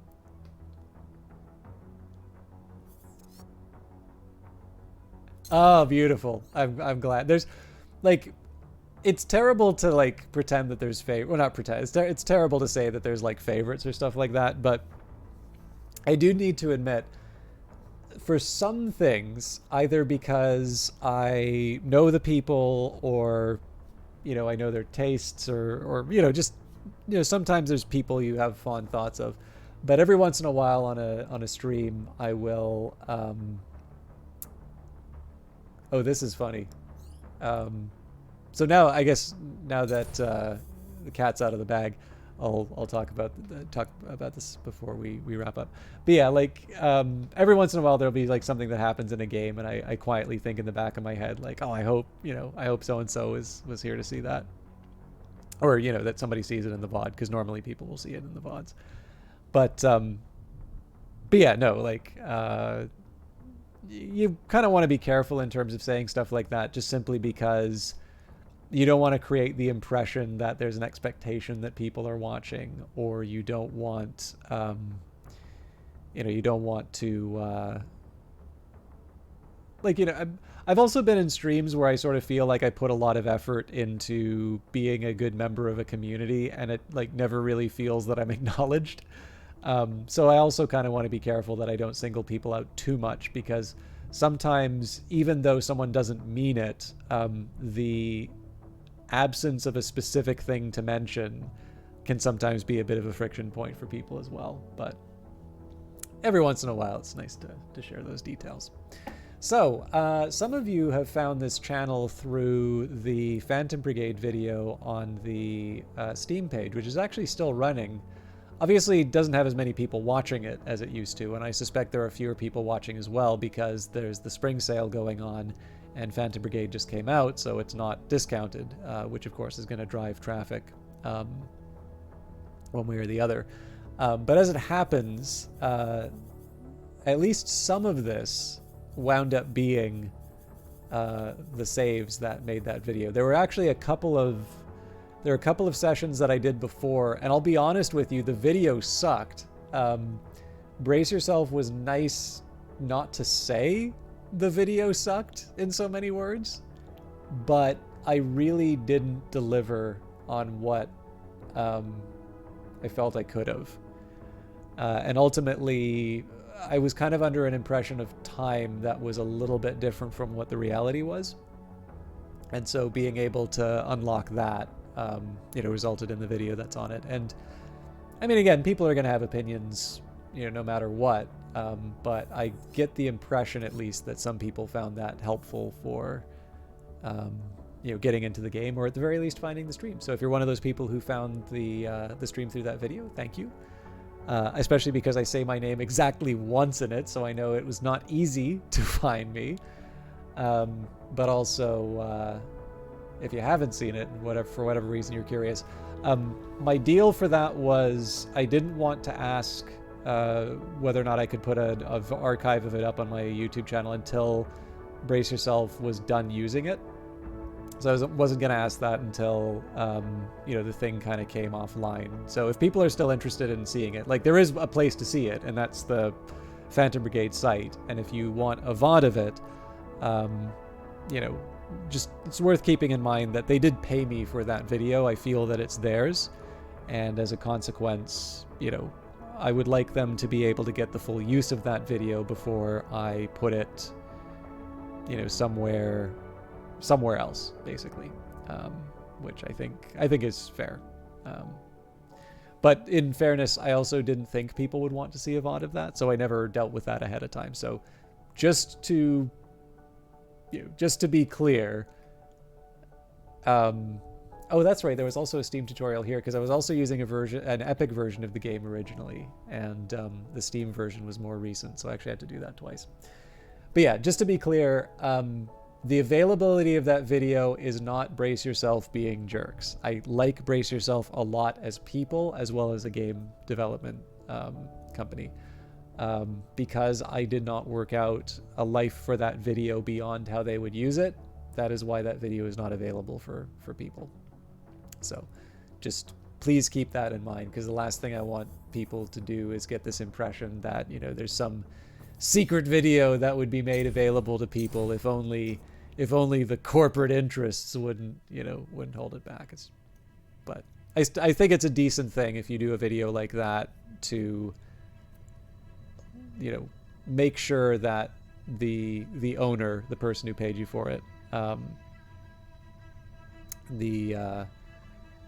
that they get the full. Basically, don't do things that will diminish the value of the thing you've just sold them. Is sort of my view of that. But one way or another, the video is available to see. So it's just a question of going to Steam, and we'll see once it's off of Steam. We'll see if it finds a life somewhere else. But that was a lot longer than that needed to be. I hope there's still a few of you around so we can find somebody to host. Let's take a look and see who's online.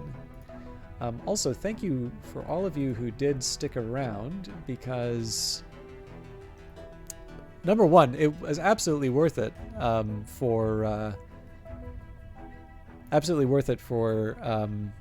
just being able to share a game with more people.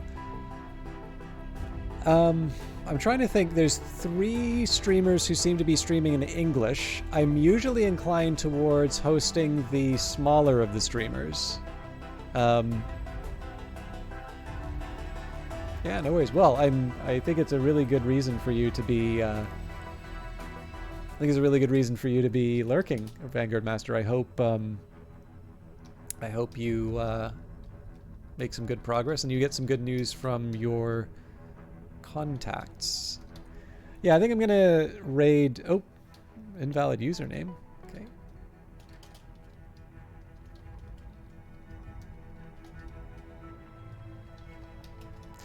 So I'm going to raid Telthus 8-Bit Merchant, who's currently tagged as Phantom Brigade, finally launched day 9. I also noticed there is a broadcaster, Demisade, I think, also tagged English voice acting first playthrough. They've got quite a few viewers, actually. So, again, I normally like being able to build up somebody who isn't normally getting some attention. But, as usual, I don't know most of the people who I wind up hosting. So I hope you have a good time with it. If it's not your thing, please do check out another Phantom Brigade broadcast. And I will be back Friday. Usually that's wound up being a Cyberpunk stream, but I've got a lot of other things that I would like to do at some point. So we'll figure it out. I usually announce that stuff on Twitter if I wind up changing it. But I'm going to shut up. I got stuff to do. And it's close to midnight, and I gotta be in the office tomorrow. So, have a lovely evening. Thank you for making it a really worthwhile time to do the extra hour, and we'll see you on the next one. Oh yeah, Phantom Brigade in a week if you just want it for Phantom Brigade.